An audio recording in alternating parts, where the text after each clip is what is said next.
This week in the security news, a powerful GPG collision attack. How can a collision attack be powerful? Like, it's not an actual... Anyway, it's in SHA-1. An unpatched flaw, if you hadn't known, in Citrix, NetScaler now has proof of concept exploits in the wild from at least 2 different sources. A lottery hacker gets 9 months for his 5 cut of the loot. Windows 10 has a security flaw so severe, the NSA disclosed it. And PayPal patches a high-severity password vulnerability and a whole lot more.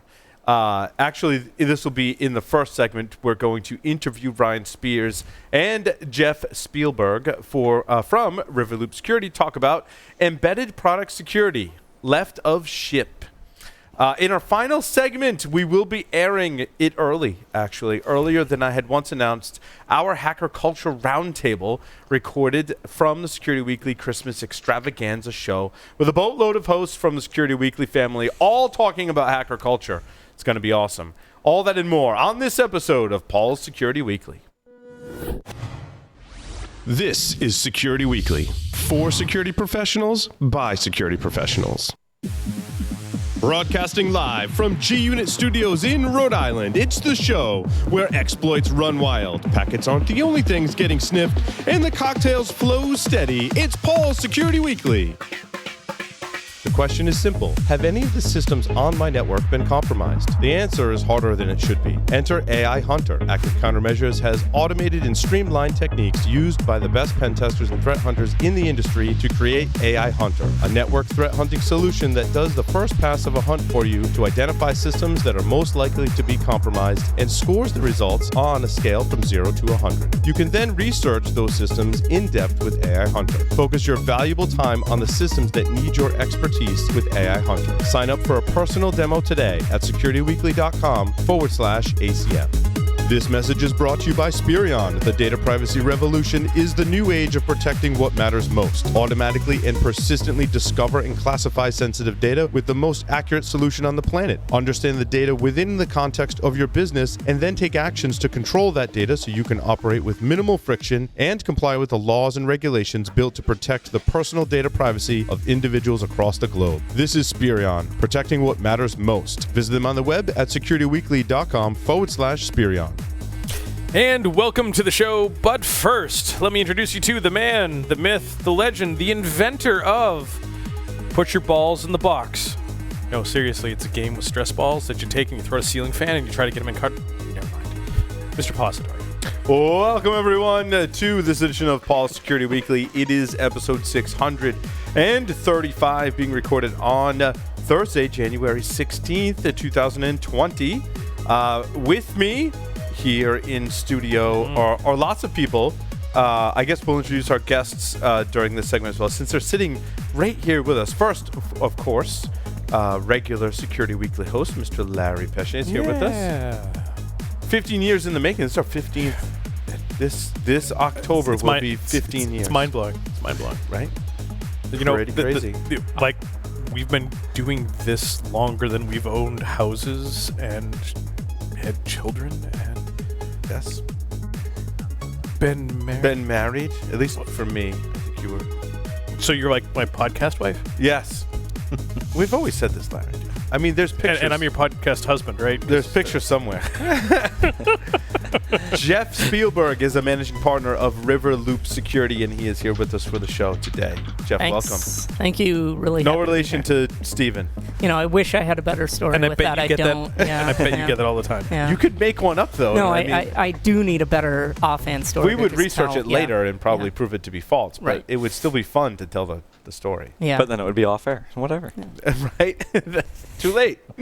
Ryan Speers is here with us. He is the a security researcher at Riverloop Security. Not the. You have more than one. We have quite a few. Security, Yes. Quite a few. Yeah. So you are one of Indeed. many security researchers at Riverloop Security. Indeed. Yeah. Fantastic. Welcome. Glad you guys could make it here in studio.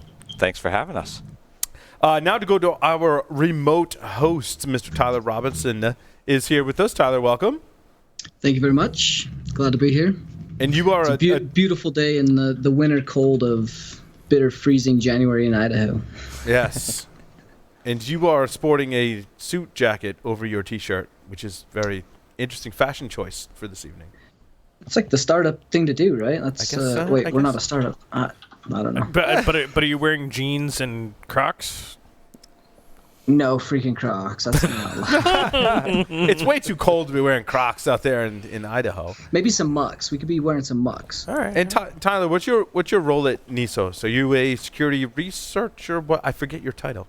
I think I have it here in front of me. He does too. I'm managing director of network operations, so that means I research and work on operations and manage things. Apparently, I think. Sweet. Oh, and your in studio guest is back. The cat. Yes, the cat is waving here. cat. Compliments of Mr. Corey Findlay. Yep, waving down cat. Very nice. Mr. Lee Neely is here with us. We don't often say Lee, what is your title and where do you work? Well, I work out at and Lawrence he's Livermore muted. Laboratory. Am I muted? Now, who's that? Jeez. No, you're good. Oh, There you go. There we go. Okay. So I work out at Lawrence Livermore National Laboratory. My title is Senior Cyber Analyst or something like that. It is I do a senior lot of cyber different analyst. things. According to my notes, it's senior cyber analyst. So Yes. I think that's one I made up. But anyway, it's lovely out here. I'm in California today. I'm on the other side of Idaho from Tyler, where it's a brisk 48 degrees right now. But I only got about a I'm jealous. half inch of snow in my front yard, so I'm sure I'm much better shape. And I have the self-shoveling sidewalks; they are clear. I haven't touched them. well, Mr. Jeff Mann is here with us, and are you still at the beach, Jeff? Still at the beach, yep. It's actually starting to get cold finally. It hit 71 degrees here on Sunday.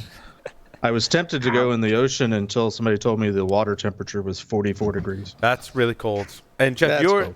your title's really long. I mean, you are a senior InfoSec consultant for online business systems, which is your formal title. Correct. I guess I won't say it's informal, but crypt analyst, pioneering ex-NSA pen tester, PCI specialist, curmudgeon, tribe of hackers and InfoSec curmudgeon. It's a lot of descriptions. It's a mouthful.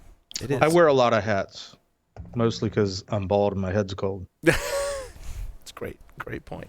Let's see. Quick announcement before we get started. Join us at InfoSec World 2020, March 30th through April 1st. For a 15% off discount code, you can go to securityweekly.com/ISW2020.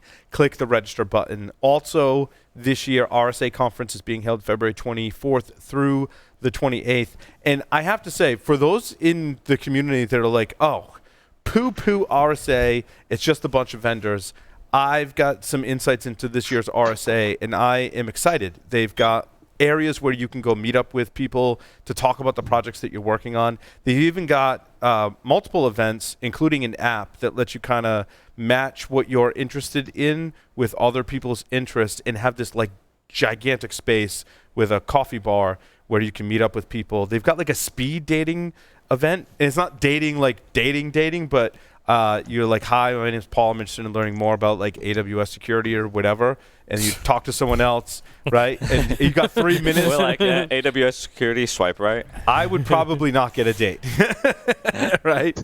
And they've got villages. They've got hardware hacking villages, car hacking villages, aerospace hacking villages, where they have actual IoT devices that you can get your hands on and all kinds of cool stuff. So I was Good they brought that in, yeah. I was going to say, I wonder where they got that from. Yeah, I hear but there's good, another but good. conference that's been doing that. Good, yeah. That's good. That other conference isn't going to catch on. They've only, Yeah, I they've heard only been there a I couple heard it of was years. canceled. So really cool stuff going on at RSA. You can save $150 before January 24th. You save $900. Save an extra $150 by going to securityweekly.com/RSAC2020. If you are a college student, you can attend RSA for free. There is no charge for admittance on Thursday of the conference. And I want to say there's one morning event on Friday because they call it like college scholastic day or whatever. So if you're in school, and especially if you're in the area, like you can totally go to RSA for free, which I thought was really, really awesome. They've also have 80 students that have been selected across 40 schools to get a full free boat trip to not boat, but you know what I mean. They pay for That the could whole be limiting, yeah. But your airline, hotel, everything is paid for you if you're selected by your school to attend RSA. So That's awesome. I believe I'll have a chance to sit down and meet some of those 80 students while I'm there. So that's the reasons why I was really excited for RSA this year, because they've really worked hard to do some really cool things. That's cool. Yeah. Well, it sounds like a lot more community type stuff to put people together. Which is great. The nice part is we'll be in Broadcast Alley, just below what they're calling the engagement zone.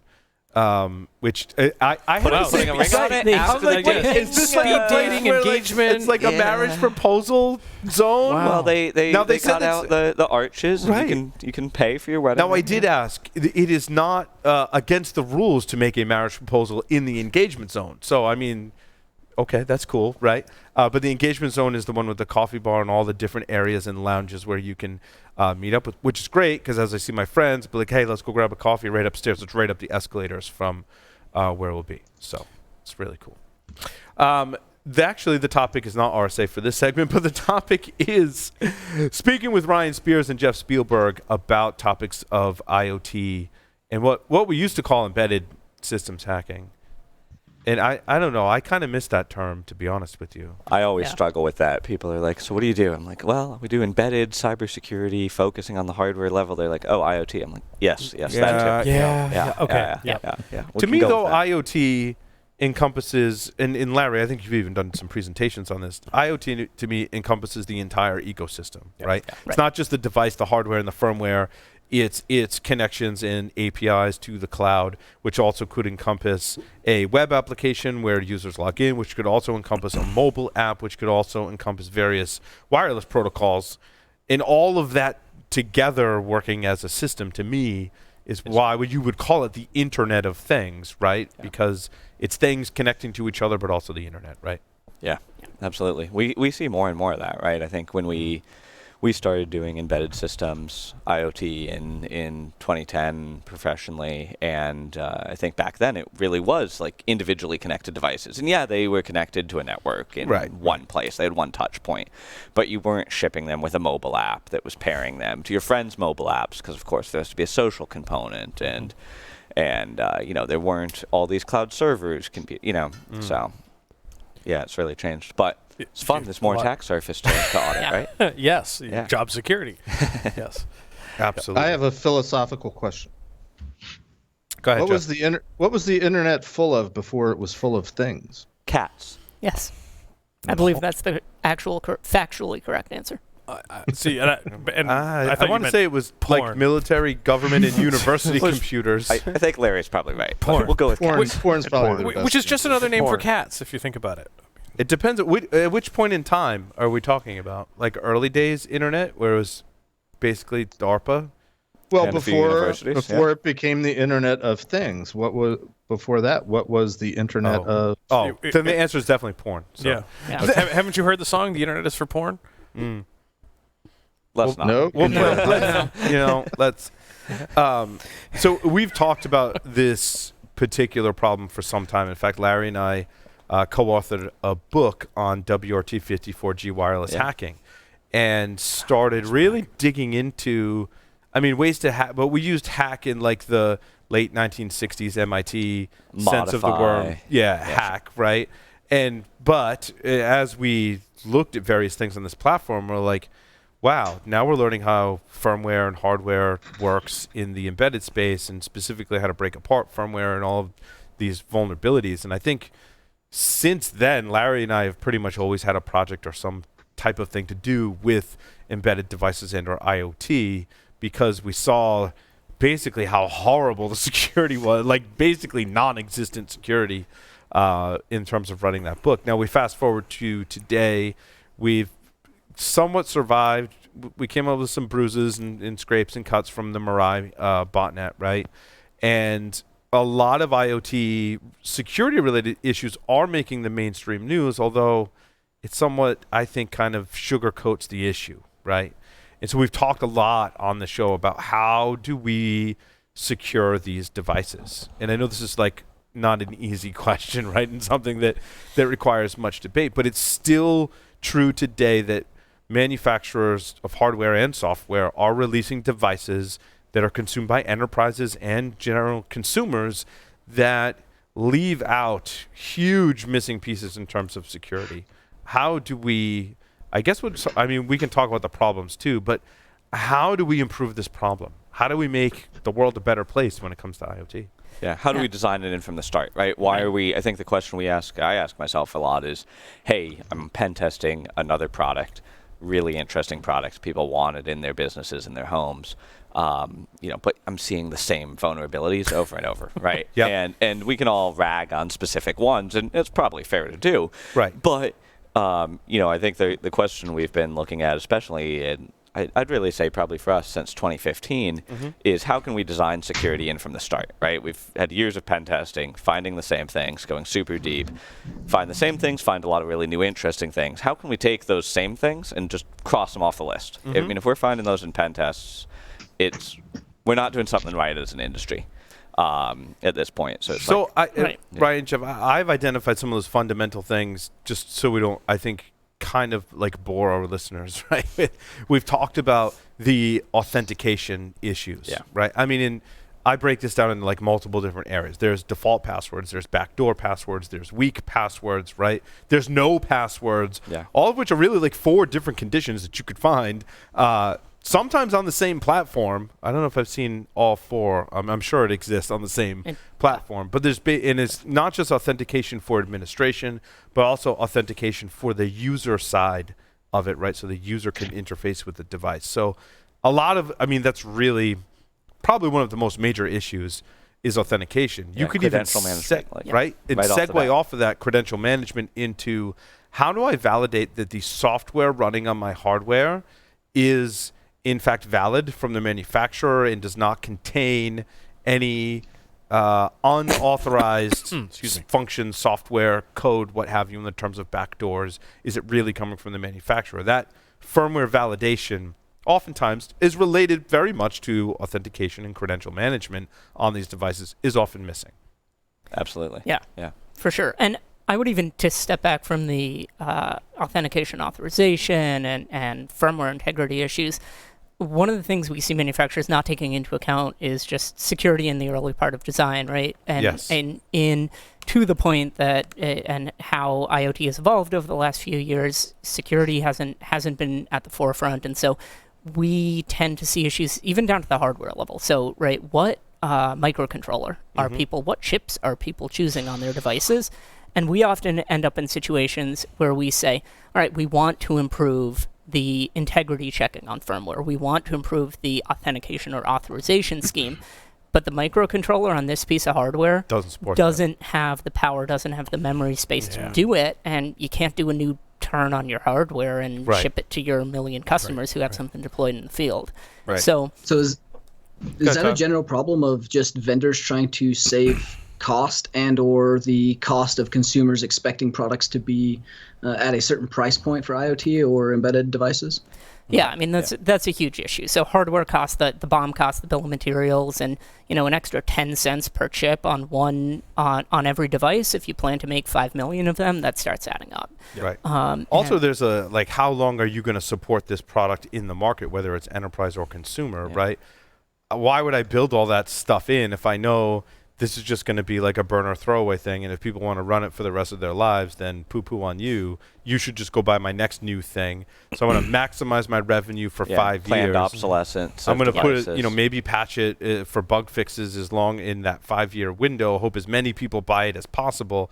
Then I'm going to come out the next thing. And if you are one of those millions of people, right, to your point, Jeff, millions of devices out there, I want you to go spend more money with me and buy the next newest thing. I'm not supporting that anymore. So why would I build something into it that could support it for 10 or 15 or 20 years when I know it's a 5-year life cycle? Yeah, we see that around like key rotation all the time. We're like, okay, guys, so often when we're working with people and it's, hey, we don't want to add BOM cost and being really sensitive to that. Okay, how can we still get some security in there? Right. How can we still meet your threat model threshold?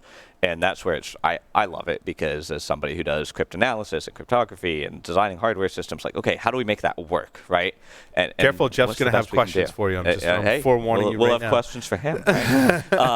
That's Jeff's gonna have okay. a I healthy hear we have a debate. news topic for Jeff to cover in a little bit. So, and so as we go through that, you know, how do we design those in? How do we pick how can we make it work on these constrained parts? But to your point of like obsolescence and so forth, get into like the classic thing, right? Like, okay, we need to plan for key rotation, right? On enterprise systems, this is something that comes up in every vendor due diligence. In IoT, key rotation, well, when should I do that? Well, in 10 to 15 years. Okay, well, will people still be using this? That's a legitimate question. Do we want them to still be using it? Why do I have to engineer that now? It's like, well, if you do it now, it's actually fine. If you do it in 15 years, it's going to be really painful. Right. Or impossible, right? Right. Because now it potentially comes down to some of the hardware selection that you did. If you need to, not so much. Yep. Yeah. But there's also what you both do this every day, right? You're analyzing devices in firmware and hardware for security vulnerabilities. The security of that said software, it's down to the bootloader, right? Yep. And it's down to the in the firmware level, as well as the web interface and just code running inside of the firmware, tends to be pretty poor. I mean, buffer overflows, really insecure web services. It still proliferates the IoT market today. Absolutely. Take like the OWASP top 10 from 5 years ago and And apply it, right? to IoT. Take your basic buffer overflows that we've talked about for years. And so this is a great question for you two, because you're analyzing, I would imagine, some of the newer platforms. Mm-hmm. There's no like address randomization. There's some. In very few platforms. Okay. It's actually so it's still in very few platforms. Yeah, and people are adding it, and one of the things we do, and when we build automated tools to help go through things, we're looking at those type of things, like, hey, do we have NX bits set? No, not execute bits for data execution prevention. Do we have address randomization? Do we have Linux railroad? Like, all these basic things, like, let's get these into our systems to make exploitation tougher, right? The thing with exploits, when we find them and then show our customers them, it's like, well, what did you have to do to get that to run? Well, once we found the bug, we had to play around with the stack a little bit, but there was no ASLR to bypass in most cases. And actually, I was looking at something the other day, and there were some mitigations in a few of the binaries. But interestingly, about like 25% of the binaries had no mitigations, which I feel like in enterprise software or other things, we're used to like a consistent build system is building our entire platform. And if mitigation is turned on, it's turned on. Right, and obviously Windows and people have had issues with this in the past, but we see that a lot in IoT. Like, okay, so those 3 binaries were built on a developer's personal box, and then put into the firmware image. Absolutely. But you know what's interesting is you were before talking about how like sometimes all the flaws aren't. You identify one particular flaw, like a buffer overflow, and then there's more points in the code in other binaries that have that same flaw. We've seen this in embedded systems all the time, right? They fix it in that one point. But that same overflow, that same condition that leads to a security vulnerability exists in different points in the code and different binaries. And you were also describing a scenario where it just sounds like there's poor software development practices. Like normally, if you look at even people who are trying to get to be a full DevOps shop, right? Even if they're not quite there, there's still elements that would catch all of this, right? There's software composition analysis that can tell me I'm not building in or including a library that has a vulnerability already, which is prolific. At least when I looked at it, it's still true today, always, right? In IoT and embedded systems today, if I configure my linter to say it should look for this particular condition in the code, if it's in 16 other places, the developer should know it's in 16 other places, right? Then there's static analysis and binary analysis before I check it in, even, right? Or maybe once it's built as I get a branch build to give me that feedback. Yeah. Right. You can do it in code or can do it in binaries depending on where in your build process. I mean, there's actually open source software that they could use that would catch majority of these bugs. And it seems to me like none of the IoT manufacturers are implementing this. Do you guys know why, or is there reasons for this? I mean, I think we see some who use, right? A number of people we work with use it, and I think there's the traditional issues with, and we've been, working a lot in this field to try to solve those problems that you're talking about, right? So, the source code analysis in IoT, I see hits a few issues commonly, and Jeff can jump in here. But, one is, hey, it's the typical issue. We get a lot of false positives, overwhelms the developers. Like, really? Do I really have 500 issues? No, you probably have like 30 that are exploitable. Well, okay, maybe 200, but not the 500, right? And is that because they're developing on chipsets that aren't as common? Like, because if you developed in Python or Node or React, really good right? Analyzers. Your analyzers work pretty well, but developers in this sense, they're developing probably in C, right? Often. And probably for MIPS or ARM processors. Is the software that checks that type of software maybe not as robust? I think a lot of the source sync analysis that the static code analyzers do is limited, right? Your data input's not always coming from a URL handler, right? It's not even coming through Nginx all the time, right? So it's like these tools that have been made for this can be applied. I think what I'd like to say is the techniques can be applied to IoT. The tools really need to be targeting IoT to be successful. And that's not taking a tool and throwing a thing on it that says it now does IoT. That's designing a tool for IoT from the start, right? The number of ways you get your input in, right? It's not receive socket buffer, URL handler, Bluetooth, custom RF chips, UARTs, right? Like, these are not sources and syncs that a web application analysis software knows to look for, right? That's interesting. So is maturity of their process, their familiarity with using these types of tools a factor at all? It sounds like it might be that the focus of the tools isn't up to the job to help them be successful, rather than them not being as familiar with using these sorts of tools. I think it's probably a little of both. I think that's a fair point, right? I think people are trying to use them. When you get hit by those overwhelming false positives, that's not fun for anyone. It's not fun for the security team who's trying to justify the tools. It's not fun for the developer, right? No one's having a good time there. I guess the other thing we see a lot with source code analysis is, hey, we're developing for a code size constrained device, right? And we may have this big build project that's going to build for tons of different devices across our ecosystem. It's going to build for a camera. It's going to build for a door lock. It's going to build for whatever, right? Well, we're not putting all that code into every device, right? And so a lot of it's going to be compiled out. And the development build chains are pretty unique for IoT. If you're building for certain vendors' chips, you need to use their build chain for the compilers, right? This is not like just throw it in LLVM for everything. It's giving me like heart palpitations from like past experience of cross-compiling and using build chains for ARM and MIPS is... So how do you expect the source code analyzer to know that build chain, right? And when I want to stick a fork in my eye just trying to get it to work, right? I mean, you guys know exactly what much it's like less to the use analysis. Yeah. And so you get these things where they're not taking into account what code's actually in the product. So you're scanning, 100% of the code when 20% of it ends up in the product. Okay, by definition, 80% of the bugs don't matter to that product development team.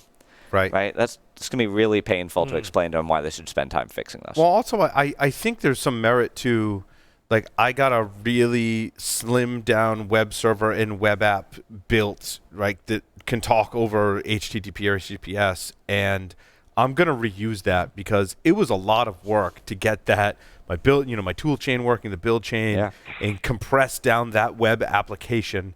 It's almost like a pseudo web application, right, to run in this small space. And what I've seen in the past is that just gets reused and resold, right? Sometimes there's a third party that develops that is either acquired or working with the vendor.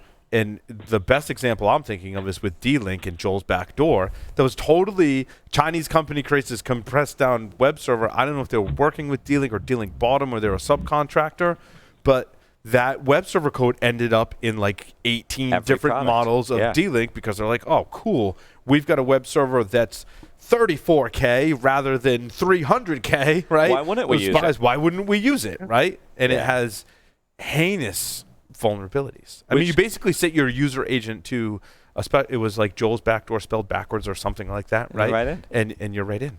Yeah, which brings up a good point, right? Often you're in embedded, you're not necessarily building not everything in the product is your own code, right? You're taking components that either another were built team by Joel. gave you, Yeah. Joel gave you, or your chip vendor gave you, right? Mm-hmm. And your chip Or vendor over says- open source. Yeah. a lot of, yeah. And all of those. But think the chip vendor gives you one that's closed source. It's made for their chip. It's going to do this magical thing. You're going to call into it. It's going to solve your problem for you. Well, back in the day, was talk to your Wi-Fi chipset. Broadcom. Yeah. In a Broadcom binary- drivers. right? In a Broadcom binary blob. blobs. Yeah. Exactly. So you Yeah. take that, you build it in, like, well, how are you going to do? Right? So this is why a lot of times we're looking at binary analysis to solve Are these there problems. still so binary blobs are still a thing? Alive Which, and well. but I also think that really makes it difficult for the manufacturer to keep that updated, because that binary blob is tied to a certain, if it's Linux, kernel version, which holds back the rest of your. That's still going on today, isn't it? It Yeah, You're absolutely looking at is. me like that's still Absolutely, going yeah. on today. I just got done where a team was going through, an old Linux kernel, trying to figure out could we get them to update it, and what were the things locking it down, and Right. and what in it was exposed and exploitable to drive them to update it. Well, I mean, local Yeah. privilege escalation in older Linux. I mean, forget. Well, you the don't need attack privilege surfaces. escalation when everything runs as root. This Yeah, is true, which is true. another issue Which we is a see good all the point. time. Yeah. But we So see, it's just like containers then. Yeah. What's that line from Steve Gibson? Security? I'd forgotten about it completely. Yep. Yes. What do you think the biggest thing that we're going to see this year from kind of IoT devices and or botnets, and maybe what can either manufacturers or consumers do to best protect that? I don't know, Jeff. You want to take this? Who wants to? yeah, I don't want to be the one who's wrong on the future. But You'd I'm, be in the majority, Jeff. yeah, yeah, you're we good. technically accurate. Yeah. You're good. We dude. promise we won't hold you to it. and Get I- Jeff another drink. Yeah, I think the unfortunate thing is it's going to come down to a lot of the simple stuff still. Back to what we said at the beginning of authentication and authorization, open ports, things like some of the things I'm sure we'll be discussing in the news this week. And those we're going to see over and over again. And I think Credential management. I think right? We're not gonna get there rid of was one of the analyst reports this year was saying that this is the year that connected devices are going to outnumber computers and phones on the internet, right? So, which is scary. That's where we are today. Well, I and did so- I did my part. I installed 12 Wise cameras in the last week and a half. So Oh, okay. even after they got compromised, I still bought them. Which is also some of the things They were that on consumers sale. still do. Right. is That's the thing, and I'm very interested to see what some of Apple and others introduced large initiatives around security consortia for these sort of things. We'll see where any of that Microsoft goes, had but Azure Sphere, Yep. right, yeah, which I thought was great because it addressed pretty much all the issues we've talked about thus far, and ones we haven't. Right? Like why should my BIOS and or bootloader boot firmware that it Isn't signed. shouldn't trust? It isn't Yeah. signed, Exactly. right? Like that would be awesome. That would wipe out an entire class of attacks in the IoT attack surface. But these new frameworks exist, but it's going to take a long time before they They're see adoption. If expensive. they see adoption, right? Right. Because now you're raising the bar, right? Expensive. You're raising if it's not direct cost, it's time and resources to design, plan, and implement and use a trusted computing platform for Microsoft that's developed for IoT, which I talked to the person who was firsthand helped to develop that. I was like, dude, you're awesome, and that whole program is awesome, and it solves so many security issues that we have with IoT. But how do we get manufacturers to adopt it? right. And that's one of the things of IoT grew up essentially out of the hobbyist market, right? So I learned on Arduinos. That's how I started, and I think that's how most of us in the embedded state I we brought- were I just brought looking one at one with us earlier, today, right? yeah. Because they still are a thing. Because they're still a thing, and that's how all of us learned embedded, right? And that follows through into how people in colleges are learning embedded, and therefore how the people who are out building these things in the market have learned it. So I think it's going to take some time to shift that mindset from, I'm in a lab building a little thing based on microcontroller that provides all this stuff for me, and I'm gonna roll it all myself, to how do we move to some of those platforms that provide a lot of those benefits. I'm also frankly worried about a false sense of security there, right? And it's like if you build on a trusted platform and your code still has a Joel backdoor in it, Yeah, it's true. we haven't solved it, right? So we can't It's just like adopt there's these. We still still a have to lowest audit common our code. denominator. Yeah, Right. yeah. How do we get on the device? maybe I not the think bootloader, right? I think the biggest danger, rather than a false sense of security, which I think is legitimate, is more of along the lines of people just don't care. People don't think about it. People just, hey, it works.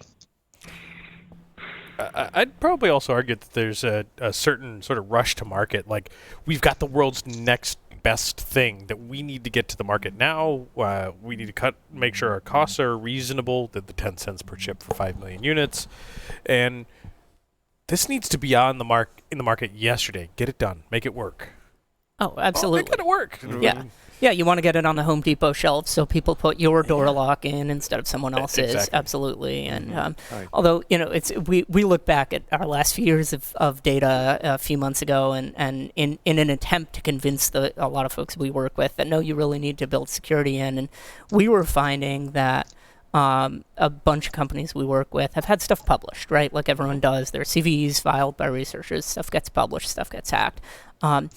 And we looked through our data and said, you're actually spending more money just responding to one researcher reporting one vulnerability in your devices than you would spend actually taking a few extra weeks and thinking through security at the start and architecting it in. And so that's the argument we're really trying to make now. So, Excuse me.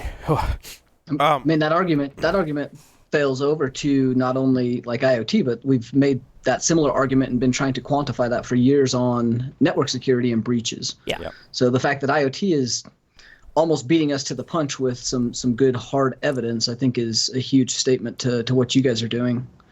And honestly, like IoT from a risk standpoint of the internet as a whole and or even your network security, like these are big deals. You look at how a lot of these botnets and APT groups are actually working. Almost everything is being ran through a botnet, at least for a lot of the initial access, a lot of the denial of service, relaying for C2 channels. Like if it's good C2, it's going to be using a botnet to relay through.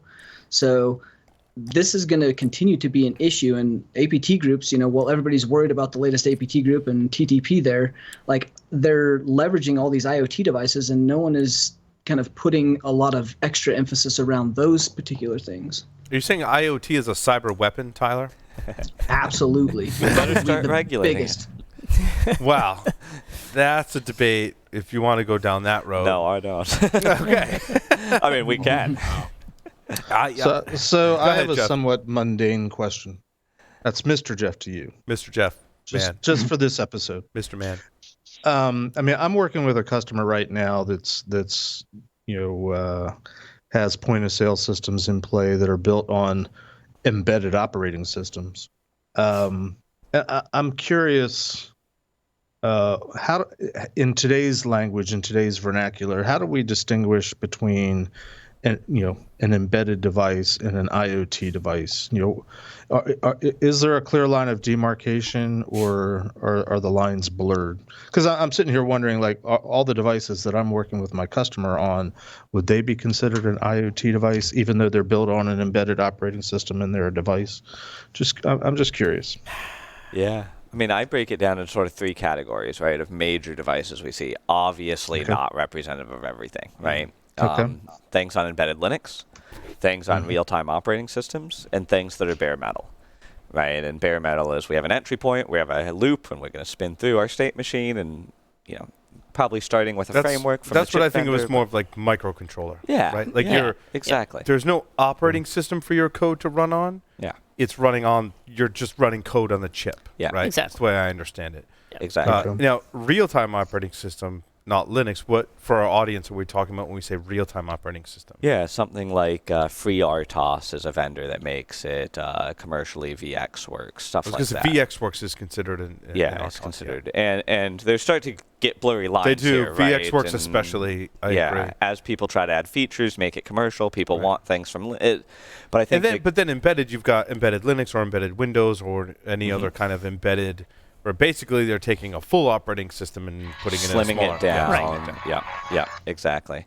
So I think the difference between that is, between an embedded Linux, embedded Windows, and an RTOS is just how your kernel scheduler is working for a process. True. That's the only.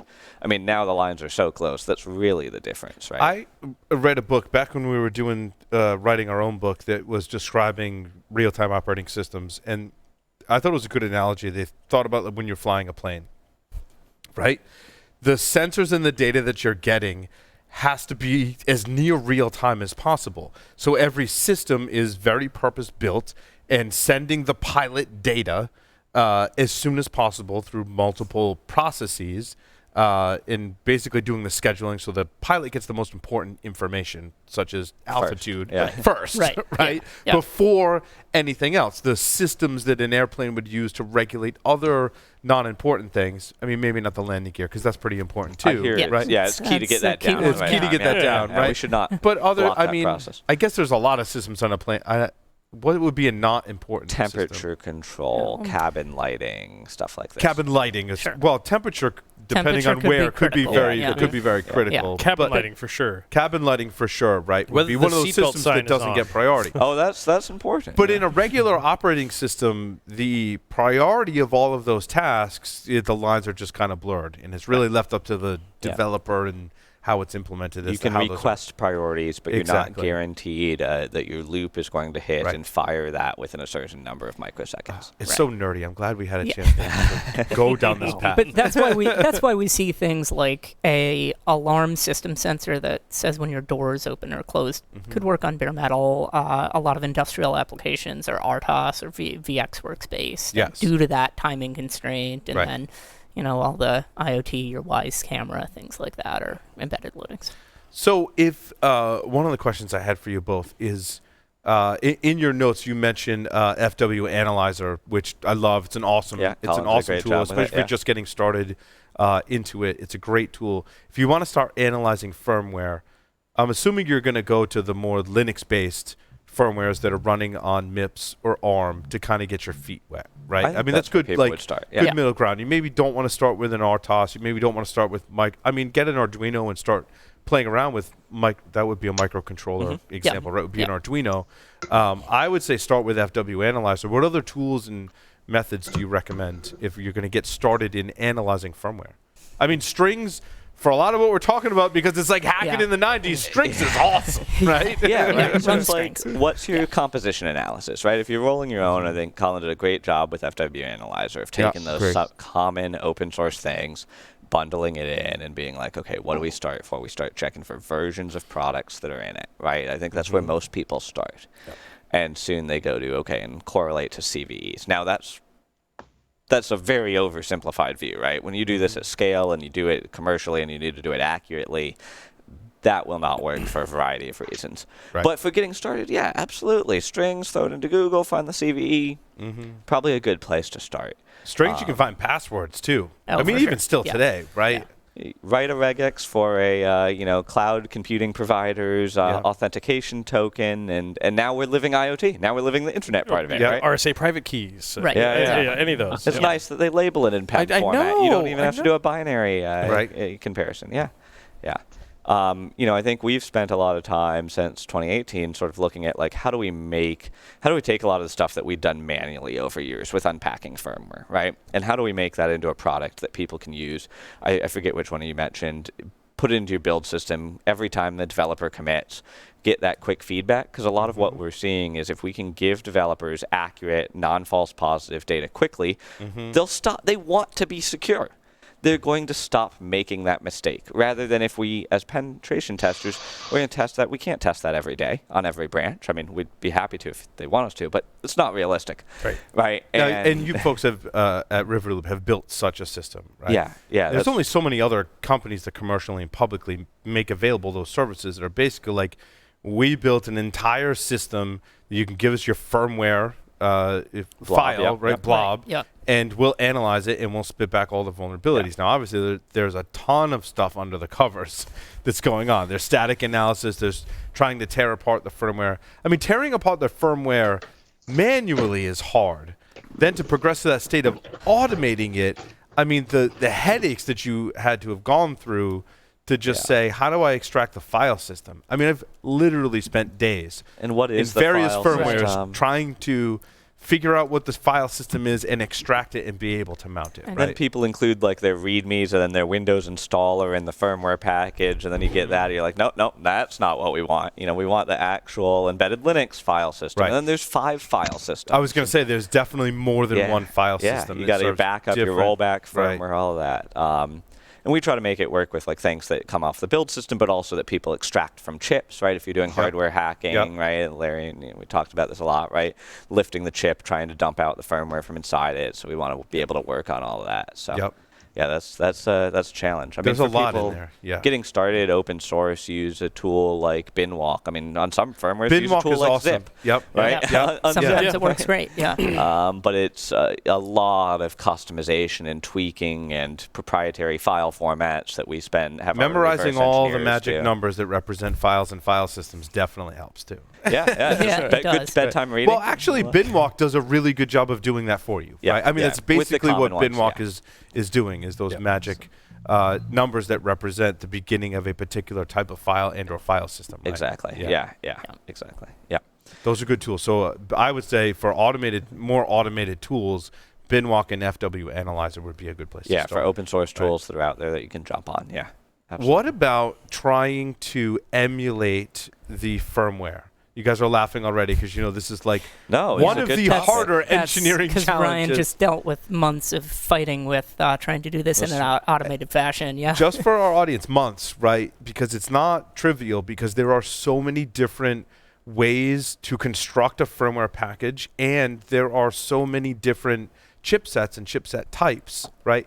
When we say MIPS and ARM, those are general classes of architecture. Inside of MIPS, there's 30 some odd different or something.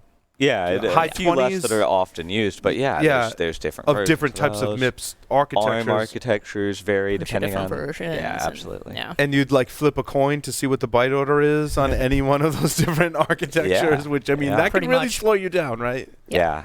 No, Jeff was laughing. I guess I was laughing, right? It's one of the features we've added to our product recently is because we want to do dynamic analysis, and startup emulation gives us a lot of really interesting data. To the point that we talked about earlier, false positives. Where should we focus, right? But it's awesome not to have to require that you get the hardware running, right? Exactly, To right. be able to emulate that firmware gives you a lot of insights. Now, is it QEMU?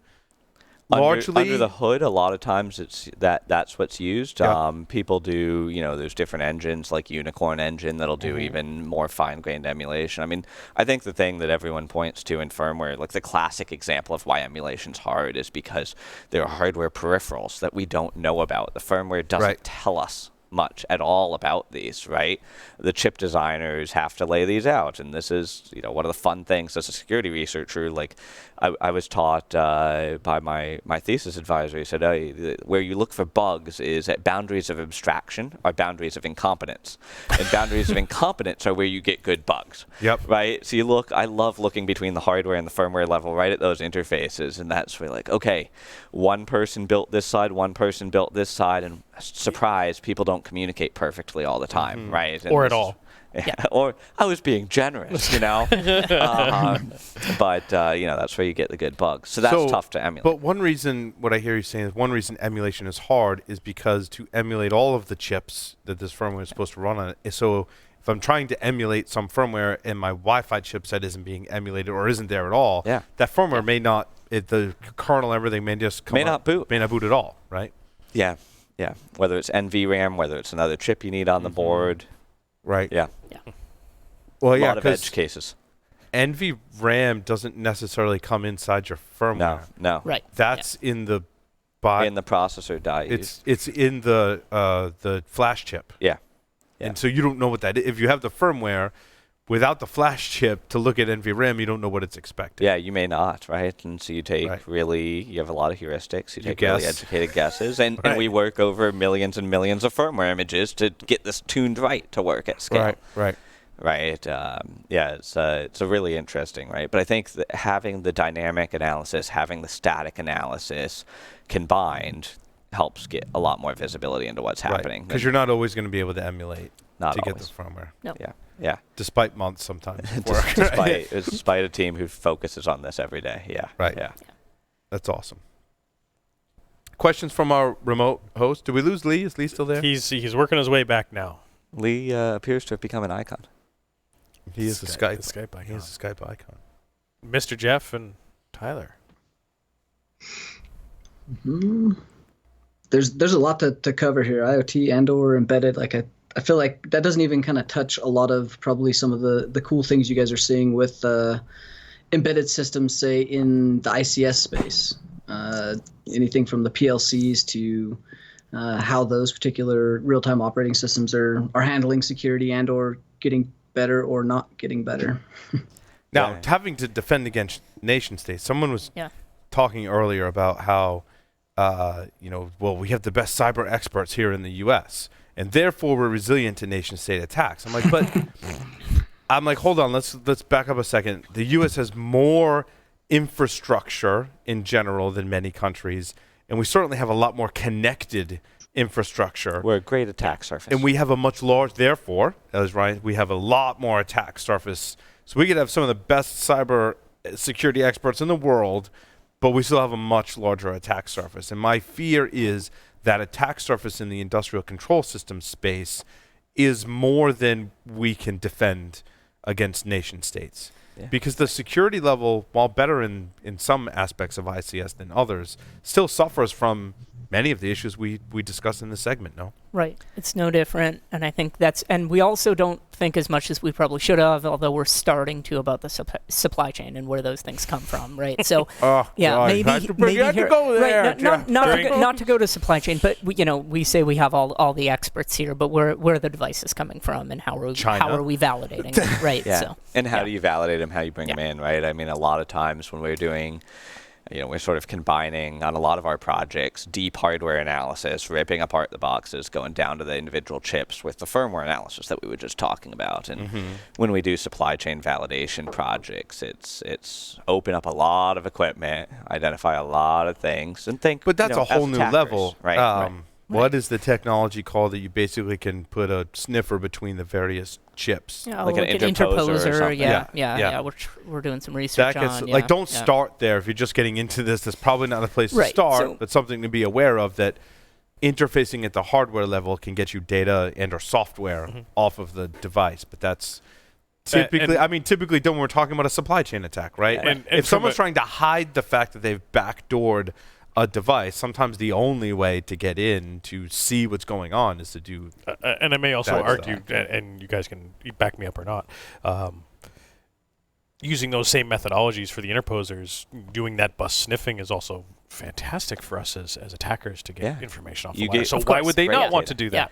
Yeah. So. I mean, it's do we harden our devices from the physical angle? And sometimes people are like, no, that's not the threat model. Okay, in some cases that's valid, but in a lot of cases, whether it's supply chain or if it's after the device has been deployed, right? To Tyler's question, think about ICS. You're putting devices out by definition in the field away from people. You are monitoring a pipeline in the middle of a field, miles and miles and miles from anything that we're going to call a secure space, right? I mean, I would advocate that a hardware attack is a very realistic threat there. I agree. We're looking at, so say we even do secure boot, right? You brought up secure boot earlier, and oftentimes people have a TPM or an embedded in a crypto coprocessor that are on their board. Or UEFI? Is that a thing on embedded systems? I know it has some inroads, right? Yeah, and some systems will have that.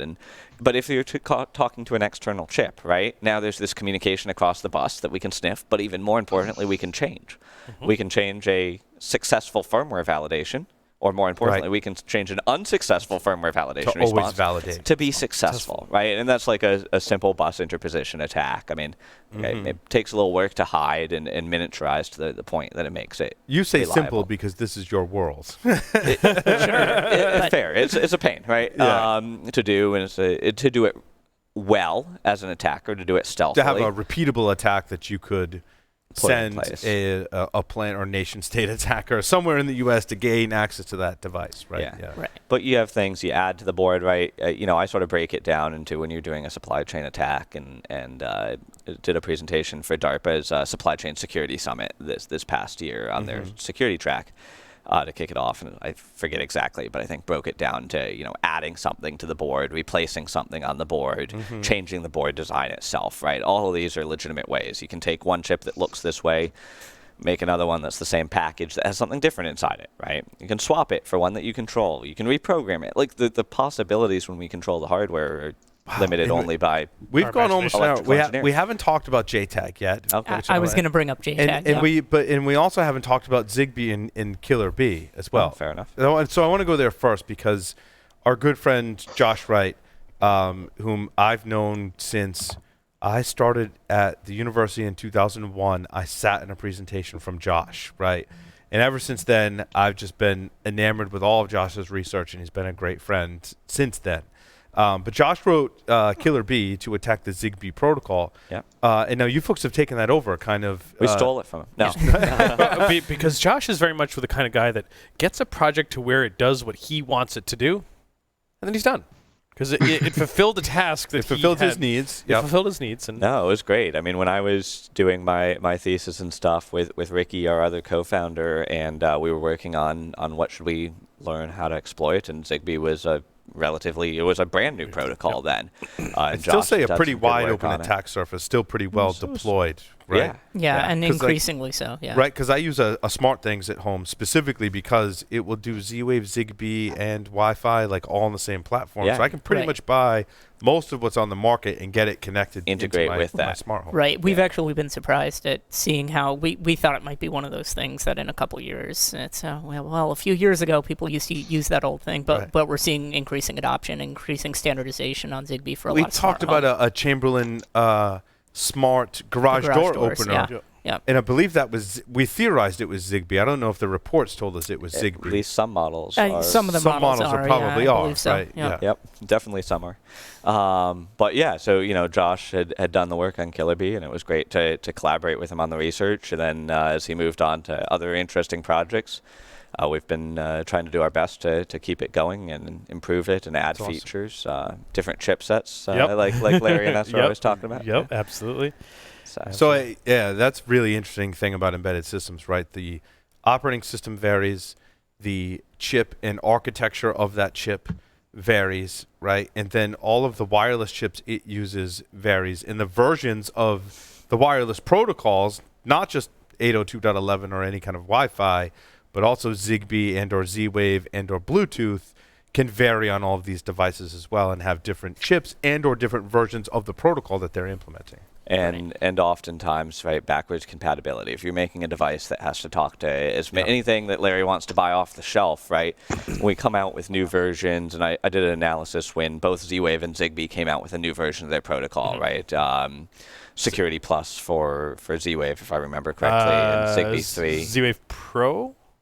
I thought it was S2, Security 2, yep. for Z-Wave and Zigbee 3.0, and they both came out around the same time, I forget, a year or two ago, and like, hey, great, we're putting more security trust in. Actually, it was really fun because a lot of our feedback to some of the users had made it into the protocols at this point. We're like, great, right? We've locked down some of these issues. It's great. Realistically, if the manufacturers implement those said protocols and require you to use the new version and not downgrade, and it's a tough challenge, right? They want to support. It's a challenge we fought and it's somewhat still fighting with Wi-Fi today, right? Yeah, sure. With IP, right? Yeah. And it creates it's difficult in terms of tooling, right? So from the IoT space, every manufacturer wants to build anything, whatever chips they're choosing. They need the right test equipment. They need the right test gear. Security researchers need the right test gear. So we're talking about, even for ourselves and some of the stuff we've developed internally, well, we need to do another turn on that now because the protocols have evolved and the types of things have evolved. Right. So it's hard to keep up with that stuff. The tooling's just not there yet. Right. This is why we make our own tools for that and make our own tools for the firmware. I mean, sometimes we got to make those, right? And so do you also make some of your own tools for JTAG, or do you buy pretty much off-the-shelf JTAGulator? I'd say we must have one of every JTAG tool. Both yeah. You try them all. Well, you'd have to, right? Yeah. Use the right tool for the right job. Yeah. The right day. Pretty wide library of them because you may. Do you have recommendations if people want to get into it? What JTAG hardware and or software they want to use? Yeah. I mean, Joe Grant, you mentioned JTagulator. Joe Grant did a great job with that, right? There's a JTag Enum, which runs on an Arduino. If you don't want to buy a new piece of hardware, you can get a very similar behavior, a little more finicky than JTagulator, and run it on an Arduino Mega or something. I mean, I think if you're working with a specific target, get the right professional, right? If you have the money to spend, you get the right professional tool set for that target. Right. And that's commercial hardware and software that interfaces with the JTag interface on that device. Exactly. And those are like 10,000 roughly? It depends. So it hugely varies. I mean, some manufacturers will give you a kit for a couple hundred, and some are thousands. Okay. So, yeah. Thoughts on JTag just has so many variations, right? I mean, we use good FET, right? I was just going to say, thoughts on good FET versus great FET. Right.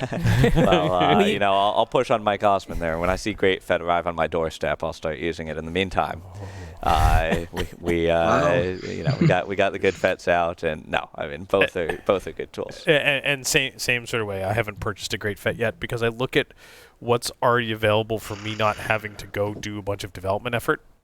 The draw's just not there yet. Yeah. I was talking with someone the other day, and we really want to be able to, have a great solution for a reasonably priced logic analyzer. And Celia had great stuff, and now their Celia 4 doesn't exist anymore, and you got to buy the 16, and it's like $800. It's great hardware there. It's fantastic hardware, but some folks that are like trying to learn might not want to spend $800 on this tool that could be really helpful.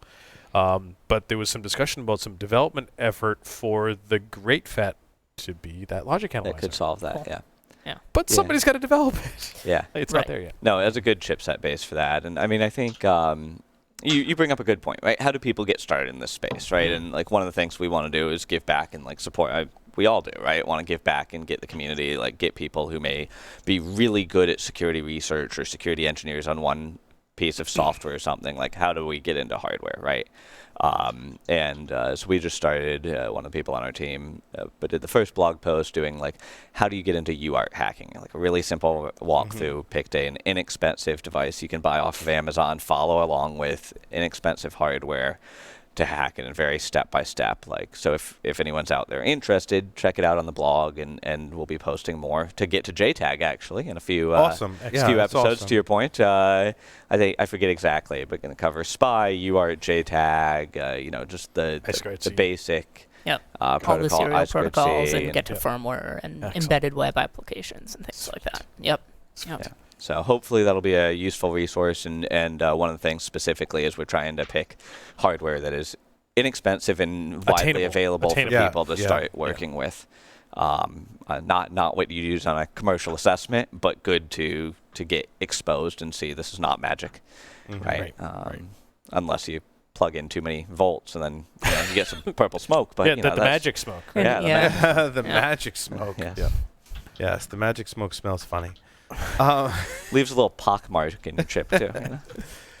So only if you're doing it right. Yes. Yeah. I just have 5 questions for each of you. They are, in fact, the Security Weekly 5 questions. You're not getting off on this. We're going to ask I got a meme for that. The 5 questions. So I will ask each question and then go to Jeff and Ryan to answer, and then go to the next question. It'll flow. It'll be all right. So are you ready to play 5 questions with Security Weekly? Guess we are. Ready as I'll ever be. Jeff, you first. 3 words to describe yourself. Logical.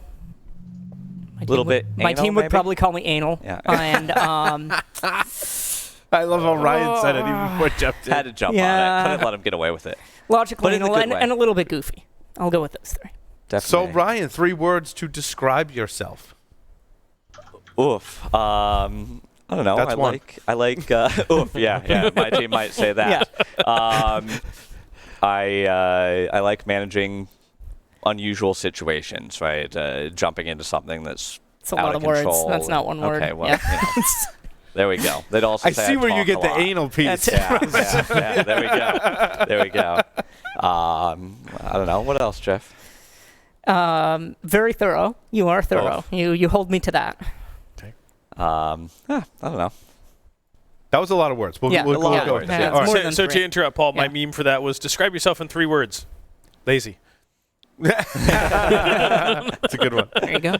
So now we'll start with Ryan. If you were a serial killer, what would be your weapon of choice? Well, first of all, I wouldn't do that. Second of all, probably a soldering iron. Jeff, serial killer weapon of choice. Backdoor blue smoke, probably. Sending 120 volts through something that's not supposed to have 120 volts. Bastard operator from hell, I see. And actually, Jeff's joking, but he Nice. did that. And, we won't say to what on Yeah. air. Lots of smoke. Because the warranty did cover it. Warranty, hey, it stopped working. I don't know But, why. You managed to get that sticker back on Yeah. without. 120 volts, 30 gauge wire. Good thing is there was no water damage, so warranty still covers it. So, Jeff, if you wrote a book about yourself, what would the title be? Book.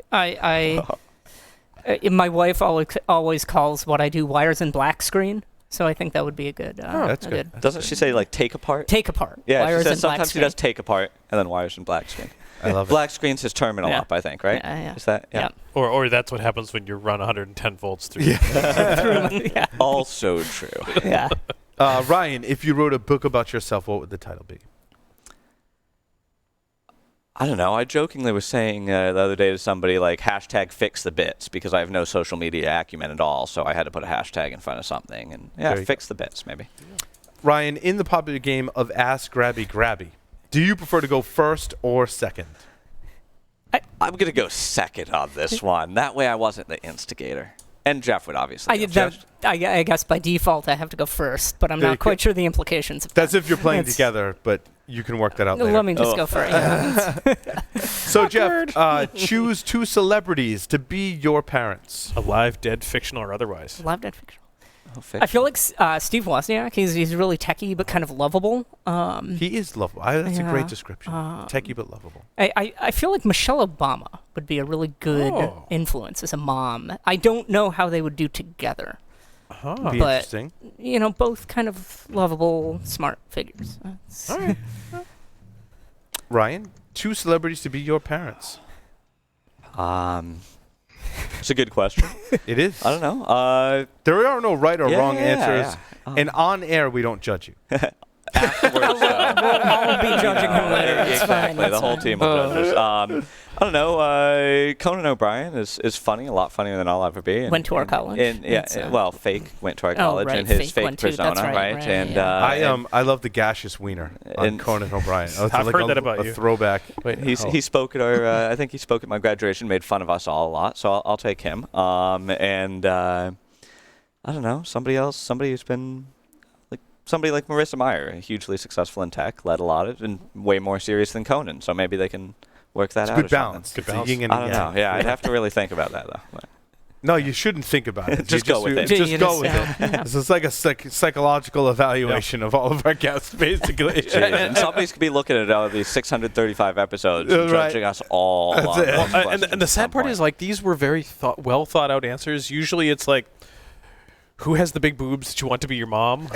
Like, Angelina Jolie is, I think, the single most popular answer. I think Not sure I that's a think good it's from answer. Hacker, That's- but I think it's from the movie Hackers. But is Ah, it? yeah, really? so based in fact. Yeah. So based, this is It was on a TV. fictional game. There's Yeah, no right or yeah, wrong yeah. answers. You guys did great. Thank you so much. And you're going to stick around for the news discussion, We'll stick around. which would be great. Thank You you. can't, unfortunately, stick around for the hacker culture because that was pre-recorded, and we don't have a time machine yet. But I'm sure we you plugged guys the are working USB on it. stick Right. into your editing console Yes. on the way in, so I apologize to the production staff. But my team tells me it's almost done being edited right now. So Awesome. Yeah. With that, we'll take a short break and come back with the news for this week. Stay tuned.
Of a comprehensive automated web security platform that includes web vulnerability scanning, assessment, and management, NetSparker's desktop and cloud-based security solutions employ a unique and dead-accurate vulnerability scanning engine that automatically verifies vulnerabilities and provides a proof of concept. For more information, visit them on the web at securityweekly.com/NetSparker. Are you an enterprise dissatisfied with overpriced analytics software that can't keep up with modern data? If so, then GravWell is the solution for you. GravWell is an unstructured data analytics platform for enterprises who demand total data visibility across their network. GravWell lets your security team go beyond the SIM and fuse data sources to correlate and answer questions you didn't know needed to be asked. Go to gravwell.io/securityweekly for an unlimited data trial and gain uncompromising visibility today. Welcome back, everyone, to Paul's Security Weekly. It's the news segment. Quick announcement. Our next webcast is February 13th with Sri Sundaralingam. I think I said that right. Vice President, Product Solutions Marketing at Extra Hop. We're going to discuss cloud-native network detection and response. Register for the webcast by visiting securityweekly.com and selecting even the webcast drop-down menu. Alrighty. And we have our cast of characters back here for Security News, where we have a lot of things. It's a news-packed week. Do we want to start? Where do we want to start with? Should we get the alcohol, obvious drinking, one out of the way? We need a lot of drinking. And our audience, start with the elephant in the room. Which there's one? a lot. Which one? Yeah, which one? How about Microsoft? Let's start with Microsoft. Who wants to go first? The NSA reveals a major flaw in Microsoft's code. Excuse me, Paul. NSA reveals. Not the NSA. Not the NSA. Semantics, Jeff. Semantics. Now is it now? Shout out to my peeps at NSA. Now Semantics is a different company. NSA reveals versus the NSA reveals. Is it IoT or is it the IoT? Who knows? Wow. Whatever the marketing people decided this week. Yeah, there we go. Oh, perfect. They do reference it as the U.S. National Security Agency has discovered a major flaw in Windows 10 that could have been used by hackers to create malicious software that looked legitimate. It's okay to say the if you're saying National Security Agency. Ah, I see. Oh. I will make a note of that. It's in the Oxford Style Manual, which probably only NSA edition. still uses. Yeah. So that's a separate manual, apparently. Let's dig into the flaw. Tell us what you know. I had posted some details from Tom Tachek. I don't know if they're current or accurate because it's from 2 days ago. No, it's Thomas Tachek. It's Thomas Tachek. The And I love that we have to Tachek. qualify this as I don't know if they're accurate because it was 2 days ago. Well, this is fresh, you know. Yeah, it's very fresh. We are in a fast-moving world. so I don't know if you want to start there or not. Yeah. I love the smell of fresh exploits and vulnerabilities. It has a certain musk to it. Je ne sais quoi. Je ne sais quoi, yes. You're going to make me snort my drink. Oh. So someone break down this vulnerability for us. Lee brought it up. Oh, shit. Well, let's start with the crypto API spoofing vulnerability that's in, and which That's what we're there's talking actually, about. I expect there's going to be other things related to that will show up because the Microsoft patches are really OS patches, but applications have to also be fixed to address or assessed to see whether they're susceptible to the vulnerability, the way they're implemented, and may have updates. Vendors are Firewalls as starting well? to send out the all clear. You think so? Yeah. Yeah, I do. So Potential the list is long. the trust chain, right? Like looking at some of the trust chain things and where that trust chain actually falls and what they're utilizing, like who they're trusting with inside of that chain. I think things like firewalls are going to be kind of the next iteration of what's going to fall based on these kind of vulnerabilities. So there's a vulnerability in the signing in trust of software that runs on Windows, but the software, if you make software for Windows, you may have to update your code to take advantage of the fix, right? Right. Because we've seen bugs in vulnerabilities like this in the past, and usually they're bad and take a really long time to fix. Because even if you apply the patch, will your software break, or will it just not validate correctly, or will it still validate and someone could still spoof it? And in this case, in my opinion, from the details out right now, I mean, this should be a pretty safe patch to apply, right, for this. If you have to have a maliciously forged certificate, trust chain, and signature in it. Now, it would seem odd to me that somebody would accidentally have a certificate's trust chain where the root certificate would have malformed elliptic curve parameters by accident, right? So if people are sticking with the curves, we should have no problem here. But does everybody stick with the curves? No. People like to sometimes make their own curves. Yeah. Right? There's different debate over whether the curves are safe, who you want to use American or European curves. But who would do that? Can you self-curve? You can. You just shouldn't. Yeah. But it sounds similar to like wireless and Bluetooth vulnerabilities, right? Where it's up to the implementer as to how they check if something is valid, and if they should trust that connection or not, right? In a wireless protocol sense. Sure. Right? We've seen similar kind of vulnerabilities, right? And in this case, it's Microsoft's API that tried to say, don't all do this on your own, right? Please use one that is implemented correctly.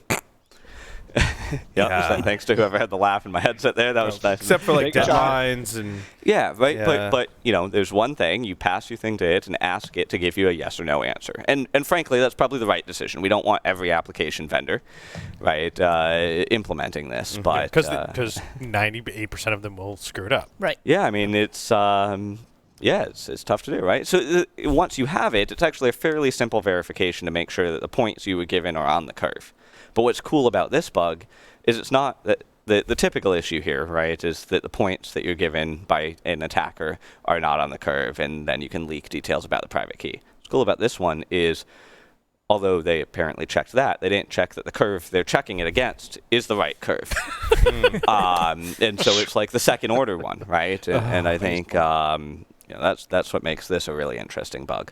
But do enterprises enforce that only signed software can run on their systems? I don't know. I'll turn that over to Tyler. Depends Right? on the enterprise. Yeah, no. No, that's fairly rare. Although you look at something like what Microsoft has implemented by default with like Smart Screen and stuff, then you're looking at something where they're kind of validating a known or trusted publisher. Whether or not this kind of plays into that, still, I think, kind of in the unknown. As an attacker looking at this, like, if I was going to use this, I would use it to kind of forge the second private key that matches the original key, and then they're not able to validate whether or not that secondary private key is valid or not, just based on the way that Crypt32 DLL is being implemented. So, I want to amend my answer. Companies only use trusted certificates, but they trust self-signed, self-generated certificates. But it's not just for signed code, right? This is a certificate issue in which the certificate chain is in question, and so things that do like SSL man in the middle, aka your firewall or proxy, right? Like that's where I think this can get interesting. Oh, so this is not limited to just signed software. This Correct. is also limited to the TLS connections. certificate. Anything that uses Crypt32, which the browsers were using. Yeah, Well, some browsers which I think have is their own stuff right now. But I think that's the more interesting question. Okay, there's this bad vulnerability out there. What does it mean? What does it apply to in terms of systems? Say you're a large enterprise, you've got tens of thousands of systems out there. What do you patch first? Servers, workstations, web servers, all of the above? Yes. Yes, yeah. Because what's cool here, and bad for defenders, interesting from an exploit developer point of view, is this is in the Microsoft crypto library, and so think if you have a piece of software that's not what we talked about, right? It's not the signature verification for an update or a package install. It's not a web browser that calls into Crypt32. As somebody who's developed a lot of software for Win32 over the years, like if you need to get out to the internet and you're on that, you could either use like libcurl and then struggle with all the things that enterprises put in your way, right? Needing to get the proxy information from Windows and configure your proxies correctly in enterprise networks to get out to the internet. Microsoft offers a really nice library to make this easier, right? WinHTTP. And what does that use under the hood for certificate validation? Crypt32. Right, so it's a lot of enterprise software that's going to reach out to its update servers, to its backend servers. All that is Does equally Microsoft's affected. own update service use Crypt32? I have not seen good data publicly confirming that. A vulnerability that's always scared me is what if you could spoof a Microsoft update. Obviously, Microsoft puts a lot of time and effort into making sure that is extremely difficult, right? But it makes me beg the question when we talk about this vulnerability, is that in question now? Yeah. Certainly in question, right? Yeah, I mean, we don't have evidence to prove, No. definitively if that's the case, but certainly in question. But should not take more than a few Tyler's hours making in a IDA. face. I love it when Tyler makes that face. Tyler, 'Cause have he's you thinking popped about how open much- IDA and figured it out?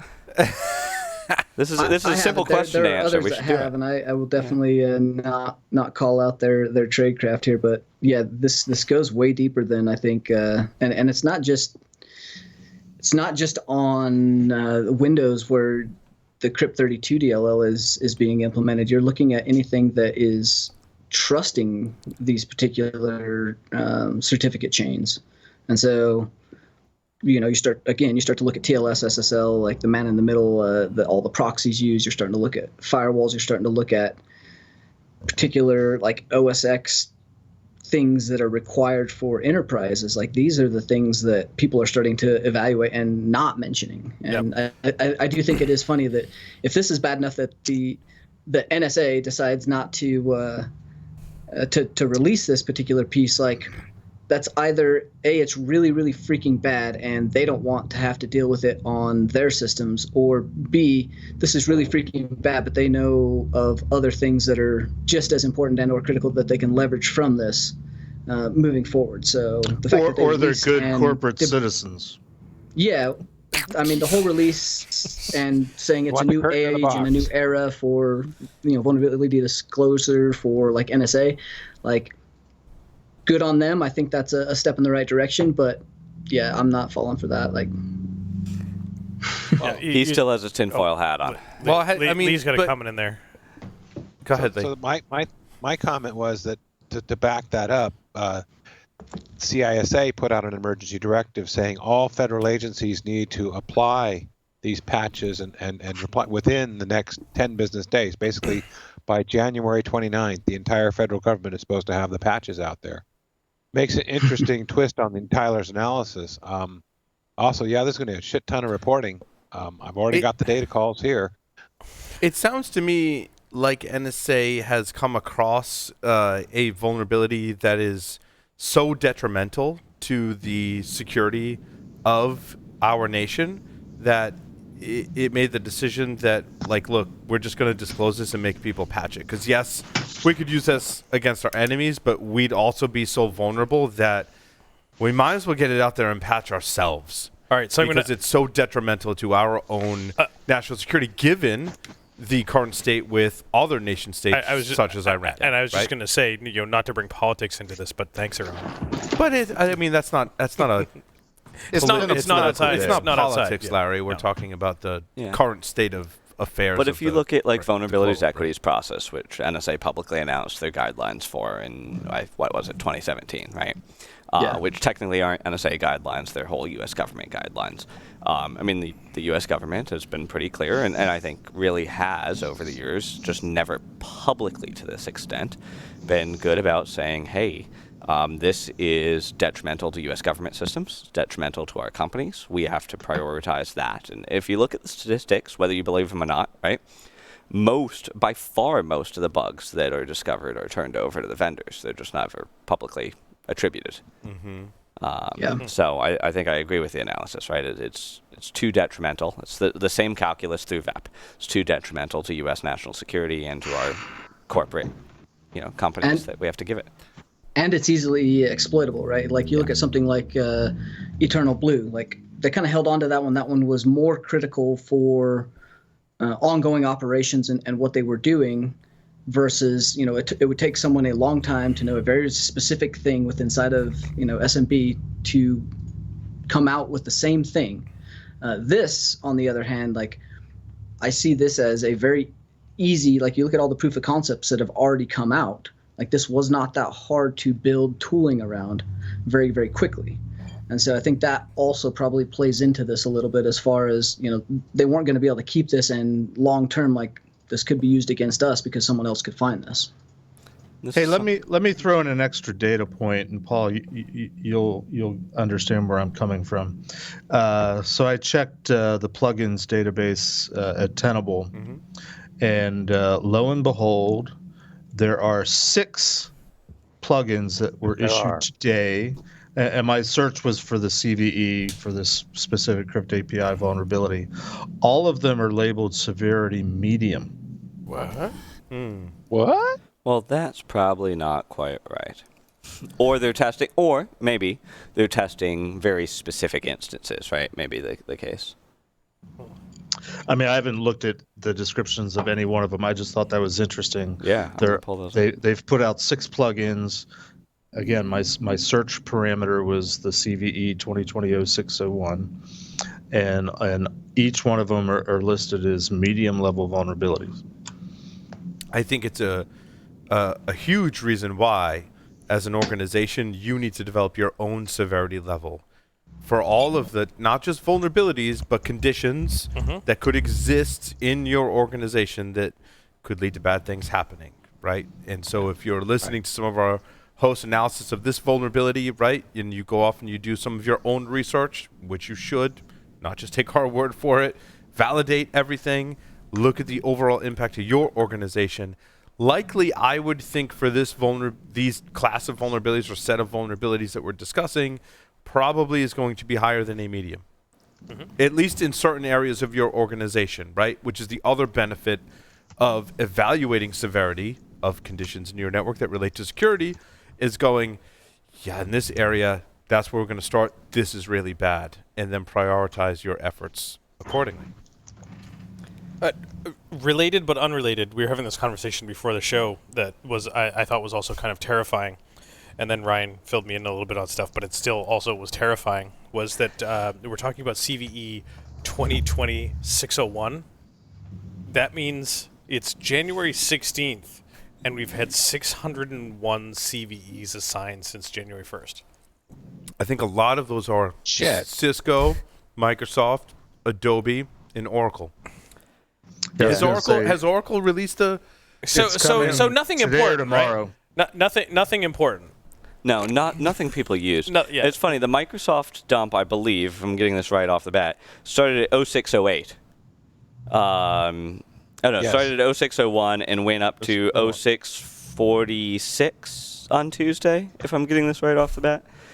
So it was a productive day for the number counters, right? Yep. And then prior to that there was 75 for I believe Cisco. Citrix.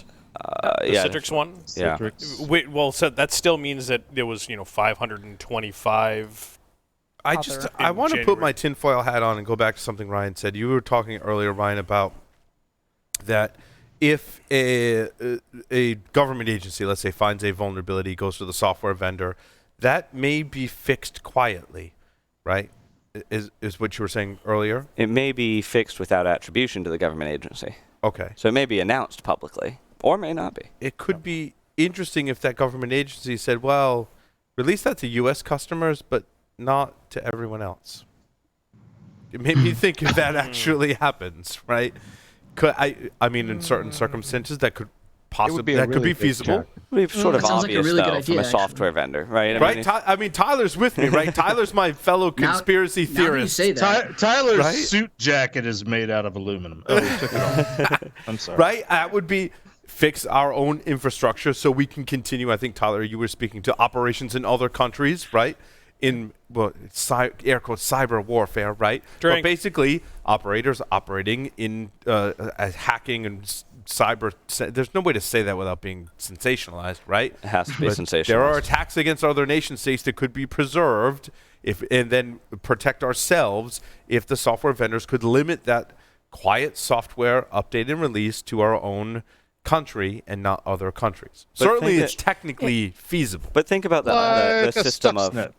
But think about the system of all the people in the world who look at patches that are pushed out, right? Well, reversing patches to find bugs is a good business for vulnerability research. Actually, debatable if it's a good financial business, but it's something often Yeah, but if done. a nation state like China or Iran or North Korea wants to have a program to do that, I mean, one could probably Don't see you that think somebody happening. would be like, "Wow, this is a bit different patch than we got over here"? I mean, wouldn't that have been? They would Somebody flag it. probably would have caught this. by Yeah, now. I agree. It'd be easy enough to find, and frankly, having worked with enough vendors who have difficulty patching things, I'd be surprised if vendors could actually execute That's a great against that point, Jeff. effectively. It's a great right? point, Jeff. It is. It is tough to patch Unfortunately, everyone. right? People should have an idea of their assets that are out there. But that's and how they often patch how you things, but- debunk a lot of our conspiracy theories, largely coming from Tyler and myself, right?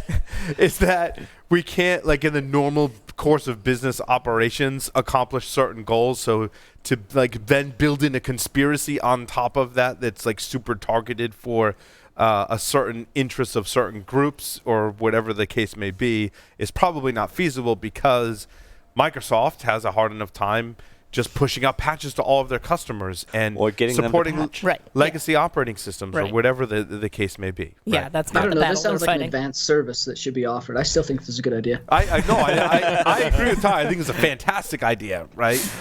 Yeah. The sad part is, Tyler, it may be a great service, but you may be ahead of your time on that. So you got some time to build this. So Productize it, get some VC funding. Yeah. in like 5 to 10 years when this is really focused. Platinum subscription-based quiet vulnerability disclosure. I like it. But this Hey, is I when- have a- Remember back when we all used to know Tyler when, he wasn't this huge success for tool delivery? Jeff. Now, his head's gotten so big. I don't know how much tinfoil he has He's to gone use. full screen. needs an entire roll of tinfoil now. I have a different theory on NSA, and it may or may not be valid or real, just because I worked there. But what if this is just more of a PR campaign that all the tinfoil hat theories aside, what if NSA is struggling to find a reason to exist in today's modern world where everything's encrypted and they can't really break it, and it's expensive to do all the other things you do to do information collection? What if they're retooling and reinventing themselves and trying to Or become a different organization? Or just lobbying for backdoors in crypto. Oof. Well, I think we're going to get that to the news next, and we'll fix that. But Boom. I mean, I think Jeff, you're exactly, or Mr. Jeff for this podcast, you're exactly on point there from my perspective. Mr. Jeff, just because you seem like you're so young. But, And we brought a Jeff, who we can't call Mr. because apparently he's goofy and anal, right? I think. Yes. Right. Yeah. Sounds like a Disney character gone wrong. there is quite a little bit of lube right behind him. It is a 55-gallon drum or something. But I think you're right. I mean, if you look at who put this out, this is a new directorate within NSA that's fairly new. Cybersecurity Directorate came out with a press conference, which is not something they're known for. Coming out and saying this is something that we're doing new, right? It's a new organization, a new entity within NSA. And they have many different equities and different legal authorities and different funding streams within influence them, right? to the president to have the president promote that the President Trump is upset with Apple because Apple won't give the government backdoors into iPhones, essentially crypto. And I don't want to make this a political debate, and I don't. Because many presidents have advocated for this. Exactly. As Yes. we have Clipper established chip. before the show, right? It was the Clinton administration Yep. that was a proponent of the Clipper chip, right? Absolutely. And this is the same issue. Regardless of who is in office, regardless of your party affiliation, it's the same issue. And now we've seen it on both the left and right here in the U.S. be the same thing, that the motivation is that the government wants access and backdoors into our systems and into our crypto, essentially, our private keys. And It's one thing that cannot Mr. happen. Comey and Mr. Trump can agree on. Right? It's just a staggering issue that we've dealt with since the late 90s or so, maybe before. 97 I or mean, so, yeah. Phil Zimmerman, I think, really was probably the first security researcher and person That in our was community. earlier 90s, but yeah. Right? Was that the earlier 90s that Phil did his released PGP and ran into this issue, right? PGP Oh, ran into came the out export, right? Don't quote me, 93-ish time frame. Well, the export issue is separate from the U.S. government. Basically, wants to be able to see and read everything that we do. The export control issue is different. Yes. Yeah, and the export control issue is separate from that, but also an important. Feel strongly about. It's not completely separate. It's we didn't want to put good crypto in the hands of our adversaries. Yeah. Right. And I heard Comey speak at some event in the last couple of years, and he sort of gave sort of the constitutional law basis on why the backdoors make sense. And I actually agree or disagree. Actually, what he said makes sense. I don't want to get into it. That's like a whole another topic. But do a whole episode on it. A different. I think it was Jeff Jr. that said something about, how the difficulty of companies patching. Case in point, I'm on a call today with a customer, and we're talking about how well their patching program, which is, to be honest, new, coming along, and they were talking about when they think they're going to get their December patches out, and they're testing them to make sure they don't break anything. And given this customer, it really probably could break something, but that's another story. But we got off the call, and then I'm like, no, wait a minute. It was all over the news yesterday with this whole Microsoft thing. My first question was, because I hadn't really had a chance to look at anything, was the patch part of the regular patch release? Because that was just 2 days ago. Yeah, it was. Yeah. And I'm like, okay, so the next phone call I'm on with them, I was like, okay, guys, I don't want to scare you or anything, but there's this kind of big vulnerability patch fix in the January release. You guys are still looking at December. You might want to start looking at January as well. So this company is like, they're hoping to get their December patches fielded by like early February. And I'm like, you guys got to do this thing on a 30-day cycle because of PCI. Yeah. But also because Microsoft can we just cut to Lee's patches. camera? Yeah, can we just cut to Lee? I mean, he says it all right there. just that camera. Yeah. It's the double face palm. Right. Yes, double face palm. Thanks. Happy to be of service here. If there's not enough By the way, in the world for this customer that I'm dealing with. So hold on. I want to go back to the crypto issue, but I also want to address the patching issue, because I think that a 30-day patch cycle is not a horrible thing, provided there are exceptions for things that like this Microsoft patch we just talked about, right? Where that needs to be done, I pretty much immediately, and that's going to vary maybe per organization, perhaps, but there are things that are really critical that come up probably a half a dozen or so times a year where you just need to go patch it and throw everything else out the window, like this needs to be fixed, right? Yeah. Having a regular cadence for patching, I think in today's day and age, is not a horrible thing.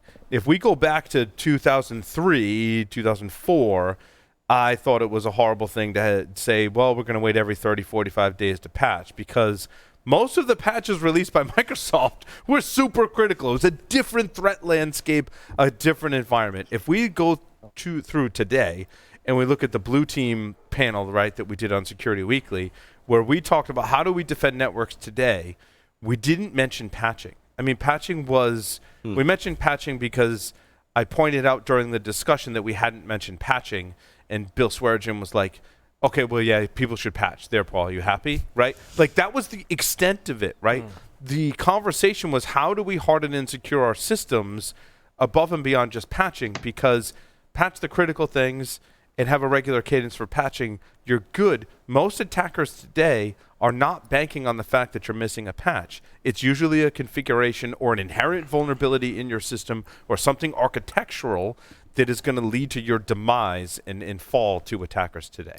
You actually just got me thinking, and we can put the conspiracy hats back on. Robert Joyce from NSA, Rob Joyce, who used to lead tailored access operations there, spoke in 2016 at the Enigma conference, the cybersecurity conference. And I forget exactly what his talk was, but it was something along the lines of how to stop me, right? And I actually think it's a great summary of what people should actually care about, right? And patching, I'm pretty sure, have to check my facts here, was highly cited as just patch, guys, right? Like if you're trying to secure your network, there's a few things to do, right? Credential management, patching. I'll find the full list, but fundamentals. Yeah. I know, Rob. That was the blue team mantra at the roundtable. Was just Patch, implement application whitelisting, remove hard-coded passwords, and legacy protocols. Mm-hmm. Let's start there. If it was easy, wouldn't everybody be doing it? Fair enough. But it is easy. It's just time-consuming. So it's not easy. It's easy and time-consuming, and we get ourselves stuck in these situations where we're interfacing with legacy systems, where we break things, Goddamn legacy. Right. Always. Yeah. It's been working for 20 years. Why should I change it? Yep. But I don't think we're saying don't patch your stuff. Right? No, hopefully we're not saying Hopefully that. we're saying that patching has become an operational thing that folks do, that there's not as much urgency maybe to actually patch software, that many of the vulnerabilities inside of our network or conditions that lead to exploitation are not derived necessarily from a software patch. They're largely derived today from architecture, preying on the user, the architecture and configuration, or just fundamental flaws within the system that maybe the patch isn't great, right? There was the Outlook bug that we looked at, the Outlook homepage bug. Mm-hmm. That was like, there was a patch and some people applied it, some people didn't, but it didn't matter because an attacker could still exploit that architecture. That's what attackers are preying on more so. They're playing on default and weak credentials more so because it's way more reliable. It was Ed Scotus, and I want to go back to, I haven't talked about this in the show in a long time. Ed Scotus, I was in a class with Ed Scotus many years ago, and Ed said, look, a buffer overflow attack is basically a controlled crash within the system. And I thought about that. I'm like, that is really prolific, right? Why would I, as an attacker, want to try and control a crash within a system when I can go log in with user credentials or replay a hash on the network, which is totally expected behavior across all of my software and systems, where my likelihood of causing an adverse effect is much less than if I'm exploiting some type of vulnerability that invokes a buffer overflow. Jeff. I've talked for years, Paul, about to my customers and whoever will listen to me. Hackers are much like water. They follow the path of least resistance. Whatever's the easiest way in is going to be the easiest way in. I agree with what you were saying in principle. We've had I think we've had interview conversation, at least news segment items where it was Enterprise Security Weekly a couple weeks ago, and I was helping you host it, and we were talking to Kenna, and they were talking about 95% of the vulnerabilities are discovered, hackers are not exploiting. It's only 5%. Let's focus on the 5%. And I agree with that at some level philosophically. You got to cover everything, but the point being, there are a lot of vulnerabilities out there. I don't necessarily agree that they're all, everybody's got them and they're covered, because my current customer is driving me crazy. Well, and to your point, Jeff, I think there's a minimum level of due diligence you have to do with patching, right? Like if you got 08067 or some of the like really easy remote exploitable, like you got to go patch that stuff, right? But above and beyond that, if I can find your keys in your GitHub repository, I don't need a vulnerability in an exploit. I have the keys. It's awesome. And to your point, Jeff, right? I follow the flow like water with a hacker. If I can grab your keys from a publicly accessible S3 share or get the data from an S3 share, why do I need an exploitable vulnerability? To take that water metaphor a little bit further, hacker like water will take the path of least resistance, but given enough time, it will find all of the ways in. Yeah. Yes. Well, now it's gonna seep around and find all the cracks, but it'll find she will find the easiest way in. The most water will go in the easiest way. But now let's take that back to the government's trying to bypass your crypto to potentially violate your rights. And we talk about how it's bad for the government to have access to all of our crypto keys and have a back door, right? I agree that's bad. However, they're already similar to hackers trying to go around that. And I, as our listeners know, just finished reading, and I'm way behind on my reading because this book is probably 6 years old or whatever, Kingpin by Kevin Poulsen. When Max Vision was arrested for the second time, probably the third or fourth time he got in trouble with the law. I kind of lost track as I went through the book. But when he was arrested in the big arrest that eventually landed him 13 years in prison, right? The federal authorities had moles in the system. They had a lot of intelligence on Max that they had used other informants to gain, and their goal was to surprise Max. The sole reason that the FBI knocks on your door at 5 a.m. and tries to surprise you when you're an evil attacker is so that your systems are still on, so that you haven't go turn them off.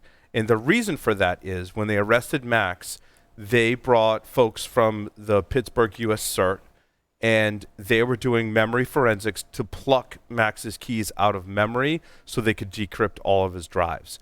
And it was that decryption of all of Max's drives that basically surmounted evidence that was irrefutable in Max's case. They didn't need a backdoor because they had, basically like hackers in our water analogy, right? Found the little cracks and go, if we can get Max away from his systems and they're still on, we can pull the crypto keys, because there were so many cases even before that, even in the past and what we're talking about, where the evil hackers had basically encrypted their stuff and the government didn't have any evidence against them to hold them, right?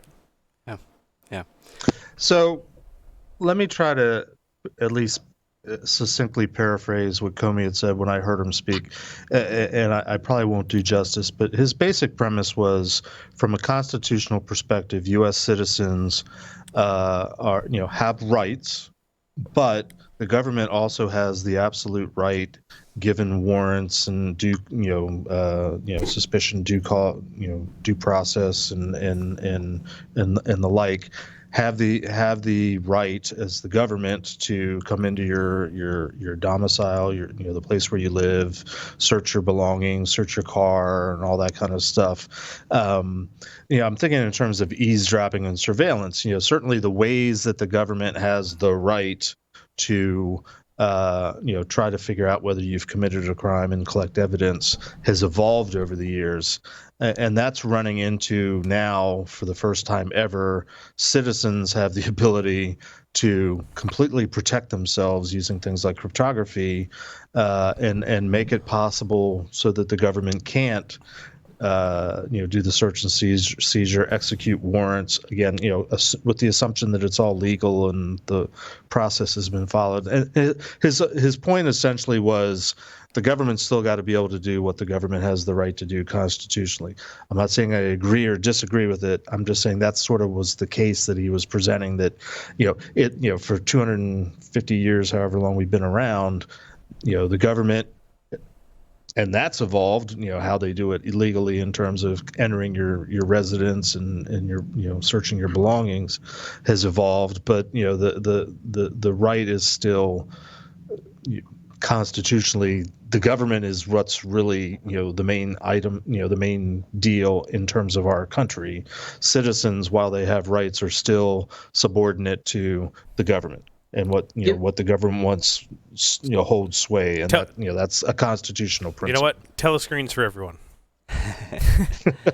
Given the nature of that premise, and I agree with you, but given that nature, like, if you are on that list and the government deems you valid enough to burn a 0-day for, within cryptography, or to begin that analysis on you, all of the data and as many people as they're following, tracking outside of the country, like, if you're on that list and that is part of what they're doing, I can see how this should be. I'm not saying they should have access to the crypto, but if they've broken it and they're not disclosing it, then good on them. They're trying to do their job better. And I think that's within reason. You're not going to be on that list or targeted most of the time unless you deserve it. Now, I may be on lots of lists, but I don't think I'll ever be on a list that requires someone to burn an O-Day for me. Well, if so, you Not should yet. definitely get good network packet capture going, so you can at least make some money off of it. Yes. Yes. Yes. I mean, I think the one thing I'd say for this topic is and when it keeps coming up, right? This topic came up in the 90s. It came up in, I think, 2015, 2016 again now this week, which is why we're talking about it. A people, Matt Blaze, Whitfield Diffie, Ron Rivest, and a bunch of other people got together in 2015 and wrote a paper, Keys Under Doormats, right? I remember that. Yes. And it's like 7 pages or something, right? It's not quite a bedtime story, but it's I'd encourage people to read it because I think they hit on the key points of why this is a really risky idea. Not the first time in history. The other book I'm reading, just quick book review, right? The CDC. Wait, are you listening or reading? I'm listening. He's listening. On Audible, and I also get my kids involved as to what they want to listen to in the car because I take my kids to school not every day, but several times a week, and whenever they're in the car with me, always crypto books, right? Yeah, no, they know I'm going to be listening to in certain time, not all the time, but now I want to listen to a lot of books, and so I get them involved, and which is hilarious because my middle son. And Jeff knows my middle son, right? He's a joker, that one. But I'm like, so Dean, which one do you want to listen to? He's like, well, Dad, what are my options? I'm like, well, I got this one on the Cult of the Dead Cow. And he's like, what's that? I'm like, it was a hacking group that started in the 80s, like way before you were born. And it's all about them. And actually, a lot of Daddy's friends are in the book and stuff because it crosses over into the Loft. I'm like, when you go to Boston, I was explaining to him what that was, right? And he's like, well, what other books? I'm like, well, I got the Unicorn Project by Gene Kim. And he's like, what's that about? I'm like, well, it's like software development process and creating software. He's like, Cult of the Dead Cow. And I'm like, sorry, Gene. At least there's beef in it. Right? So we're listening, and he is a huge carnivore, Dean. And so we're listening to the CDC book. And I'm not a huge fan of that particular book. Dean liked it because they swore a lot in the book. And they swore a lot in Kingpin because they would read the chat transcripts when in undercover FBI and other agents were in, forums, and they would read the chat transcripts, and there was lots of swearing. So Dean got a kick out of that. But now I've started. So quick book review. Really liked Kingpin. And one of the things I really liked about Kingpin that segues into when Max Butler, a.k.a. Max Vision, was arrested, to that moment, which the book did a great job of helping the listener or reader visualize that, was Max is in handcuffs, and he previously had known that the handle master Splinter on the forum was an undercover government informant, right? And he had tried to out that person, and there was a lot of different social engineering to make that, to kind of obscure that fact. And I apologize, I don't remember the FBI agent's name, but his handle was Master Splinter, right? The reason he chose Master Splinter, Teenage Mutant Ninja Turtles, Master Splinter was a rat, which I thought was awesome, right? I thought that was awesome.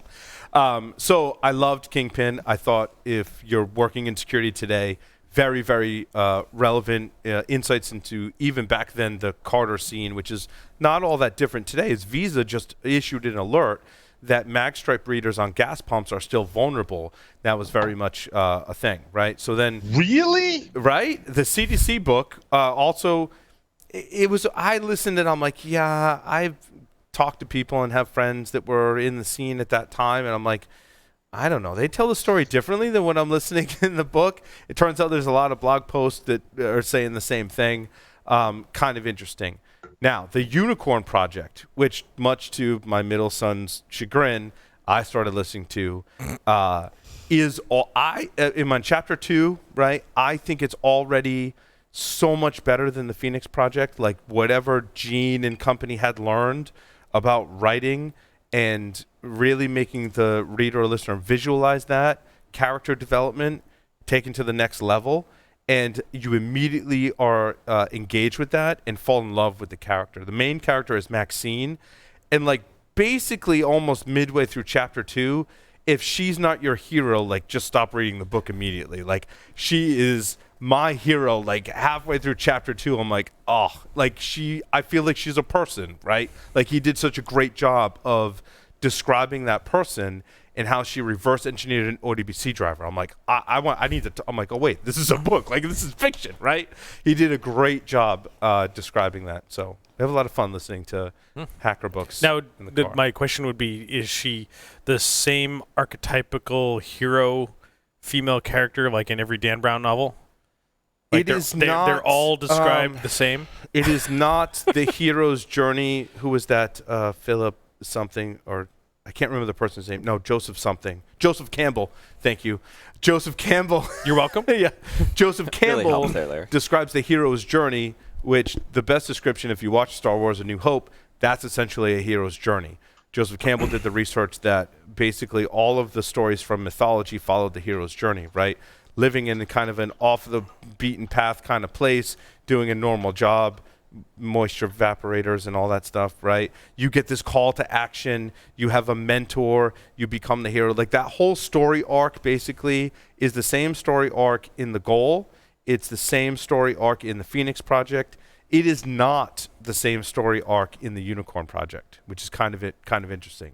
And I don't recommend anybody like reading that whole like theory and thesis, because it really ruins you anytime you watch a movie or read a freaking book. I agree, Tyler, because I did start to go back and listen to Joseph Campbell's work, and it does ruin every. It's because you're like, oh, they just basically copied. Here comes the conflict. Here comes the decision.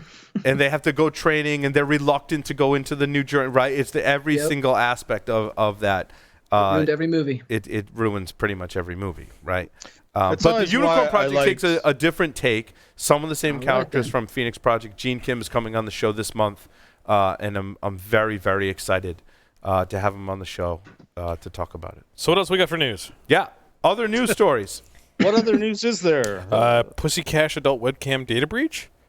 You I had me at Cash. I Wait, had to put no. that. I had to put that in Of there. course you did. And Tyler put it in the Slack channel too. So that It's on the wiki. yep, twice. I'm not the only one that fell for thousands of adult webcam models have had their intimate details exposed online. Not like that. Well, I mean, they are essentially exposing themselves. But it got worse. It's an S3 bucket, and not like it's 20 gigs, which is huge. That's a lot of video, right? But Potential depends on the quality, Tyler. how much? I don't know. How much money are they making off of 20 gigs of data? Like, that's a free tier on S3, right? Like, someone's making a lot of money. Yep. But think about, even if it wasn't video, the other types of information that included there was, like names, addresses, Metadata. social security numbers, passport numbers, pictures of licenses, In It's a legitimate business. but in all seriousness, I mean, credit card numbers, they in are- full, Jeff, PCI. they are exposing themselves online to They make are, money. but- Hopefully in an agreeable, like legitimate Yep, way, yep. right? And I don't know if there's any Fully details. consensual, right way.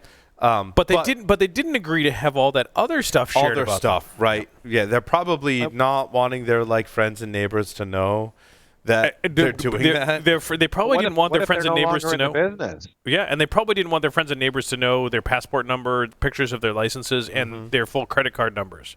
Because these could be like everyday business people. These could be people that have legitimate even clearances at this point. Like, School teachers. this data set is a very interesting one from a. But why are they storing that? Well, it really like why do you need to store that? I mean, you need to validate if the picture of the license is to validate that the person is of legal age to be doing this, which obviously you should do, right? Why do they need to store it? Like, once it's validated, do you need to store that data? Can you just throw it away? Or like sometimes what do you if I wonder, That's a good does question, a Paul. paper copy work? If you need to store it. If you need to store it, paper copy maybe. Yep. Sure. And you think about that, like, in all of the movies that I've heard about on the internet, like they all say in the beginning, or at least you've told me that they say in the beginning, like, we filed all the paperwork to verify that everyone's 18. Maybe they need to retain that data. Right. Because To of Ryan's the point, adult- do you need to retain it digitally or can you Right. retain a paper? Right.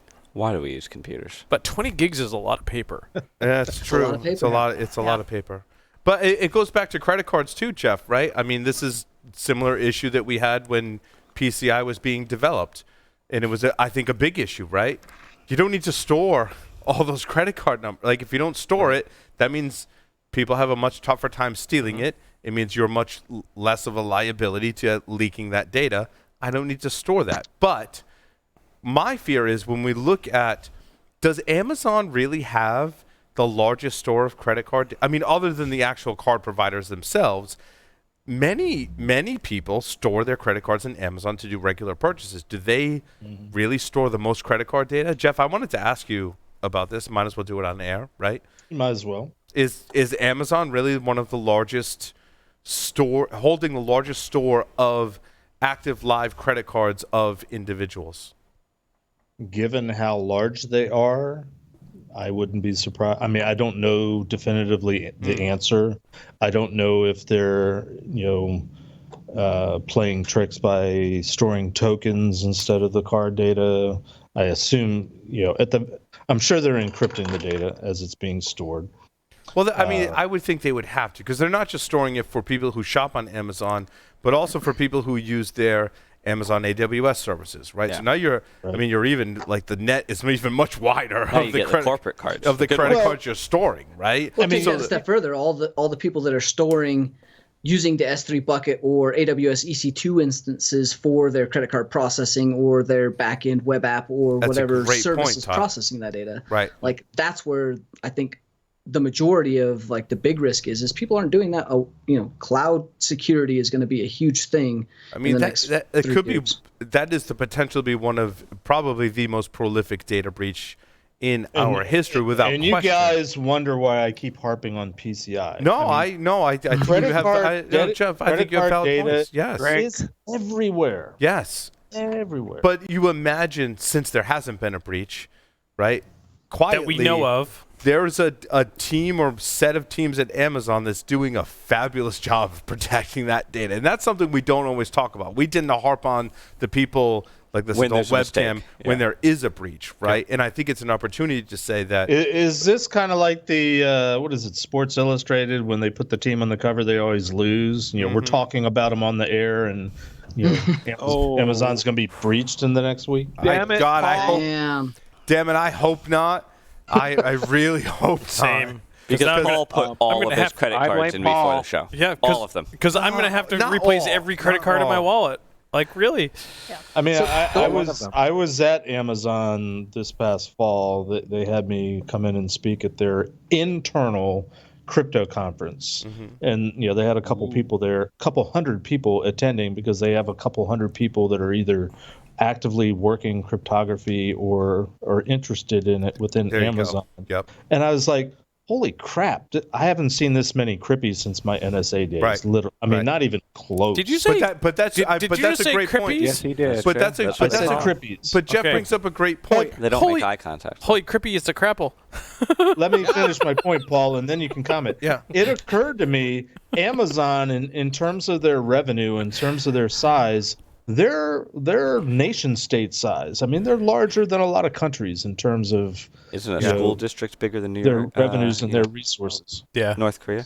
Yeah. I mean, they're almost as big as Walmart. Not quite though, but Walmart's the world's largest online retailer. presence arguably is not as much as Amazon. It's not as good, but they're I don't know about that. brick and mortar. They're the world's largest retailer. Agreed.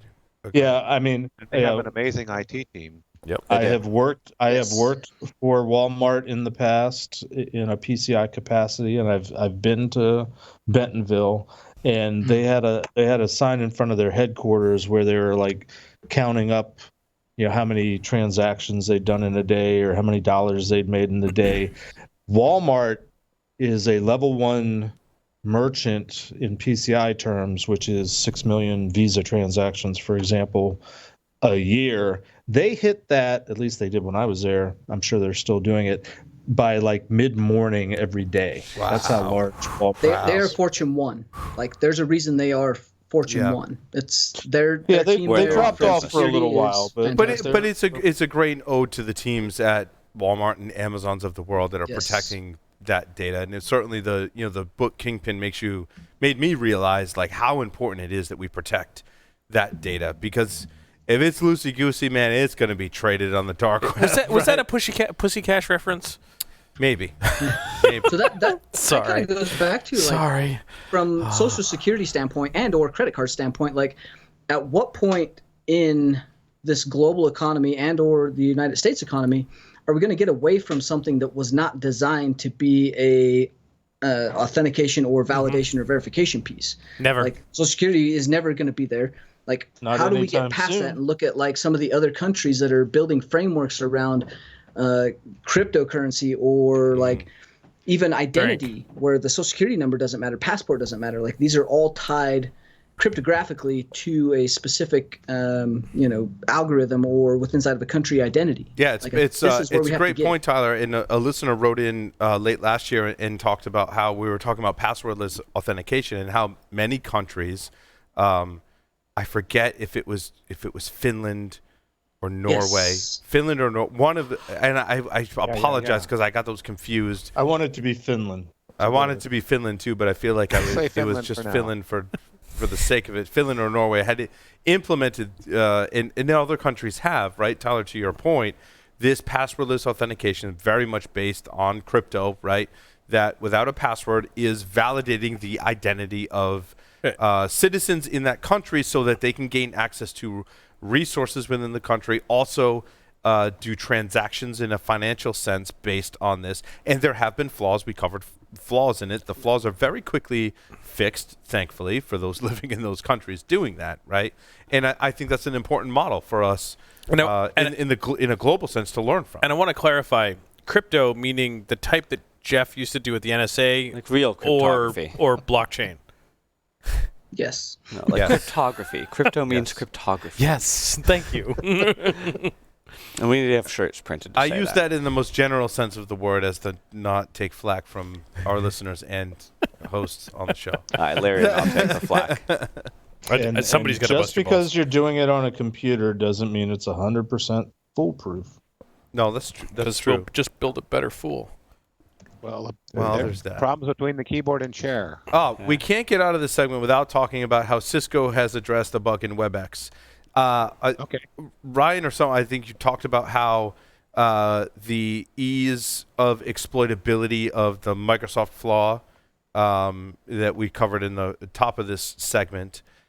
When I looked at the code for remote exploitable NetScaler servers, I was like, wow, that's like really Even not easier. that. It's like not that. It's even. Did you come to the same conclusion? I'm like, that's really not The that hard. Microsoft signing flaw, you had to understand how to, and it's like basic elliptic curve math, so not basic. But you are replacing, you're controlling the generator parameter of an elliptic curve. In NetScaler, it's like we changed some characters in a Directory string. traversal, like changing characters to get traversal. directory traversal, Dots right? are tough, right? Yeah. I mean, that's Like the Python code wasn't even really.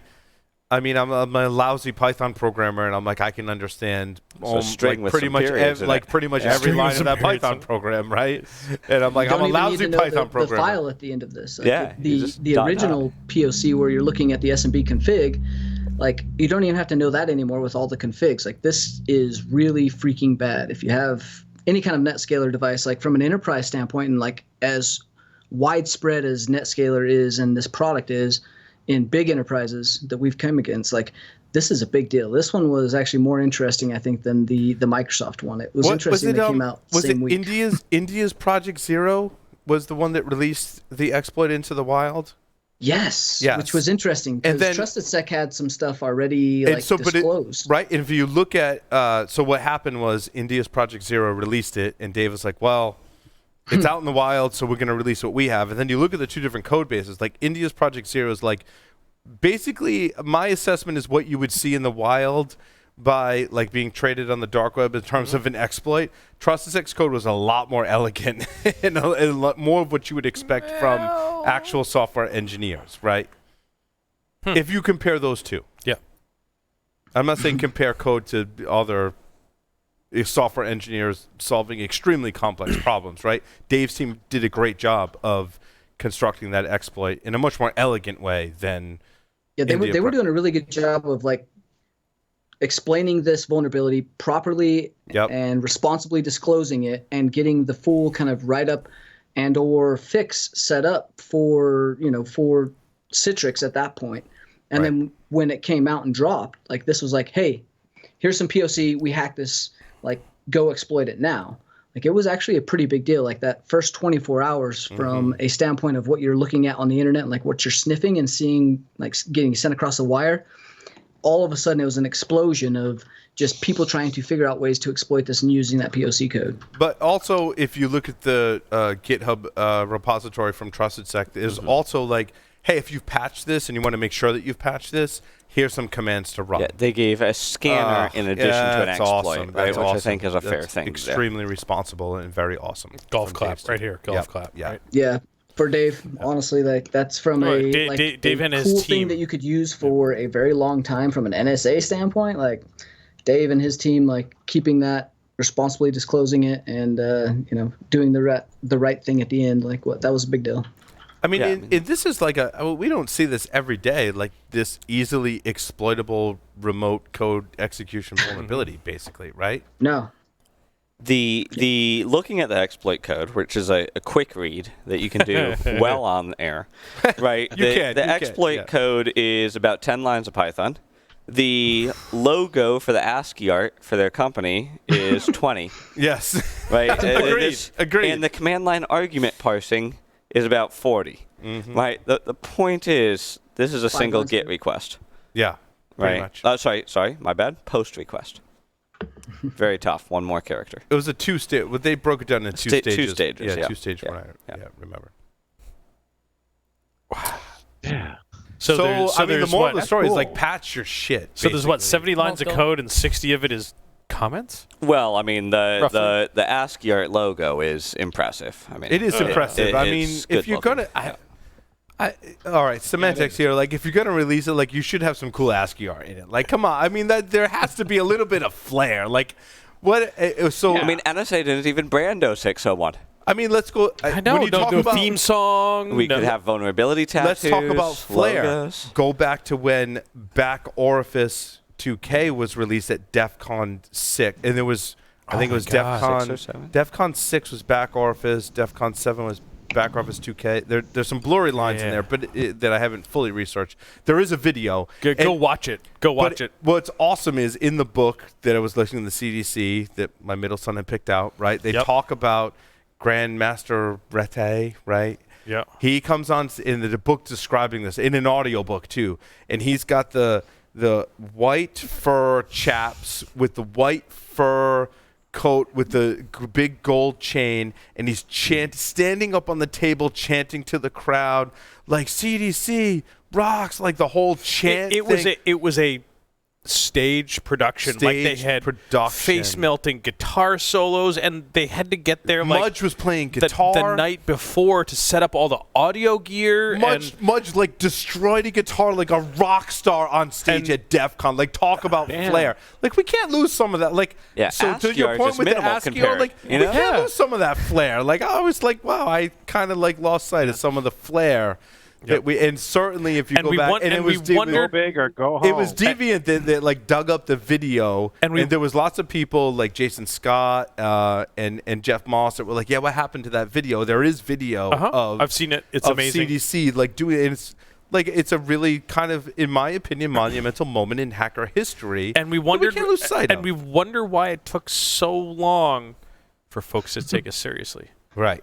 But that Larry brings up a great point. It is a great point. But and that's I think we can so maintain much fun. One of the ways, to Ryan's point, we can maintain that spirit is cool ASCII art in our exploits. It's the least we can do. It's the least we can do. Right. To maintain Stabilizing that an exploit on ASLR takes a long time. It I mean, does. not that long. And if you're going to do that, but have enough some cool to do ASCII art, right? There's programs that automatically make it. Sure. It's the least we can do. Include that in your exploit. Yeah, we currently have our online fact checker. BO2K, according to Lee, was July 10th, 1999 at DEF CON 7. DEF CON 7, and it was DEF CON 6 that was original Back Orifice. So this is like all the political debates. We have a real-time fact checker. That's awesome. Thank you, Lee. Awesome. Thank you, Lee. My pleasure. Speaking of facts, I'm out of scotch. The guy that doesn't drink scotch. You want more, don't so you didn't mind it, huh? No, it was fantastic. It's an excellent selection. I'm going to get some more scotch while you guys talk about Cable Haunt. Because we again, there's so much news we can't. I know I'll we're go going. Grab scotch for you guys. Okay, thank you. We're going over on time, and I know this, but we have to. And admittedly, I'm at fault here for going kind of off the rails and talking about stuff. But we have to talk about 200 million cable modems. at least 200 million cable modems in Europe. Maybe others. The attack surface leaves some to be explored given how things are going. Effectively, what Cable Hunt gives the attacker remote code execution on the cable modem. The first stop on upstream to the internet for many households and businesses. And more so in, is it Europe? In particularly in the release from the Cable Hunt folks, they are saying there's 200 million potentially affected cable modems in Europe. Mm-hmm. Is there more potentially? Because that's where they focused their stuff, at least initially. Right. And they were looking after the Sagem-Com Fast 3890 modem. Yep. One that was prevalent in Europe, as opposed to some of the stuff that might be over here. But I bet there's the same guts in them. And based on our conversation earlier about IoT, does any of this stuff get reused across multiple manufacturers? No, but wait. And is it binary blob for specific chipsets? And I love how Tyler's drinking from a flask right now, which is just awesome. He thought that wasn't going to get caught on camera, but I saw him. So a buffer overflow in the Spectrum Analyzer, which the article describes as a small server that detects interference and other connectivity problems in a host of modems from various makers. Does that mean in the cable modems there is a software-based spectrum analyzer? Yes. That's looking at the spectrum coming in from the coax cable connection? Yes. That's interesting. Yes. And we talk about reuse of code across multiple manufacturers for specific chipsets. Could there be more? I would say yes. But based on what they were able to do once they had access was lots of fun stuff. Disable ISP firmware upgrade. But as we established, though, once you gain a foothold into an embedded device like this, typically similar to a lot of the container configs I see online, right? You've got root. And what's interesting is fixing that problem may sound trivial, like don't be root, right? I've seen build systems that have read security documents and recommendations and go, we shouldn't be running as root. In their build system, it breaks certain builds in their build system. So I saw an instance where basically the Docker container was spun up, then they dropped privileges down. When you go to deploy that to something like Elastic Beanstalk, it can't write to the volumes to execute their entry point.sh in this instance, and the build fails because they didn't regression test. And I want to call them out because I haven't contacted the project, right? But now you have. But I haven't called them out, but not a name. I haven't said the name, but I saw that this week, and I was like, I give them props for trying to secure their system, because when you're building a container or an embedded system, the default running state, if it doesn't need to be root, it shouldn't be root, right? Like that's just giving away privileges when you don't need to, and it's essentially the exact same thing, right? You can almost think of it as a container as a small running embedded system, right? Yeah. Different in that the container is running on top of a kernel. An embedded system, it has full access to the kernel in the sense it's running not in a container, but go ahead. It's the same thing, right? Don't give up root where you don't have to. Does this process need to run as root? Yeah. So ultimately, maybe in this case it does. Thinking about what they were able to do with these cable modems once they got there, this device is now between you and your internet, whether it be at your home, through your business. In thinking about some of the list of attacks here, change default DNS server. We know how bad that goes. Yeah. Conduct remote man-in-the-middle attacks, hot swap code, or even the entire firmware. Disable ISP firmware upgrade, so prevent the ISPs from even fixing potentially some of these issues. I mean, once you're root on an embedded system, I'm like, all bets are off, right? Like most of the protections, unless they're embedded in the hardware, right? Jeff and Ryan are pretty much, This is why we look at hardware root of trusts on these systems. That's why that adds the security layer that can be, or even chip-provided memory protections can provide some, although those can be circumvented. And the DNS attack has been available, that's since the beginning of time, since we've had routers with embedded Home systems that gateways, provided. yeah. I mean, DNS is. I remember years, probably 10 plus years ago, looking at where they looked at the banking systems in Mexico and then looked at the cable modems being deployed to customers of an ISP in Mexico, and then basically poisoned the firmware so that the DNS for those banks resolved to an attacker's address and were stealing people's financial details. I mean, this is going on even long before 10 years ago, and here we are still today in 2020 talking about that style of attack. And Lee had a comment in there. To the DOCSIS 3 vulnerabilities and stuff, though, this is outside of your firewall. So your ability to control outside of what manufacturer or cable modem you pick, and based on your provider, that may not even be an option. So this is outside of your firewall and your control as far as what you're getting or receiving from the internet. But Tyler, you should have a big deal, right? You should have taken Larry's advice, and all our listeners and hosts on the show, you should have taken Larry's advice. Larry's like, call your cable provider. Here in Rhode Island, we're limited to 2 options, right? There was one Cox Communication and Verizon. Fios. And I'm like, Larry, I got Verizon Fios. He's like, dude, you can call them. They'll come out, and like they won't be happy about it, but basically they'll give you an Ethernet handoff. Yep. And the guy came out, and I'm like, dude, I want an Ethernet handoff. And he's like going through his thing, blah, blah. I'm like, dude, like I've been doing this a long time. Like I appreciate what you do. I'm like, I've done networking and security for a really long time. Like, if you give me an Ethernet handoff, I'm going to be your best customer, and I'm not going to bug you ever again. Like, it's going to be awesome. They gave me an Ethernet handoff, and I don't. And he's like, well, you still need to get like channel information and blah blah blah. Fast forward to today. I mean, you can pay YouTube. Say what you will about YouTube. Their YouTube TV is like $48 a month. It gives you all the TV that you need. I don't need my cable provider's TV anymore. When life is good, I've got an Ethernet handoff. I don't need your crappy cable modem that has like tons of vulnerabilities. So here you give me a handoff into my firewall. This is what we did. And you just put your firewall in place that has all the vulnerabilities. So this and is I put in pfSense, which I never update, which is really don't update it. I hear it may break. So same scenario, but we still use a set-top boxes, and we need the channel information. And the guy's like, okay, well, we're going to take this crappy Action Tech and we're going to put it Ethernet to here. And I'm like, no, you're going to take my firewall. He's like, but you need this to provide Mocha to the over the cable. I'm like, I'll put it behind my firewall. We'll put it back firewall. here. We'll plug the WAN into here. And he's like, how does this even work? And it was when we were building our house, and I let me adore my wizard hat in Rogue, and I'll show you. And he's like, I just took these networking classes, and I don't understand how this works. I literally drew the guy a diagram on a scrap piece of plywood with a Sharpie. Yes. I did that today. Did you send the plywood home with him? I really don't want that. I want to bring your fiber connection straight to my switch.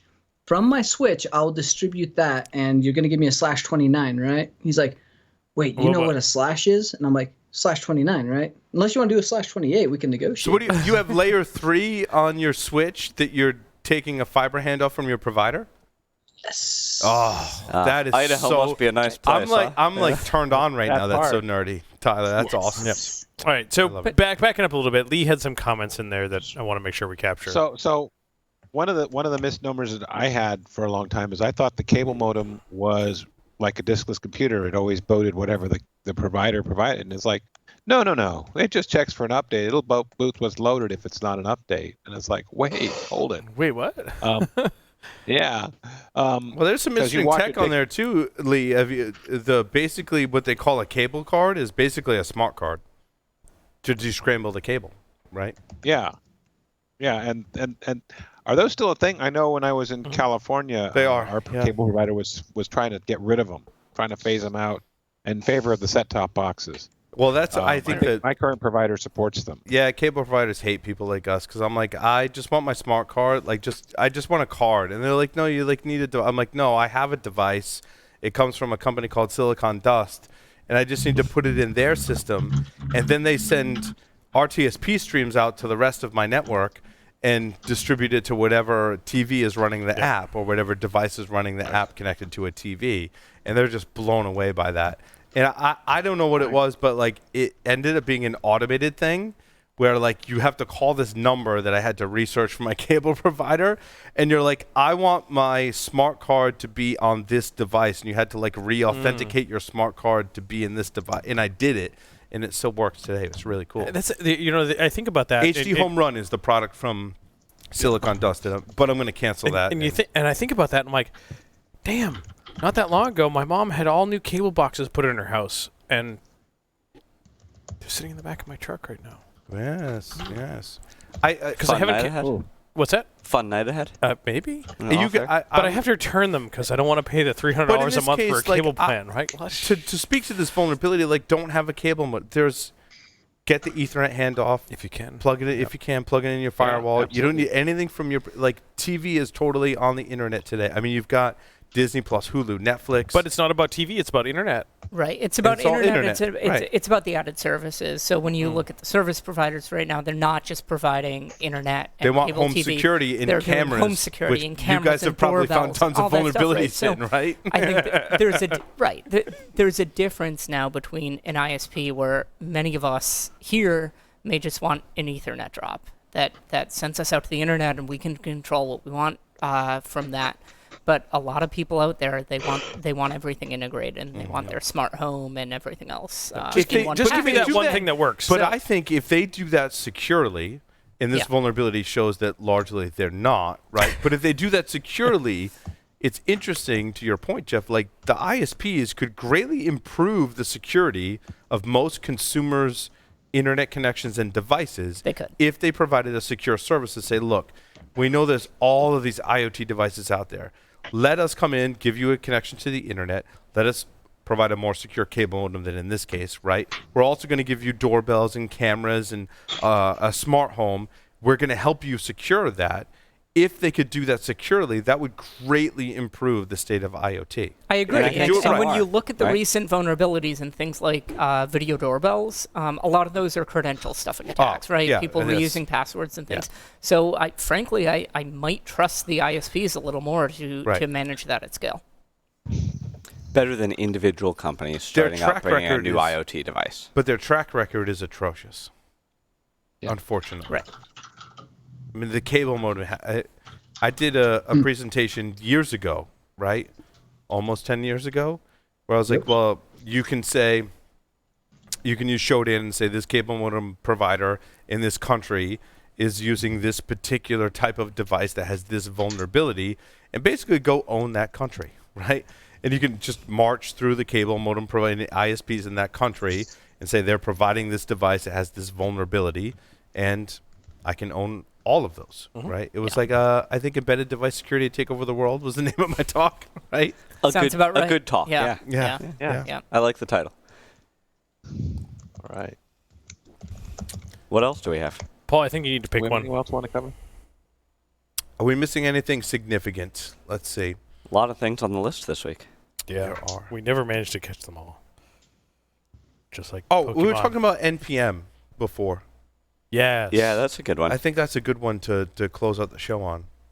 Now, Microsoft is warning that NPM packages are vulnerable, which I thought was interesting. And it's specifically one, right? Which in this case, was apparently not widely utilized by, all 32 downloads. But Microsoft's vulnerability research team is like, hey, listen, it's grabbing your environment variables in etc hosts. Okay, it's probably not great. Also, why are you installing this? But apparently only works on Unix. You think you could at least put in the effort if you're writing an NPM malware package to at least work on multiple OSs. Or work in JavaScript, the native language, right, and be platform independent. Which I think they cited in this same article you put on the wiki, right? That there was an NPM cryptocurrency mining or wallet one, right? A while There's ago. lots of them. Yeah, it's funny, I think back in, what was it, like 2018 or so, I filed a CV along with a team of that I was leading, actually targeting Microsoft's cryptographic library that was in NPM. It's funny, links back to 0601 because it was a elliptic curve cryptography issue. And, the question is like, well, how many people have used this? And NPM stats was a lot more than 32. I forget what the number was. But NPM packages continue to be a source of issues. So NPM, and I'm not sure when they introduced this feature, but if you, like I did, build a container that includes NPM, NPM, when you start installing packages, it tells you in the screen. Now, being a security researcher, I'm like, yeah, like NPM tells you, hey, I'm installing all these packages, and guess what? You have 243 vulnerabilities. I'm like, well, That's it? that's concerning. Nah, that's fine. There's all good. only Seems 50 legit. high. I feel like I need to research those, and I started researching them, and then I stumbled across an article that was from a professor, nonetheless. Hopefully he's teaching his students better, right? This is, you know what? You don't really need to worry about these vulnerabilities. And I'm like, no, you know what? I'm worried about these vulnerabilities, and your article is not helping me address these vulnerabilities, because it says right in the output that you read when your container is building that NPM found these vulnerabilities, and you can run NPM audit like -- fix and fix them. But if you do that, it could break a bunch of stuff. And I'm like, well, here we go. Yeah, here we go down the, like the nobody got software to do that. development Patch life hole, cycle, yeah, right? yeah. You know, security life cycle of software. And I'm like, that's really bad. Like, I'm how sure do you? everyone using NPM has comprehensive unit tests, so it shouldn't be an issue, right? They'd Oh. immediately detect if they broke them. I just threw up in my mouth a little. Well, I'm sorry for that, because it's an excellent scotch you It is, provided, it's so really I'm great. sorry to ruin that. I think you need to refill his Or you're glass. welcome. Yeah, we can pass this over. Just pass it down the line. We need a lot more scotch Oh. to talk about software composition analysis and how we solve that But I think problem. so. Like NPM audit, right? Despite whatever issues, is a great tool. We want more platforms that use that. A lot of new platforms are putting that out as an integrated thing. You don't have to buy an additional package. It's built into the ecosystem. And yeah, whether those vulnerabilities are real or not, whether they're exploitable in your code or not, we're making it very easy for a developer to fix it. We've won. Or we've at least Well, are they we've at easy? least helped. I think easy to fix is really dependent on the environment that you're in, right? And each one of those requires research. And now Git's doing the same thing. Git will tell you Right. in my Python libraries, they were like, well, you've got all these heinous vulnerabilities. They purchased the And I what the I face was. Yeah. forget the name of the. Yeah. Someone, right? But I track some of them down, and I'm like, yeah, that's a vulnerability, but I'm not really using like that aspect of the library, so the likelihood that I'm actually vulnerable to this is really low, except every time I produce a build, Git's telling me you've got vulnerabilities. I'm like, so I'll fix those just to like make that go away because it's annoying, right? But there's still a lot of issues there in terms of just identifying and prioritizing those vulnerabilities is a thing, but then also how do Being I precise. the ones that Yeah. but the ones that concern me are the ones that don't get flagged, that Git or NPM or any commercial or open source vendor saying like there's a vulnerability. The ones that concern me are the ones that I'm including that are backdoored. No one knows they're backdoored, and there's no vulnerabilities and no CVEs associated with them, but I'm including them. And oh, by the way, they're stealing my private keys and sending them off to somewhere in Ukraine or Russia or whatever, right? Like those are the ones that concern me. And how do we detect those at a much higher rate than we are today? Because I think we're not detecting those at a high enough rate today. No. And we're lost in the noise. We're lost in the, I've got to run NPM audit and NPM fix, and I got to address the ones that Git is telling me about. And that's And we think distracting that's me fixing from, us. I'm including this other open source library where the original developer has abandoned the project. Him or her has passed it off to someone else that has taken it over, and that person's malicious and has built a backdoor into it. And now it's in my enterprise software. And it's a widely deployed package. And Or I mean, that's what concerns me. yeah, I think that, and when we look at building tools to do like audits and analysis of binary or source code or whatever, right? I think like, yes, we have to do the SCA stuff. We have to alert to CVEs.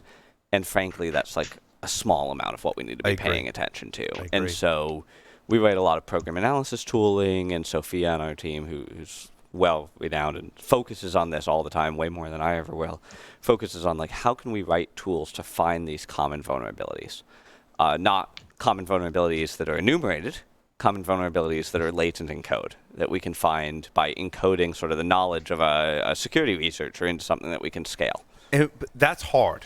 I is. don't think It we is. should dismiss it. I think it is difficult to review the source code of every library that you're including and determine whether it's malicious or not, because there are so many ways. Like, and you go back to Perl, right?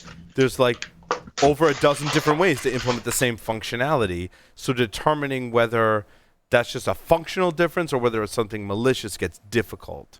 What I've proposed to folks working on this issue is if I include a library, does that library require external access? Because at the end of the day, the attacker needs to collect information, but they need to extract that. So when I include a library for analyzing image files, does that library need access to external? Does it need to connect to another host on the internet?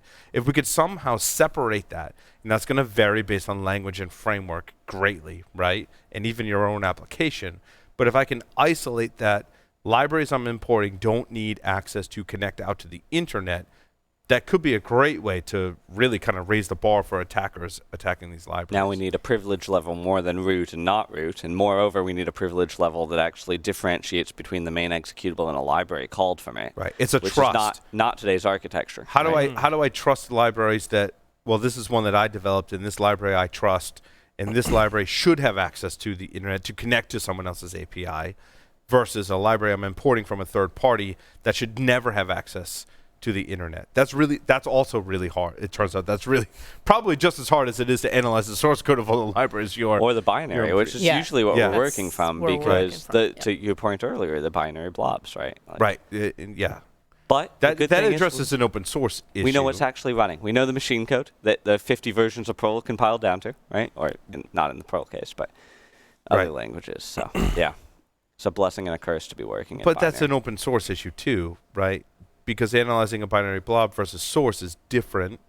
Open source proponents, it's interesting, I presented at an open source conference and talked about binary blobs. And like literally people were standing and clapping where I was like, we should get away from binary blobs being included in things like embedded devices.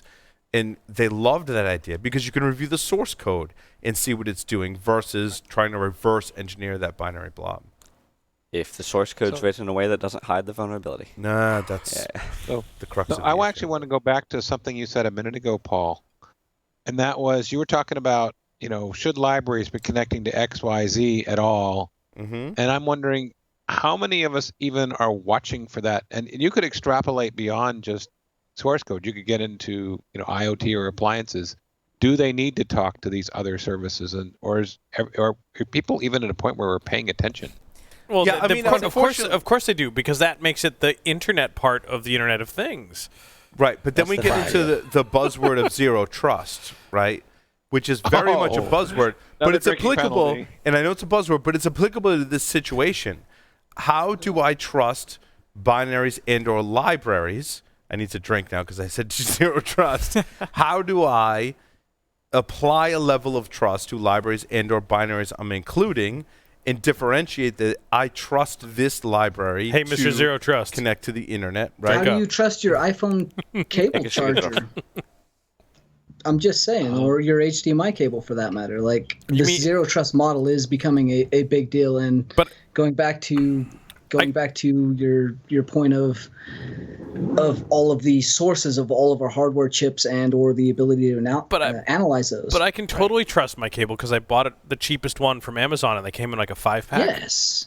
And it came with a little some characters that you couldn't quite read in the return shipping address. Because it came in 2 days, that means it's not from China, and you're good. But you know what? Tyler, to your point, what's interesting? I used to have the X-Files poster that was trust no one, right? And I think that we could extrapolate that today to trust nothing. But I think you have to trust something because your phone has to get charged. That's why you don't use the phone. I want to even take that a step further. That's why you do wireless charging, Tyler. Come on now. Well, I do. But Tyler, to your point, I want to take that to the next level and say we should verify and then trust.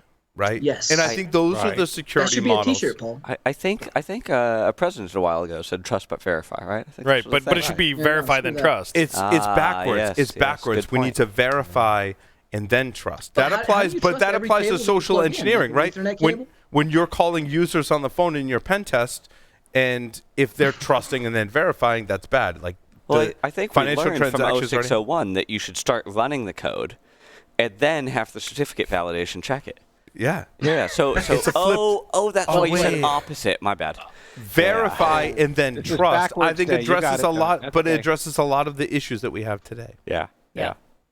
It does, but it's going to get more and more difficult. Like, looking forward, I don't know how, like, looking at my Ethernet cables that I'm plugging in that I'm buying on, Amazon or mono price. Like, how do we verify Ethernet cables? How do we verify our USB cables we're plugging our phone to? How do we It's verify just one all of the these things reasons that I have love chips, Tyler. microcontrollers, HDMI? Like, how Like does this... that tinfoil hat goes right down to like I gotta validate the Ethernet cables I'm but buying everything too. from That's that my bad awesome. USB is bad, That's man. It's awesome. a bad USB. to even DARPA is focusing on the same issue, right? So whatever, we'll give Tyler a hard time for the tinfoil hat, but like this is a very valid issue. DARPA has active programs looking at how do we validate for the commercial industry what's being brought in and plugged into systems because it's a concern for everyone. Or more importantly, how do we validate? But maybe this is the NSA updating their tool chain.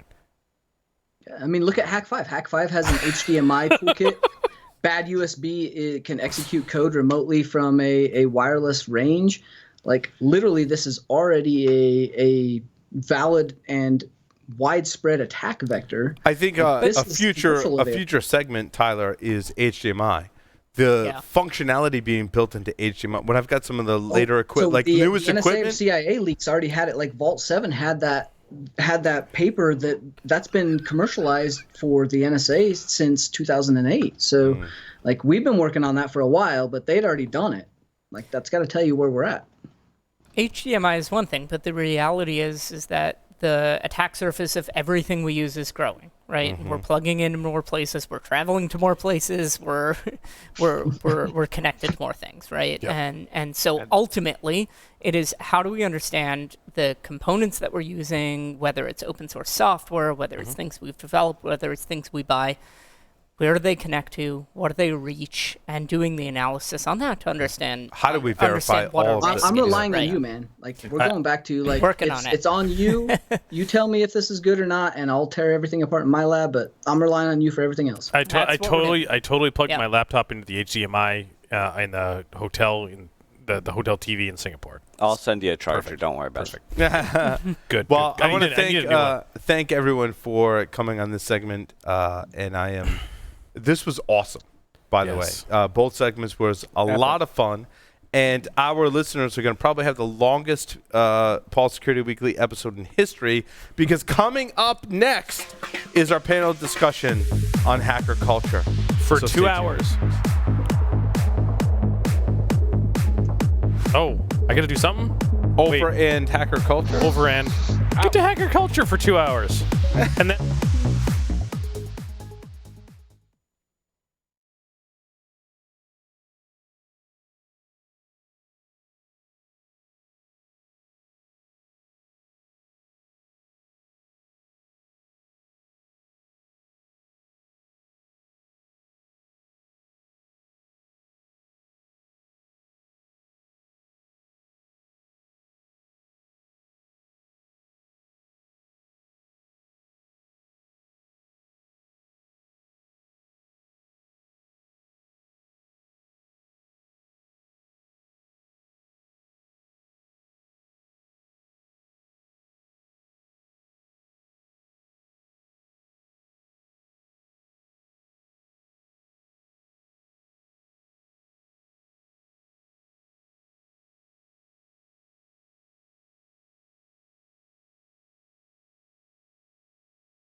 The biggest problem in security that remains unsolved is flat networks inside the cloud and data center that allow threats to move laterally and compromise vulnerable targets. But microsegmentation using traditional firewalls is too complex and time-consuming. There's a better approach: Edgewise Zero Trust Auto Segmentation. Edgewise is impossibly simple microsegmentation. Using the identity of machines and software that are communicating, Edgewise offers the strongest protection that adapts automatically to changes. Protect any application in any cloud without any changes to your network by visiting securityweekly.com/Edgewise. The question is simple: have any of the systems on my network been compromised? The answer is harder than it should be. Enter AI Hunter. Active Countermeasures has automated and streamlined techniques used by the best pen testers and threat hunters in the industry to create AI Hunter, a network threat hunting solution that does the first pass of a hunt for you to identify systems that are most likely to be compromised and scores the results on a scale from 0 to 100. You can then research those systems in depth with AI Hunter. Focus your valuable time on the systems that need your expertise with AI Hunter. Sign up for a personal demo today at securityweekly.com/ACM. Welcome everyone to the culmination of this day. This is the seventh segment of the day. 13 hackers are assembled around the table here in studio. There are no remote guests. We're all here in studio to talk about hacker culture. Or maybe even fisticuffs. Or maybe a lot of different Squeegees. A lot of people introduce Larry Pesce. Yes. Jeff Mann. Yep. Doug White. Tyler Robinson. April Wright. Patrick Laverty. Present. Trent Lowe. Bill Swearingen. What? Jason Albuquerque. Here. Lee Neely. Absent. Joff Thayer. I love you. Matt Alderman. In the house, I've been very much so. It's interesting. I read a book, as you've heard me talk about like 18 million times on the show. That is interesting. You read a book? I read a book. I was surprised too. You read a couple books. But you know what's funny? I didn't. Lots and lots of pictures. What's funny is I'm lying. I didn't actually read it. It's I an listened to audiobook. it. It's an audiobook. I knew better. I knew better. Right. He doesn't read books. And so it's been playing in my car for the past couple of months, and it spawned two segments. I mean, that's the resounding endorsement for this book, is that it was the research I was doing for security history, the roundtable we recorded earlier, and then I was like, well, all the hosts need to gather around the table and talk about a topic, and I'm like, there was so much great information in this book. I'm like, we really need to talk about hacker culture, which is something we've never sat around on a podcast and talked about on this show. I'm like, what a better opportunity than to have all these fine individuals here in studio and talk about hacker culture, and not the nitty-gritty details of information security we talk about every week, but really what it means to be a hacker. Can and I fucking kill that thing? To have that opportunity with this fine group is just an honor. You are all very much hackers. Trent and Bill already exceeded my expectations for being the hackers that they are today. Trent was showing me pictures that he was posting on social media, and I'm like, it really, for me, captured when we started hanging out at early ShmooCons and then DEF Cons, right?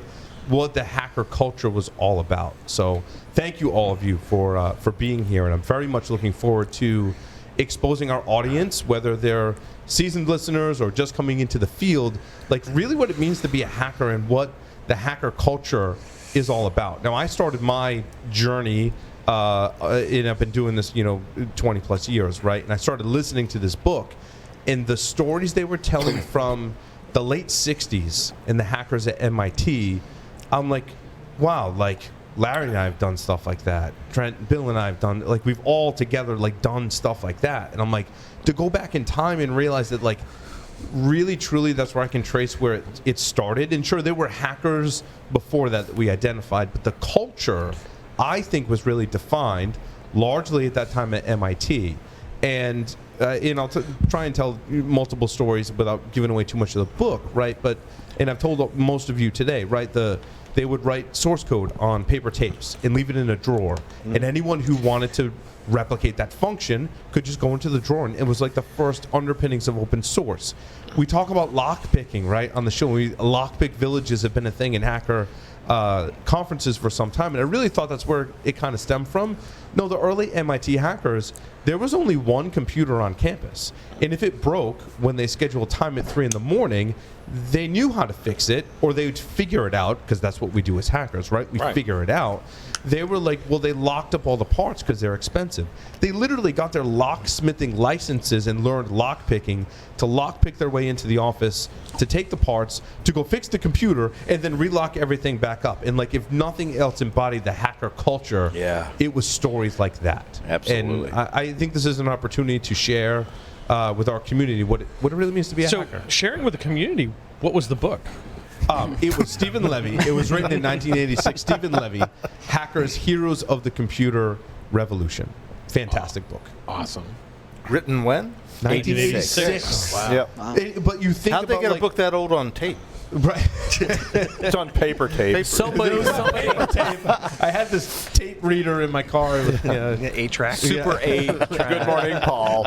I am going to read this book to you. Right. So instead of going down to Home Depot to pick up a guy to work at your house, you go to Borders Books and get a guy to read it to you. There you go. That's old school, yeah. It's available on Audible.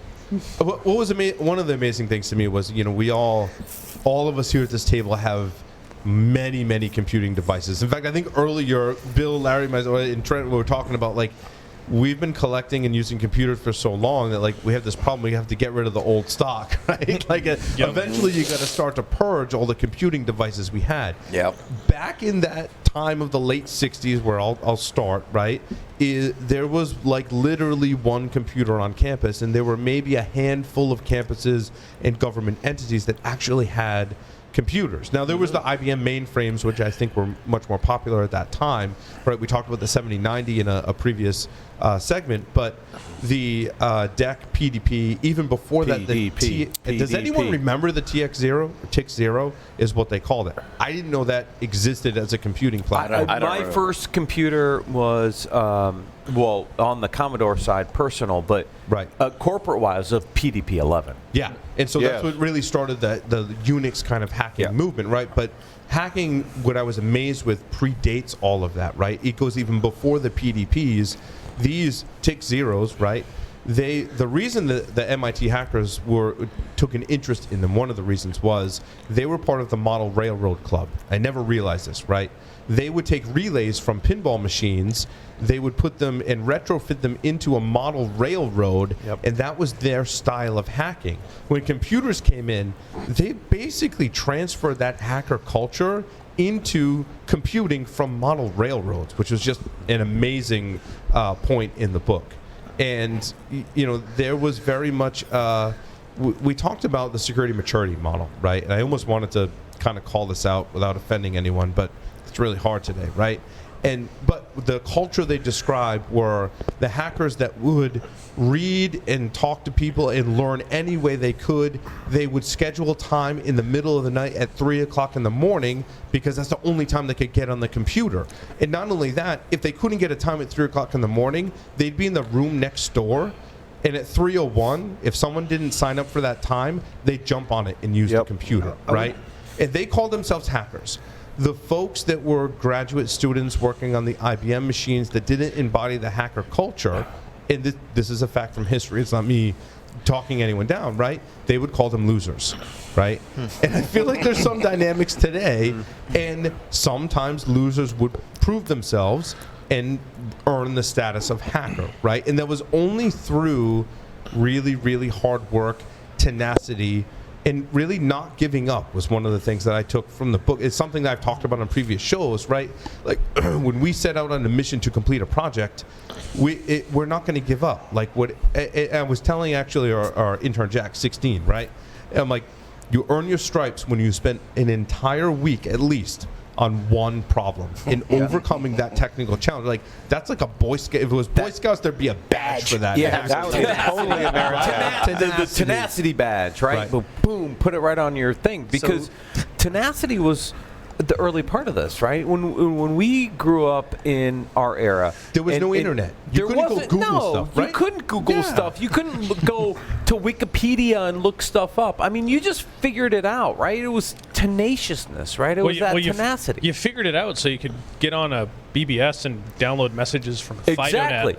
and then you can read more about the problem that you had. Like, right. Remember the early days, right? So I remember Case Western Reserve was one of the first campuses, all fiber and connected. to celebrate hacker culture, I have champagne. So. Yes, we have lots of champagne. Love you, man. You answered Lee's request. He needs more alcohol. To celebrate another year of Security Weekly as well. So we're gonna do some champagne. in the 80s, Case Western Reserve went all fiber and connected us right in the Cleveland free net.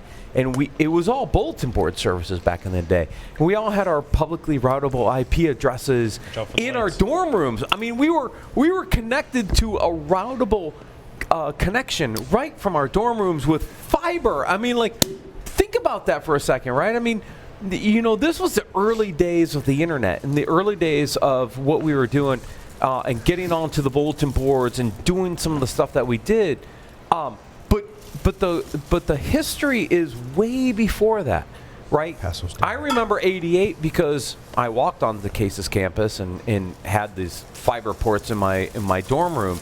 But I mean, the whole history up to that point is just pretty astounding. All right, I gotta chime in. Trent, you were trying to chime in earlier. Oh yeah, I was just saying that I would say that same culture early on has kind of transformed into parenthood. At 3 a.m, that's only when like your wife is asleep or you have time to work on those projects. And Trent, it's a great point.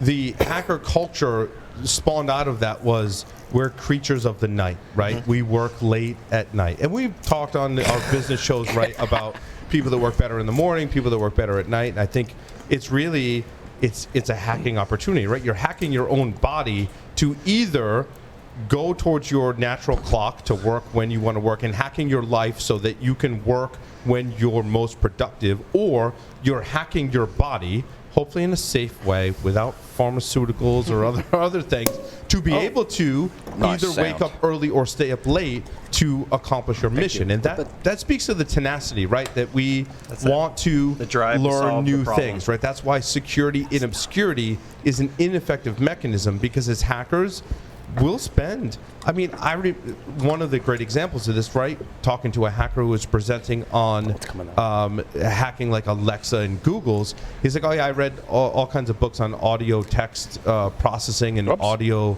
engineering and natural language and speech. Because I was like, do you have a background in that? He's like, no, I got books and I read them because I wanted to hack this technology, right? And that was really something that I don't think we've really highlighted enough, that we will go to great lengths to learn a technology. Bill. Yeah, Paul, I'm interested. When did you know that you were a hacker? Like, so what was that point in your life when you realized, like, what did you do? Like, what was the thing that you're like, I'm a hacker? I loved programming and hacking on my Apple IIe when I was 7. And it was an opportunity my parents afforded me.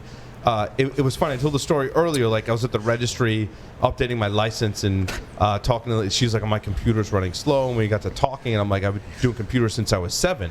She goes, "Oh, I didn't know they had computers back then. I thought that was something they invented in the 90s, right? That's when the internet got popular, right?" Yeah. And that was the point for me where I was like, I could take this machine and do stuff with it and write commands and make it do stuff, right? And for me, it was the Apple IIe and my parents that signed me up for courses where I learned programming, and I'm like, this is awesome, right? Then as I would go to anyone's house, my friends' houses, they had IBM PCs, I'm like, what can we make it do, right? And that's when I knew I was a hacker. Can I chime in? Yes, please do. Absolutely. So I'd like to tell a brief story. Oh, wait, before that, can we a toast? Yes, let's do a toast. Cheers to security. To Security 2019, fantastic year. To job security. Cheers. Love y'all. Cheers. All right, now I'll tell my story. Drink first. Take a drink first and then go. So I realized I was built for this when I was actually 17 years old. Similar to Paul, this was actually Commodore 64 in the British English world. And very similar time period. Very similar time period. What's British? Yeah. I grew up in Australia, of course, and my brother. British? My brother and I. It's part of the empire. Come on. It is. Never heard of it. My brother and I determined that we could actually rewrite the operating system of the Commodore 64 from the ground up, and we did. We learned 6502 Motorola assembly of 6510. Was that the same one that Apple was using in the Apple I? It was. Yeah. We rewrote the operating system from the ground up. We actually wrote, and I'm going to announce it right now, never been announced before, a network operating system where we could run a program on one system and have the output displayed on the other system across RS-232. In assembly language. No way. In assembly language. That can't be done. We wrote the first network operating system right then, and we were 16. I mean, we didn't know what that was worth. That rocks. That was about the same time I'm playing with the Commodore 128-ish, right? Yep. It's in that same time period. It's in the same time period. Same time period for you, Paul. Yep. Where we're playing with the 64, the 128s. I had a 128 when I was a kid, and dealing with the Commodore system, I was Commodore Atari. Right, and so you started to play with that stuff, and that intrigued me to the point where, in school, I wanted to learn programming. I wanted to learn BASIC and all the early languages. We were working in assembly. We went straight for assembly. But back then, there was a line in the sand between assembly and BASIC. Some people would start with BASIC. Some people start I didn't touch assembly until much later in my career. The book goes through multiple different periods and different aspects of hacking. One is online systems, which became Sierra Online.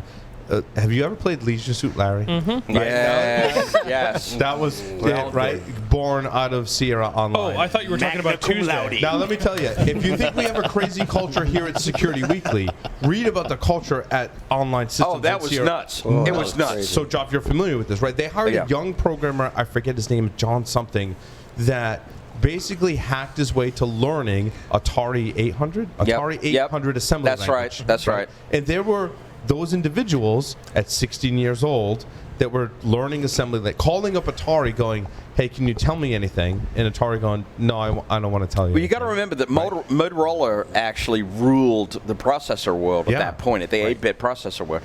But I'll finish my story really briefly, but I actually graduated from that period of my life into a world where I was interacting with a VAX 11780, Digital Equipment Corporation.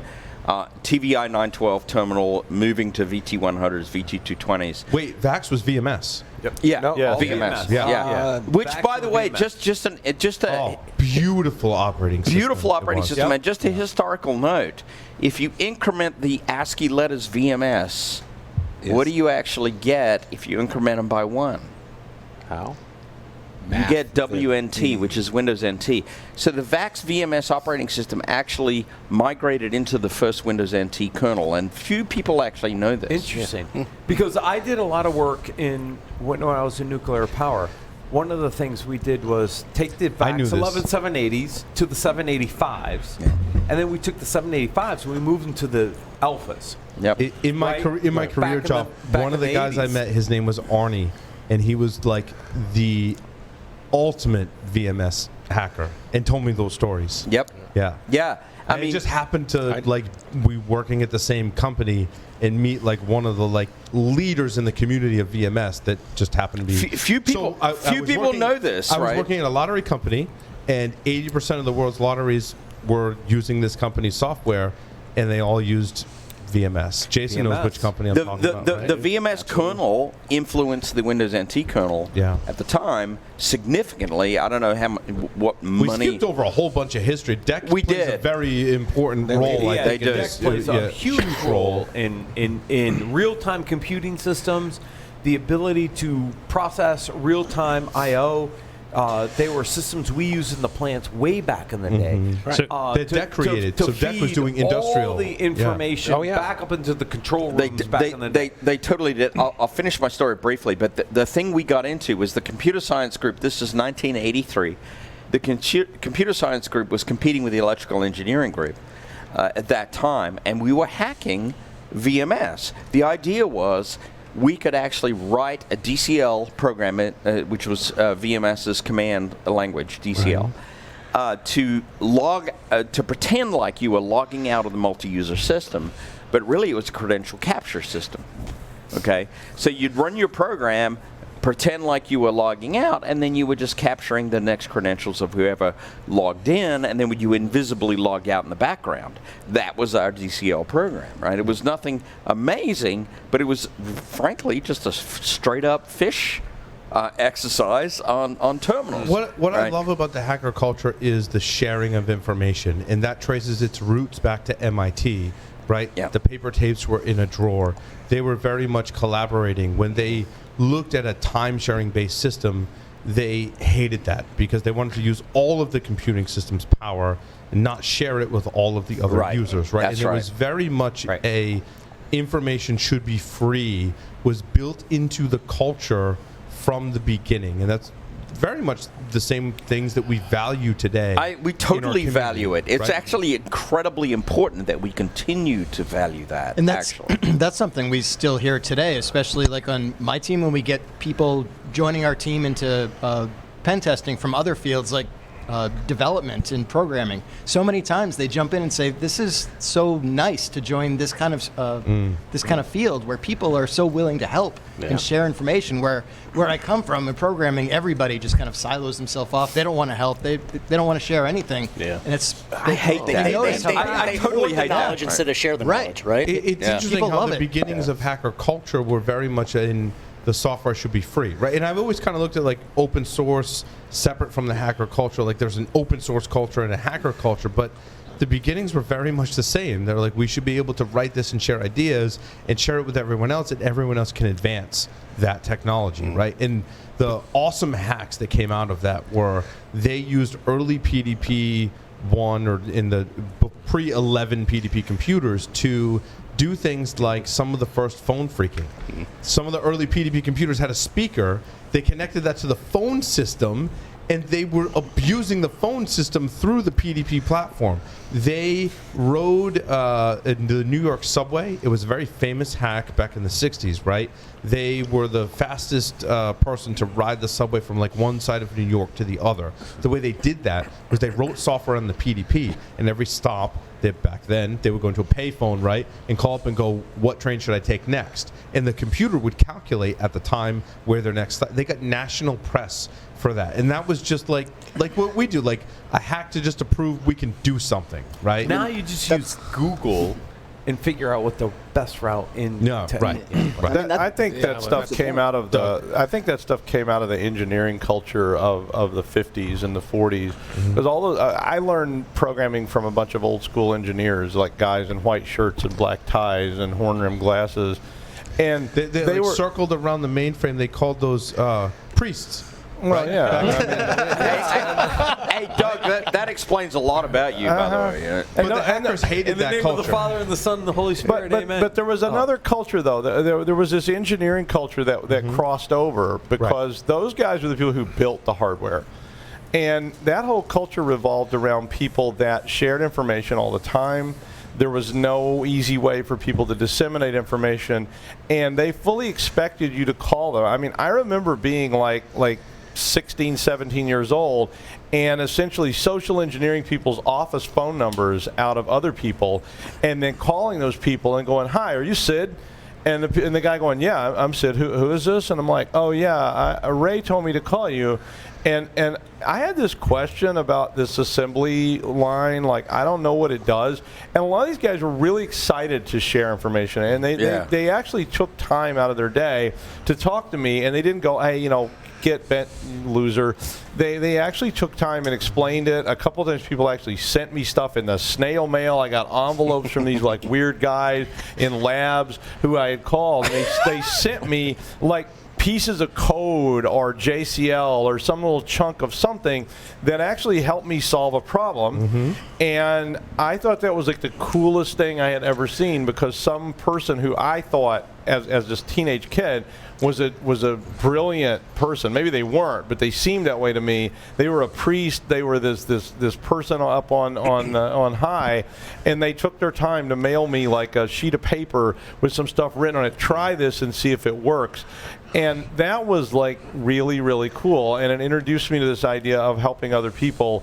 And that when people call me and ask things, that maybe I ought to take the time to do that. I don't always do that because I'm a lot more capricious than those guys were, but I try to do that. So when people ask those kind of questions, and I think that was some of that early hacker culture came out of that kind of concept, because that was where the stuff was coming from. It was like the tapes in the drawer. Yeah. This was stuff where people had folders, and that folder had instructions on it, and you went and got it, and somebody said, oh yeah, go down there, there's a filing cabinet, there's a folder in there, it says Steve on it. And you go pull the folder that says Steve, and you go, oh my God, this is how you actually set up the tape drive. Why, they wrote this down because there was no manual, there was no Google, there was no, and that was how you did it. And they just sort of expected it. I think that drove a lot of early hacker culture because it created that idea that you have to go around the system because the system is always going to tell you no. And that was the first lesson I ever learned in technology was the system is always going to tell you no. So you use OSINT techniques to really navigate your way through getting the information you needed to figure out how did this stuff work in order to figure out, well, what can I do now that I have that data? The first thing I would ever call any kind of a hack that I ever did was I wanted this manual. And it was an IBM manual, and I didn't know that much about the IBM machines. I had always worked on PDP-11 and DEC 10. I was all PDP-10 and PDP-11 stuff. And I wanted this manual so bad, and I didn't know how to get it. And this guy told me that this group had these manuals because they used that system. And I got my dad to take me there. And we went on a little tour of this place. And while they were all talking about all the bullshit, I sort of ducked out of the group and went over to this desk and went, do you have this manual? And this guy went, yeah, I think so. And he opened this cabinet and he was like, yeah, here it is. What do you want with it? And I was like, I'm supposed to take you to this guy named Ray down the hall. and he went, yeah, okay. Physical just tell him to make sure. You didn't just take pictures of it with your cell phone? I think that's one of the most important things. And I said, I'll bring it back later. I still have it, though. I still have it in my basement. So you haven't brought it back later? I think that's one of the most important things about hacker culture that we can talk about. So the thing that I find really interesting is, I'm sure all of you in your careers, in your life, you find people that are asking you, how do I hack? Right? How do I become a hacker?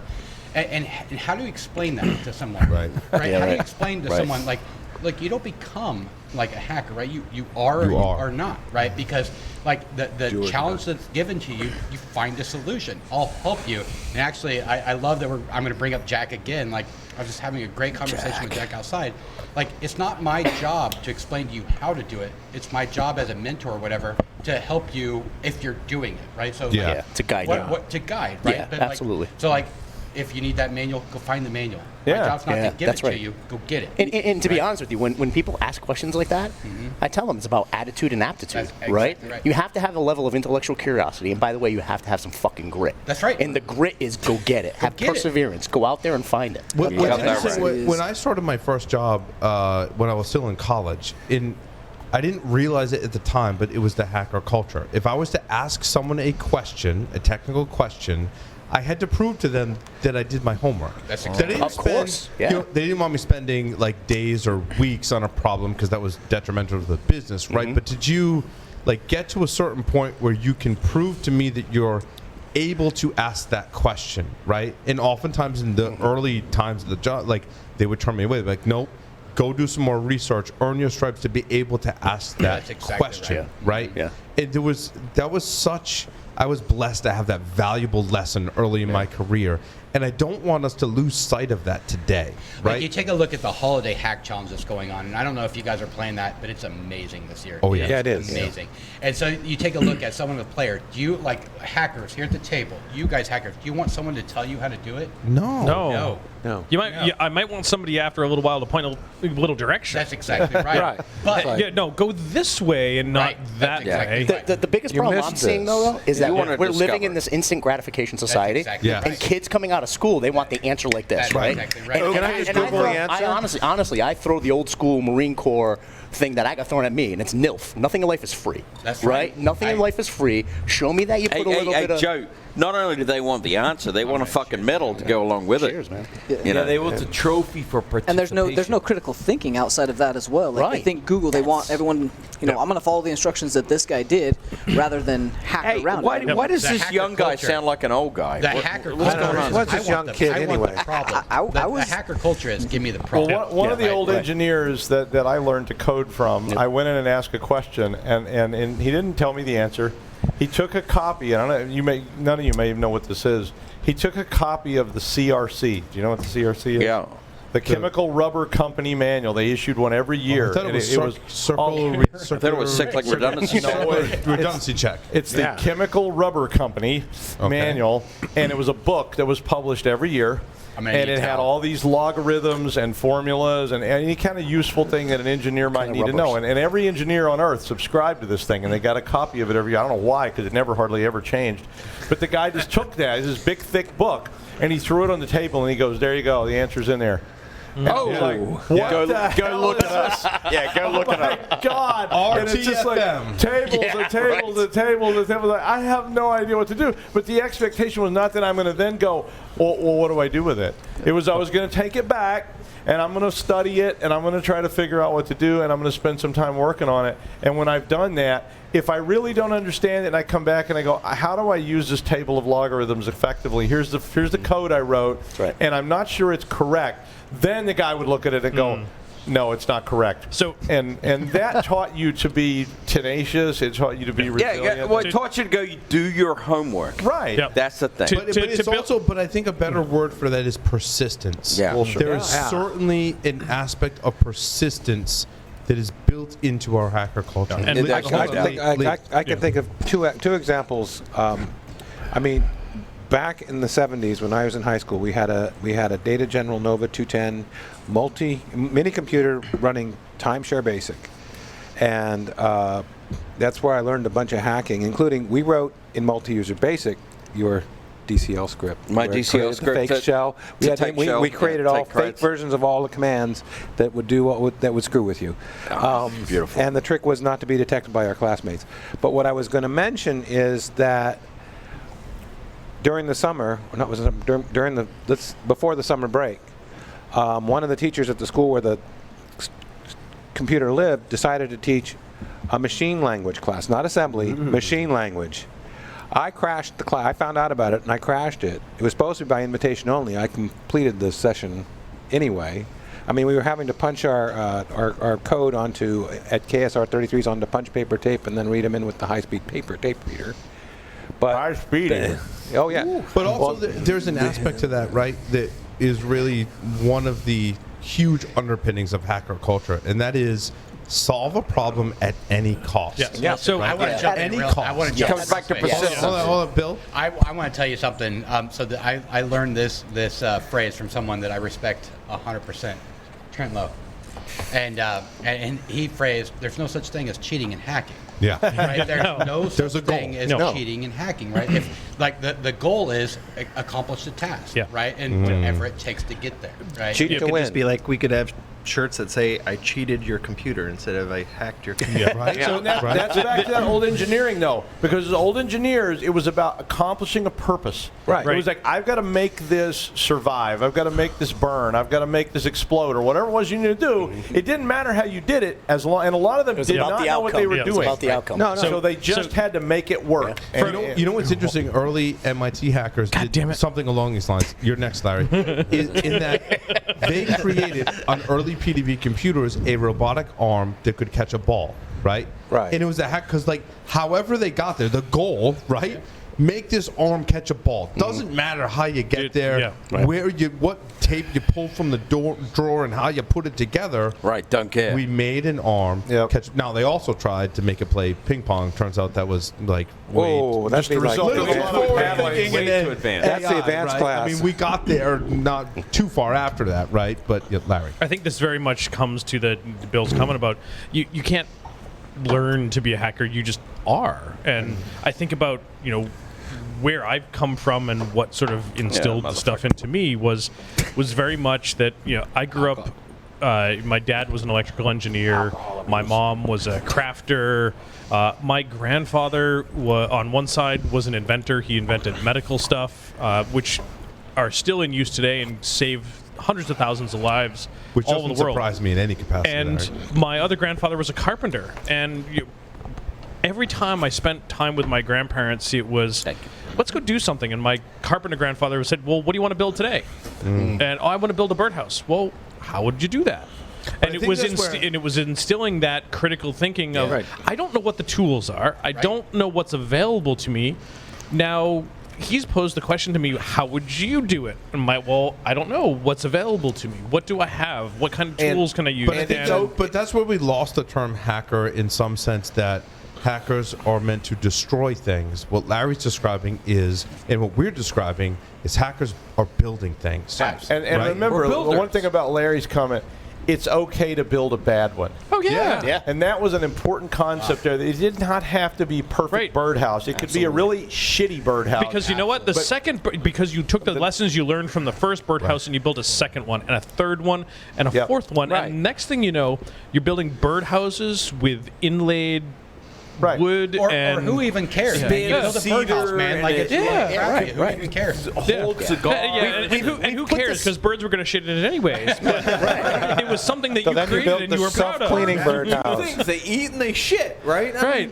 So, but it was beautiful. So then you built the birdhouse. The birds couldn't go inside it. They fly too. They do, but they lay eggs on your windshield. And sometimes they fly and shit at the same time. To your point, right, Larry, is my dad and my grandparents were farmers, right? You learned how to just do shit. Yeah, literally. bushcraft. You literally. owned.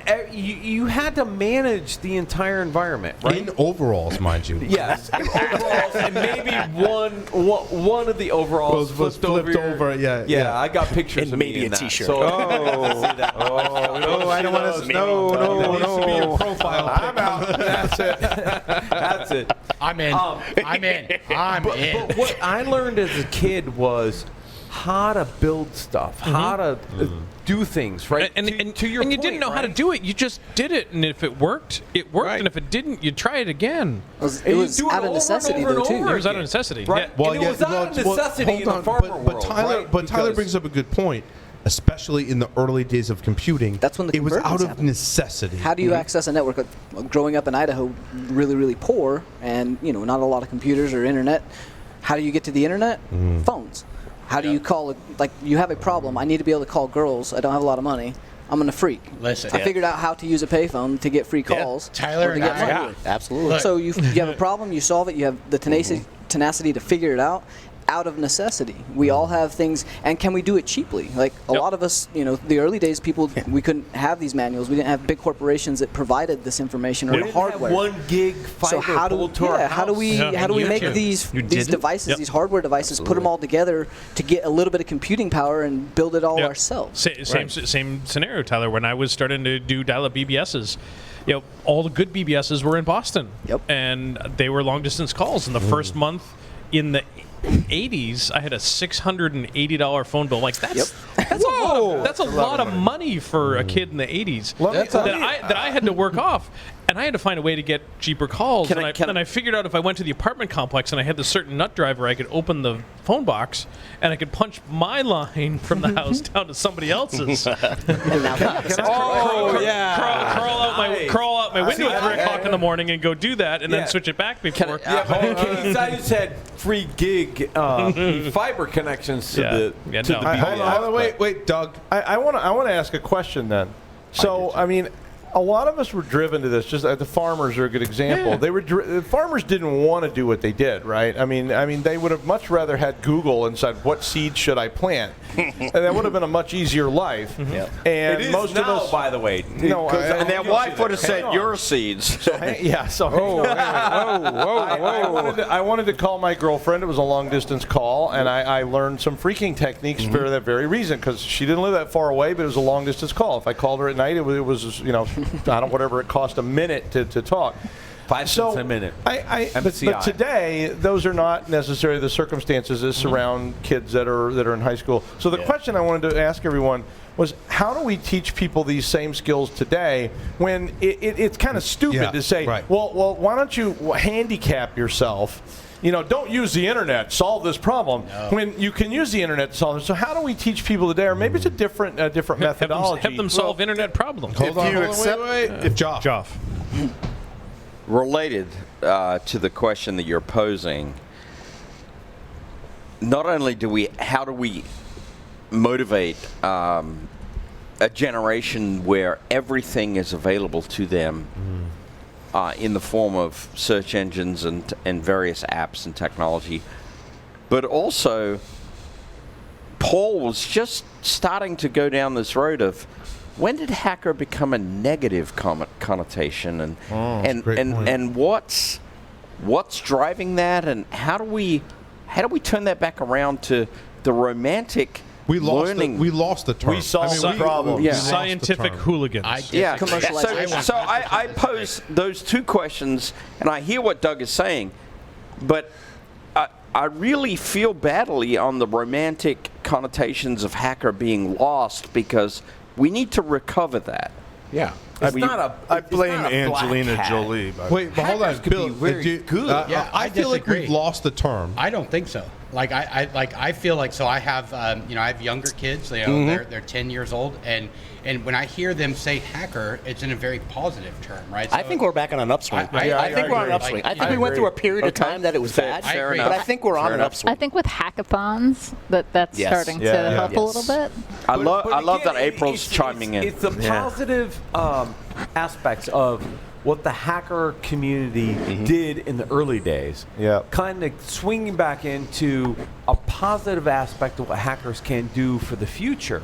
And how do we better protect our environments?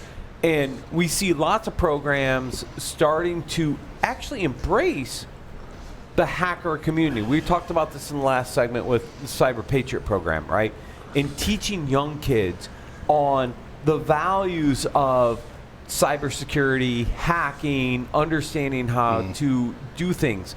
I think that's a positive swing, but I think the way we learned it as kids is different than the way our kids learn it today. So I agree with that. Hold on, wait. Let's go back in the day. Yeah, let's to when we talk about hackers, right? They weren't all good. If you look in the history of Captain Crunch, right? And the book that I read from Stephen Levy, right, goes into a lot of Captain Crunch's life, right? John Draper, and he was convicted of crimes, like he was. But you got to disconnect. You got to disconnect that from his hacks. We need to distinguish. Exactly. He did some hacks that were very ethical, but he also did some ones that were unethical. But the point is, in the early days, there were good hackers and hackers that got off the ethical path. Right? We're in the same boat right now. And exactly. So let's not let that lose the term, because it's always been the case that people hack for good with good ethical intention. Again, we need to goes back distinguish. to MIT. I'm going to break into. I mean, they would literally break into their professors' offices, not to just steal parts, but like.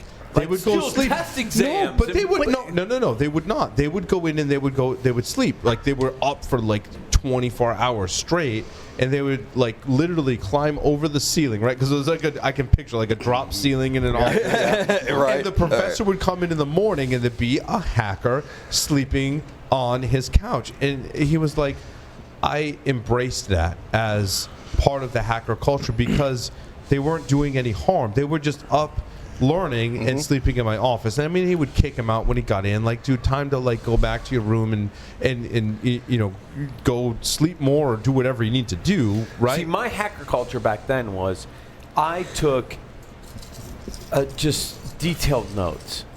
In the fraternity house where I went, I was a fucking nerd. I kid you not. Nerd in a frat house? I probably still am.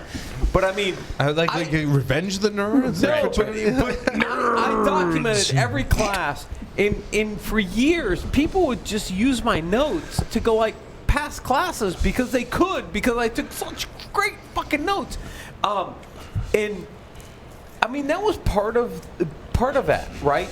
In that, because I could document aspects of what I was learning and pass that on to generations.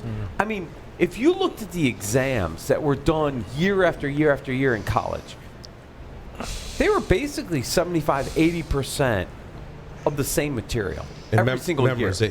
Every single year, right? And so for years, my notes were available to all my fraternity brothers to be able to take my notes that I did. They didn't have to do the work, and they could get 80+% of the way through. I want to go back to a point, because there's another aspect of the book that I think was really pivotal for me in understanding hacker culture, which is interesting because I've been doing it all of my life and for 20 years professionally, right? But they would they go back to the student sleeping in the professor's office, right?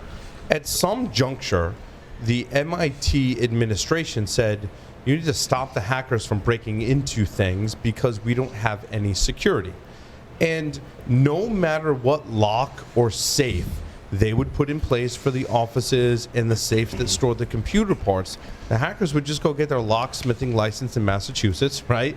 They would learn, they would study, no matter what safeguard, no matter what type of, they would change the locks to the highest security locks at the time, and the hackers would, the professors would walk in and be like, damn it, they got in again. And what the agreement they had, which I think is just unbelievable, is they would tell the administration, no, we're secure. And then the professors would go back to the students and say, look, I know you're going to get around whatever I put in, but just don't tell anyone. It's cool because I know you're not doing any harm. Totally cool, but give the illusion of security to the administration, and you can still hack it. But Paul, we have to call a spade, right? They were doing it. It's all about the intent. Harm. Yeah. It's about the intent, right? The intent was for them to learn. The intent was for them to gain knowledge. Yep. Why are you going to have leadership within the university say, no, I don't want them learning more, right? It's not, though. Well, I mean, because but then there's the criminality of it, and that's the bad side. We've all done things that were criminal. So criminal. Speak for yourself. I'm a Trent. Speak for yourself. I've never. In my office, never. In my dorm room. I mean, statute of limitations. Exactly. Right. But I think that's when the media says hacker, which is really what the problem is. It's not. I mean, they are the ones driving the H word being narrative. bad, right? They're driving the narrative, yeah. Yeah, but it's like a logic statement. Not all hackers are criminals. Not all criminals are hackers. Some hackers are criminals. But as a community, though, we need to distinguish that. All thumbs are fingers, not all fingers are thumbs. But I think it depends on your perspective, right? Because there were those at MIT that were like, I know I'm not going to keep you out. It's cool. I know your intent is okay. However... Right. Now I know MIT was listed on the top of the engineering curriculum. The person in the operations and plant maintenance who had all of the tools, which at 3 a.m, shit, I don't have a screwdriver handy. They would break into the mechanical person's toolbox and room and office and borrow a screwdriver, go use the screwdriver and put it back. Now that particular person, and there's a whole story in the book about how the interactions with this person, that plant maintenance person hated the hackers, hated the hacker culture because they're like, you're taking my stuff. And they felt violated. There was a whole debate on wearing it out, and they would get in these huge debates. That's the funny part is, one time, one of the hackers stole a screwdriver, and by accident, they created an arc in the electrical system in the computer and literally melted the computer. And they were in a whole debate with the plant operations manager that tools don't wear out. He was like, tools don't wear out if you use them properly. And the hacker was like, tools do wear out. The melted screwdriver was put back with a note that said, this one wore out. Wait, that help the situation. That's a lot different than stealing $800 worth of long distance. Right. Very true. Let me inject another analogy then. So if you go back in the history of medicine, and here's a book you can listen to. I listen to all my books. There's a book called The Ghost Map, and they were talking about cholera. And if you go back in the history of medicine, there were a lot of doctors who did things that are today would be considered incredibly unethical because nobody really knew what the rules were. Like bloodletting? And, well, I mean, the guy that invented the first even remotely close to something that might help you survive cholera was this crazy Italian doctor who was injecting cholera patients with various substances to see what would happen, because they were going to die anyway. Now, a lot of people thought this was a horrific thing to do, but he was just injecting people with things like, oil, alcohol, and, they'd die, and he'd go, oh, that didn't work. Yeah, and then one day he injects this guy with seawater, and the guy survived. Ruh-roh. And they went, oh, wow, seawater may help you survive because it kept his blood volume up and it didn't kill him. And I think hacking was a lot like that to me, because you saw those early days, people didn't really know exactly what the rules were. Right. Yeah. You know, Morris didn't necessarily say, I'm going to destroy the world. He said, I'm interested in this little algorithm. I'm going to see what happens. And he did it. Well, maybe he was a little far on the other side of that ethical coin, and he got in some trouble for that. And I think... Well, the first violation of the CFAA to define trouble. So but I think over time what happens is as this industry has grown, we've seen this industry go from a bunch of weird programmers and network engineers and all kinds of strange things with people just trying stuff. Who's to say we're not still like weird programmers? And hackers? We are. I think we are. We are. But now, who are you calling normal? Have they been paying attention for the last 4 hours? There's another whole realm of HR and corporate and all these kind of things that is normalized and is starting to normalize this profession into a thing, rather than this very weird little niche of people doing things. It's becoming an actual profession. So my comment to that is, can you imagine everyone around this table putting yourself and being a 16-year-old in today, right? Oh my God. You've got CTFs. You've got people that are training. You've got Google, right? We have the capabilities. Yeah, but it's more fun to ring someone's phone at 3 a.m. at ShmooCon. I agree. And wake them up. I agree. But when we take it back to the not that that's happened never. Right. Before. Never happened. We, I don't know. we have a friend. Right. But imagine like right now when you start talking about how can the youth how do we like train, how do we teach, how do we build? It's CTFs, right? Yep. Like, I mean, that's how you get a Or it's Holiday Hack Challenge, right? No. It's not. Hold on, wait. No, hold on. It's not like that one time at ShmooCon where you guys had a suite. How did that happen? I'm not talking about that. That's teaching them. That's not inspiring them. Yeah. If you want to inspire, That's a good point. them. Well, but if you want to Inspire them to really engage in our environment, in our... they don't care about our environment. Yeah, no, But you know what they care about? The environment. They care about the world. They care about saving the world. Yeah, so you know what? Solving problems. You don't introduce them to a CTF. Holiday Hack Challenge and CTF. Yeah, no. No. That's not changing the world. You don't introduce them to a CTF. Life is a CTF. Well, hold on. Hold on. Well, I want to go back. You made a comment on an earlier panel to speak to, like, we create these... they're artificial CTFs, right? Folks have to have the aptitude and motivation to go do them. In the early days of computing, did you have an Altair computer? I didn't. Well, I had friends with the S100 bus computers. Yeah. Whereas the bus on the Altair, right? And so. But I had to hack. I had to write my own operating system. I had to write my own software. Yeah. It was programmed into the computer, not with a keyboard, right? With dip switches on the front of the machine. You were entering in Octal. On dip switches, not a keyboard, right? Right. But that was forcing people to really become hackers. How do we, but Paul, come on, recreate that environment? Times have changed. Like times have changed. Like so, the new times is like so. Why do we have CTFs? And when you talk about inspiration, those kind of things, and we try and game, we like the gaming aspect, those kind of things. But when you think about a CTF, what are the skills that we're training, right? So that we're giving them problems, we're giving challenges, we're giving, and the ones that are hackers will rise to the top. I think you're thinking too narrowly. It's like the cream, right? I think you're too narrow. I would say that. So this was a place. No, I want to hear. Like, why am I thinking too narrow? I'm thinking too narrow. Well, okay. Lee. Hold on, Lee has the floor. So we're dancing all around this. The hacker mindset is not just about computers. It's about taking something from A to B. Yes. I mean, when I was a little kid, every day, my uncle brought me from Japan this beautiful Chinese kite, and we flew it. It was wonderful. I got up in the morning. I'm saying, that looks like a bow and arrow, and I made it into a bow and arrow. Okay, that was, and of course there was a bunch using of something other for its intended use, purpose, right? It's being creative. Covered yet, or we talk about when in the early '90s, I worked in a program that was part of the Star Wars stuff, which was Reagan's defense. Reagan's and my thing, point is not like what not we're the working movie, on. like, No. the real Not- stuff. sorry, The real sorry, stuff. Paul. Build the shield. Reality shit, not Space And Force. but fundamentally, the real stuff that was fake. Space Force. Well, okay, so don't go to the fake stuff. What I'm saying is this team of scientists and engineers were doing something they'd been flat out told could not frickin' be done.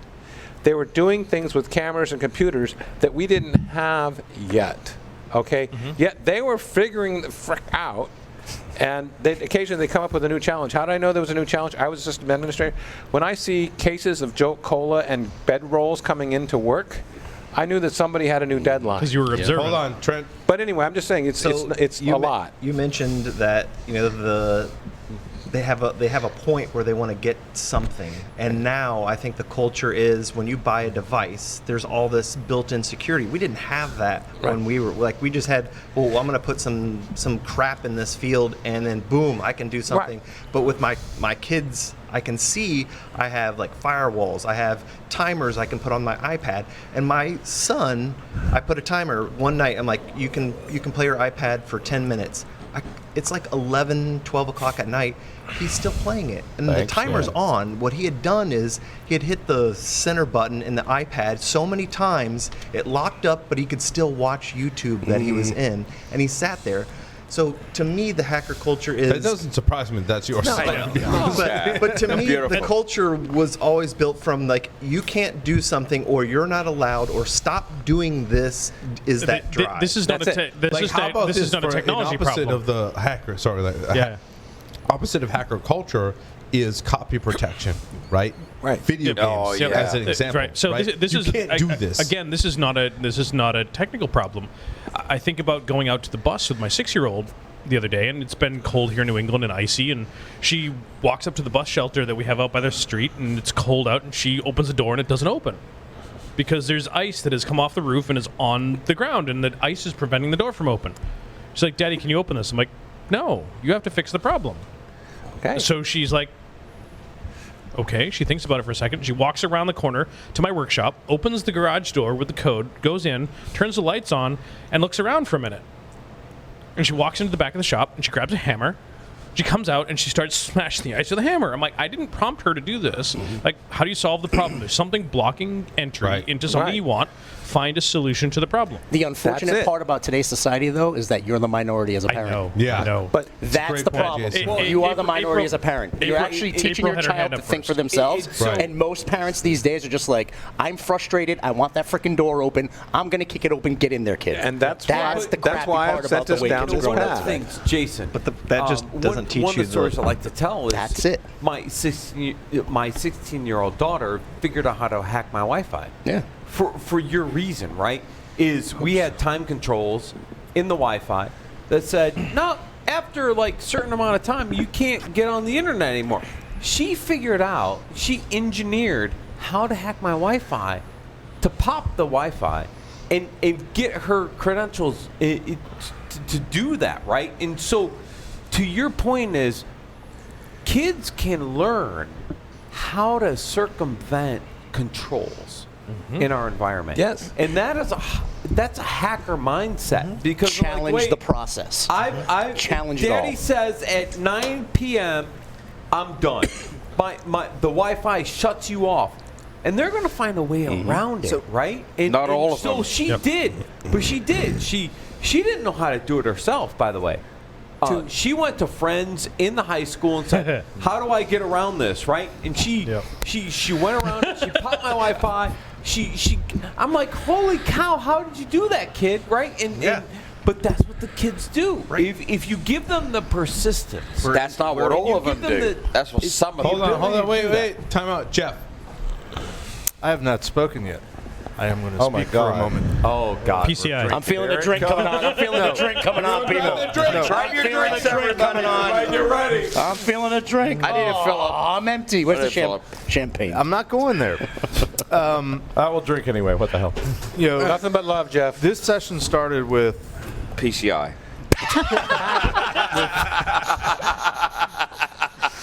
It didn't, but we're going to go there. This Cyber. This session started with Paul being asked, "When did you first know you were Paul a hacker?" being an ass? What? And I was thinking about it, and I'm like, I don't remember. I mean, when I knew I was a hacker was relatively recently, but then I look back on my life. It's a great point, Jeff. And yes. I'm like, oh, You didn't know at the time. that was the hacker mentality. That was the hacker mentality. That was the hacker mentality. I mean, when I was a kid, and we had these things called telephones that were like connected to the wall with wires, and it was a handset. No. I learned at some well, we had push buttons. What? But no, I had a rotary. I didn't get the rotary until I went to NSA, but that's another story. But I learned at an early age that if you unscrewed the mouthpiece, you could pop out the little whatever the thing the microphone. was, Yep. the microphone, Right. remove it, screw it back on, and I could listen to everybody else's phone calls, which I used to do when they were, especially when they were talking about me. And you know, and I don't know what my earliest memory of being a hacker was, but I'm sitting here, you know, listening to all the conversation. My first thought is, you know, full confession, I don't touch technology anymore. I walked away from this 15 years ago, but I still consider myself a hacker. I'm not a computer hacker. Totally valid. But I'm still a hacker. Yeah. Still valid. So my Lee gave the example of a kite. Right. Yeah. One of the questions that I've been thinking as I've been listening to the conversation, we talked a little bit about the term hacker being co-opted, and it has negative connotations. And we've talked about how being a hacker has a lot to do with getting to point A to point B, solving a problem. For me, I describe it more of, don't tell me I can't do something. I'm going to figure out a way to do it. So I have a question for the group. When did the term hacking become associated with security? When and how? That's a good question. It's interesting. I'm not sure when it became associated with security, but I think one of the other aspects of hacking is freedom, right? Not just it sounds, you know, no, that's true. That's right? very true. But it's not just freedom, but in multiple perspectives, right? Freedom from restrictions put upon us by whoever. Freedom of when I It's also figure called out anarchy, but go ahead. Sure. But freedom from when I figure out how to hack something, I share that with other people, right? And I think that's a huge. I don't want to have the discussion without having the hacking is freedom kind of conversation, right? Well, Larry said you're born a hacker, and I agree with that. It's a mindset, it's a mentality. I wouldn't say you were born, but you might have been educated early on. Well, about I think it's thinking. something that and maybe it's something that we don't call hacking, but it's something else. Curiosity. You know, Doug asked, how do you teach that to people? We talked about the CTFs, and some people get it, some people don't. I don't know that you can teach hacking. You can't teach the mindset. You can't teach that. You can coach the mindset, but you can coach it. Encourage it. Tyler's like squirming. Tyler was like, going to pee himself. Do it. Come on, Tyler. And by the way, that whatever you're wearing that suit is awesome. Yes. No. Yes. Do not take it off. There's not enough towels. Take it off. You gotta look like Larry and like this. Hold on. Chest. I don't want to miss Jeff's comment. There is not enough towels. There's not enough towels, and it's beautiful, man. Save us, Tyler. Where I was going. Save us. So you can definitely the ability to inspire. So I have young kids too. So to inspire this next generation, it's not necessarily that mindset. You're not necessarily having to teach that, or you're not born with it.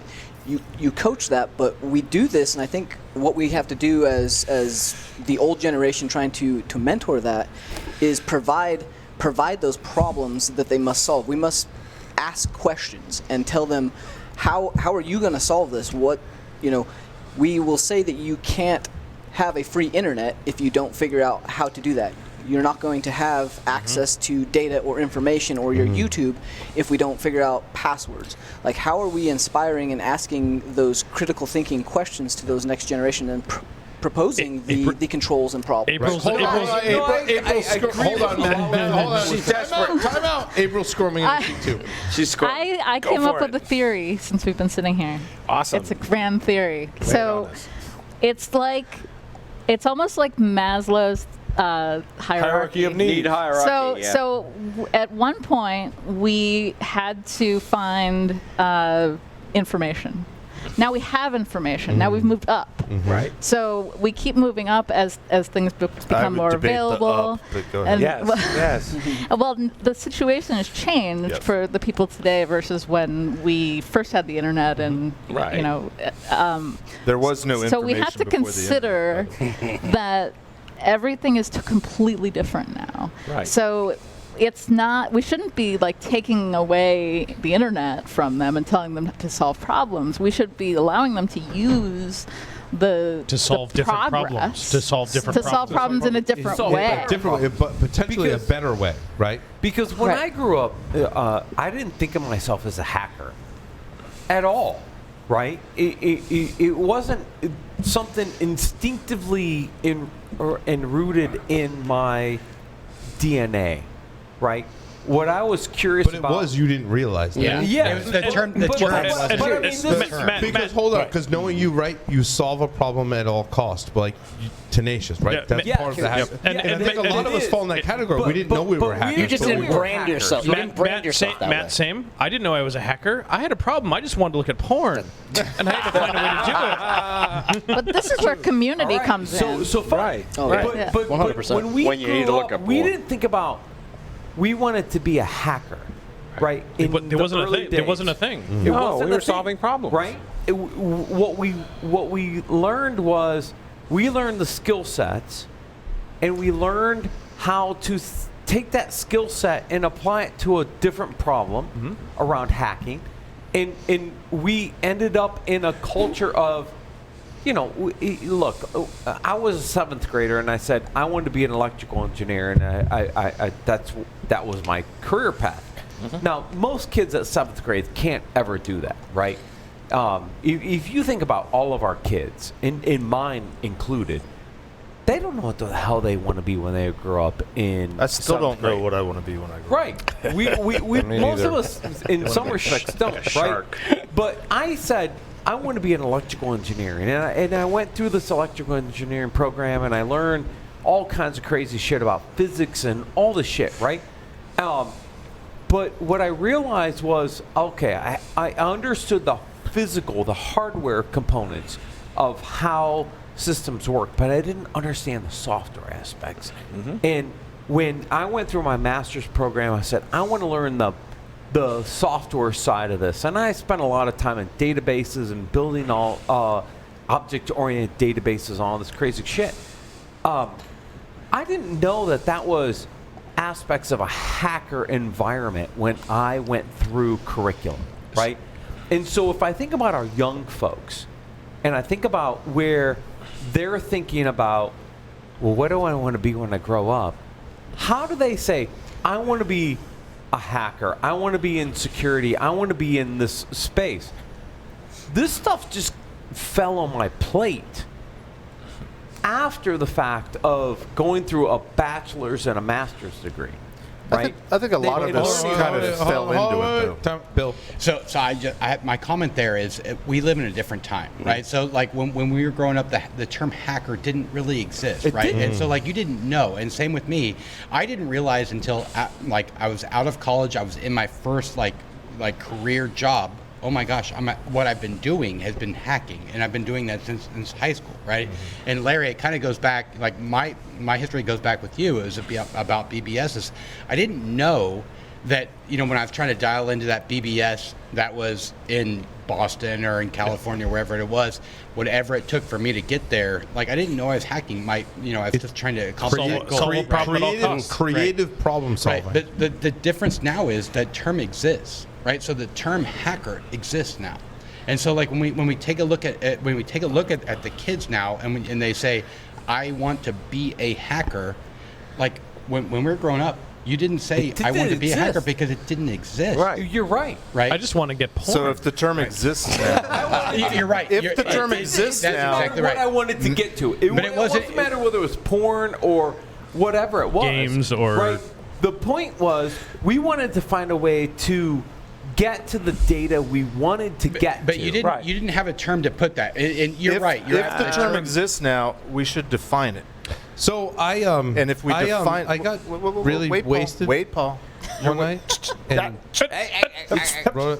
document? Define a term, hacker. I don't think we could come in the time we have left with a uniform, universal definition of what hacker is. Hold on, wait. I took a stab at that. Under the. I'm sure you were wrong, but go ahead. Go. I'll read some from what I wrote, trying to capture what a hacker is. And doesn't that mean you have to listen to it? One of the things we haven't talked about, perhaps, or maybe we have. He is the host, so you will listen. I love books on tape. Me too. So one of the things I said was questioning social norms, never accepting things for what they are, and believing controls are just for those who follow the rules, which is really not you, right?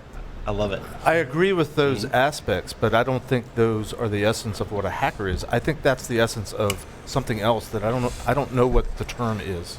I don't know if there is a term. I think probably that's is. the beauty I of totally having the hacker, disagree, because Jeff. you That can is change, exactly. You can change what you want that word to be. That's the beauty of it. It doesn't apply just because somehow the news is thought hacker has to do with computers, or like when I see like a computer hacker hacked into Ring or whatever, I'm like, no, it should say is someone has a terrible password and they reuse it everywhere. That should have been the slogan. Scientific hooligan. Hey, listen, if you guys haven't hung out with Trent before, you need to do it, because he embodies a hacker. Like, there's been times when we physically hacked when we're not hacking a system. I also, in what you guys have embodied is another thing I wrote: finding a way and never accepting no for an answer. That's right. There we go. I agree with that. I agree with all of those qualities. I think Paul nailed it. Grew on a truck. Don't accept no for an answer. I think Paul nailed it. The ultimate bottom line is what Larry just said. Don't accept no for an answer. Exactly. That's exactly right. What a hacker is and it's technology, it's system independent. It is somebody who is going to chase the answer no matter what. Yeah, no means that I didn't ask the question. But one thing I want to add in here, though, is that we didn't talk anything about moral compass. Okay. Because all of us have some level of a moral compass. Right. Speak for yourself. I mean, I would say we're in it for the greater good. We're in it for the greater community. It all depends on how finely tuned that compass is. Malicious versus. But hey, that's a great answer. That's a great answer. I agree. Definitely, the evil hackers, bad hackers, right? But the other thing I wrote was, hackers embrace technology by making it more resilient through testing, tinkering, and exploration. But also that learning as knowledge is the key to unlocking possibilities that maybe other people don't consider, right? I think that's what when I look back at what the hackers at MIT were doing is things that other people just wouldn't consider, right? I wouldn't consider that those early PDP computers could create a robotic arm to catch a ball, right? But I'm going to do it because that's something someone else didn't think was possible. Listen, I got to tell the story real quick. So there's been times where I've had access to places that I couldn't believe I had access to, because Trent brought a badge that said security. Because other people hadn't even considered that. Yep. So I'm going to wrap this up in 3 words, right? And we talked about this last night. Go to jail. In Paul's place, right? Persistence. Yeah. Organization. And workaholic, right? If you think about what embodies a hacker in some respects is persistence, organization, and the ability to just work through the problem. And I would add cheating in there. I'd add cheating in there. I mean, cheating. There is no cheating. Bill, to your point, I also wrote questioning social norms, never accepting things for what they are, and believing controls are for those who follow the rules. That's right. Well, when we took that painting that you had, technology in that with something like life. Because biohacking. Right. Yeah, absolutely. You're right. 100%. It's April's a great point. Yes. It's organization. You don't have to be organized to be. I agree with all of these. There are a lot of disorganized hackers. There's a lot of disorganized hackers. But if you are persistent and organized, and you work through that problem from a workaholic perspective, you're going to find a way in.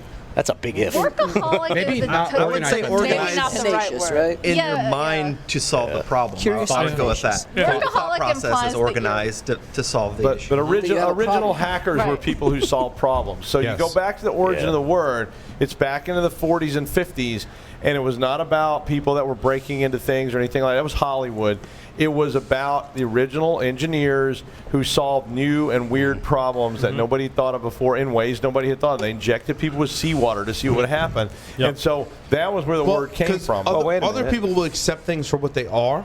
Yes. Hackers think I can challenge that notion and do something different to basically go against. That's why I said earlier, challenge the process. We're constantly challenging we went processes. into there, they were like not going to take a photo with us. I'm like, oh, we're doing a scavenger hunt. And they're like, oh, okay, that's fine. Well, you can just tear the store up. We don't care. It's part of a scavenger hunt. It's fine. Like they're like okay with it. Right? You challenge the norm, right? We just went in there with this giant painting, and they were like, oh, what are you doing? And we're like, scavenger hunt. Oh, okay. Yeah, you're supposed to be here. I agree with all of this, but I still maintain these are attributes, characteristics. Sure. And attributes and characteristics are not, by definition, a definition. If you turn, go ahead, disagree with me, John. Well, hold on. No, here's if I define an object in let me use Python an or example. Java, I define its attributes, and that defines what it is. Right? What is a computer? Oh God, get the weed. What is the definition? Look at your hand, man. Look at your hand. My point being, what's the movie that came out a couple years ago? Why do you park in a driveway and drive in a parkway? There's a movie. Is there a toll on the freeway? Way too sober for that. There's a movie that came out a couple years ago, and I'm forgetting the name, about the Matt, pass the champagne to hackers. The women Hackers. that War games? the women that were working for NASA and helped the Apollo space program. Great movie. Those Awesome people, movie. Yes. those people were were called computers. They were. The people were called computers. Yeah. So what is a computer? A bunch of levers and a bunch of marbles. I mean, it is what it is. Ooh, Michi's Max box. Bingo. There you go. An abacus is a computer. Yeah. Hold on, Lee. Yeah. So one thing about the term hackers, a hacker term goes back farther than we think. It does. Shelley sent me a message back in 1990. A friend of ours, Brian Leibowitz at MIT, wrote a book on the Journal of Institute for Hacks, Tomfoolery, and Pranks at MIT that covered from the 1800s. Similar book right there. Makers is the one of the MIT. 1989. Right. So I think, Doug, you're You should right, read but that. your time frame is too short. No, I wasn't saying that was where it started. I was just saying that was one of the origins of the... I'm No, actually you're agreeing absolutely with right. you. Everybody should read that paper too. That's a very important paper. The movie was called Hidden Figures. And I think yes. Thank you. Thank you. And the book is better than the movie. But now It's I think awesome movie. now I think about that, Lee. But only if you listen to it.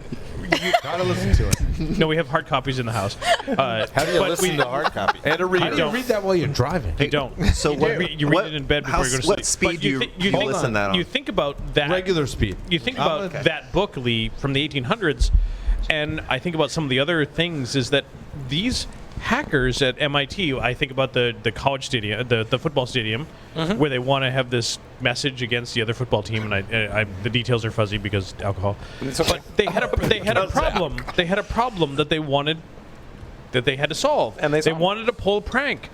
So how do they do it?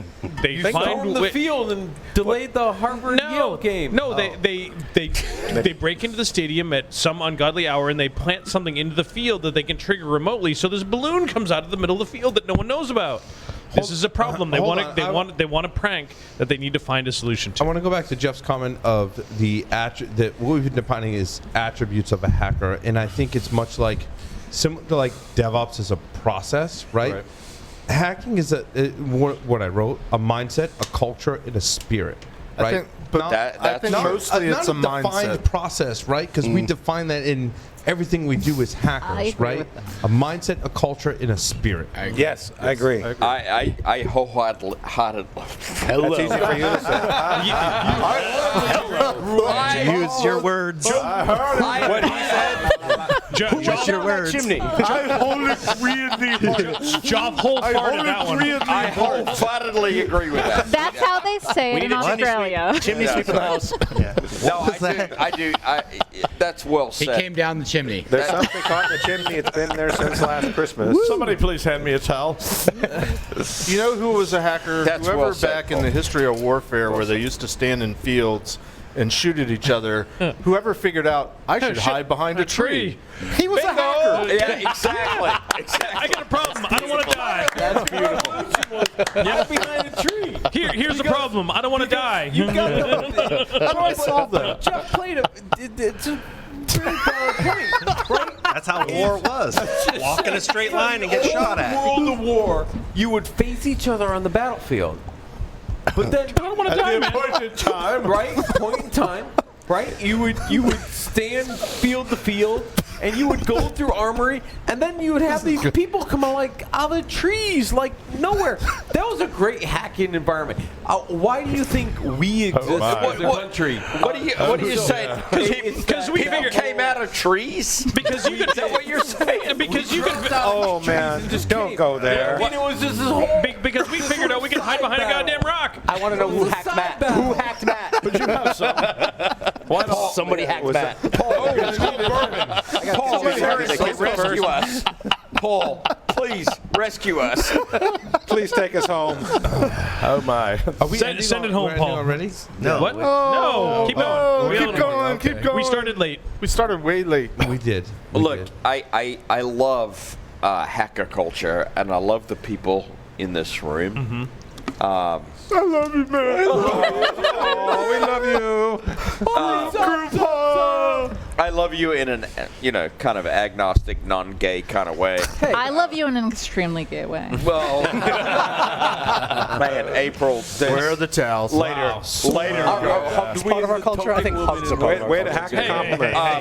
But Let's let him talk. But look, I think what everybody is saying is hacking is about a creative, inventive thinking, and it is about not accepting what the world is putting out to us. It's about questioning everything. That's what hacking is. It's about putting out open questions like, look, you say it's supposed to be this way. I disagree. I'm going to test it. That hacking starts with a question. It starts with a question. All great scientific experiment, right? Start with a question. But we wouldn't have a question if we didn't have a problem. Yeah, but I would also add it's a drive to answer that question, right? So the question may exist, right? Patience. That's exactly right. I'm going to say the worst thing ever. It's thinking outside the box. Is that worth a drink? That's worth a drink. You have to do a line of heroin for that one. Hold on. Let me get. Hold on. One of my goals for this segment was to go to our host that hacked on the earliest computer, and I'm looking around the table. No judgment. I'm looking at Jeff, Doug, and Lee. Like who? Well, thank God I'm not in that group. The longest. Jeff, you're just barely skating under the radar here. I'm just throwing it out there. Yep. Love you and all, but love you, man. Hot tub time machine. Let's go. What was the first? You said PDP 11 earlier. I was on before that. You were before PDP that. 10. IBM mainframes or PDP 7. What, now, not using PDP hacking. Come on, Paul. Paul, have a problem that you need to solve. PDP 7. Okay. Lee, you have a rich history. You talked about it in Altair and what was the S bus? That was the S100 bus. S100 bus. Yeah. I'll tell you the the oldest computer I ever tried to hack. Abacus. No, not quite. Well, I have used an abacus. Okay, yes, I'm old. But Jack Daniel's not here, and if he was, I would say Jack. Like Egyptian scriptures, right? We shouldn't. Let me set it up. Let me set it up before I tell you the computer. So in my high school, they had a computer in the room. Joff, don't die on us.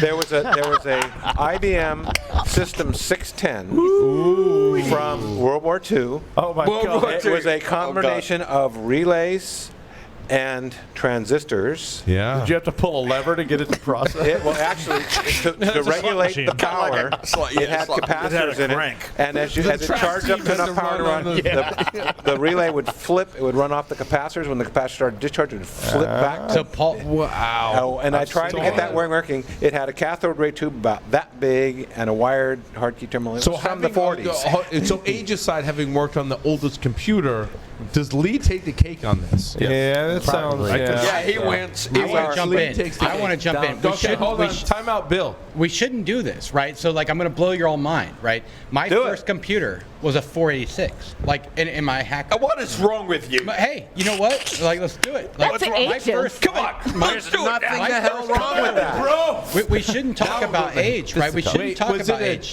Was it DX or it was an SX, right? It was an SX. It had the turbo button. But it did. Oh, it had the turbo button. We should talk about our favorite computer. Listen, like around the table, we shouldn't compute age like as being a hacker, right? No, It's 100%. Like, and by the way, guys, like I'm not I wish that I had been involved with computing that early. I wish agree. that I had. I Right? agree. But my first computer, though, I don't. the first one that I got access to was a 486, right?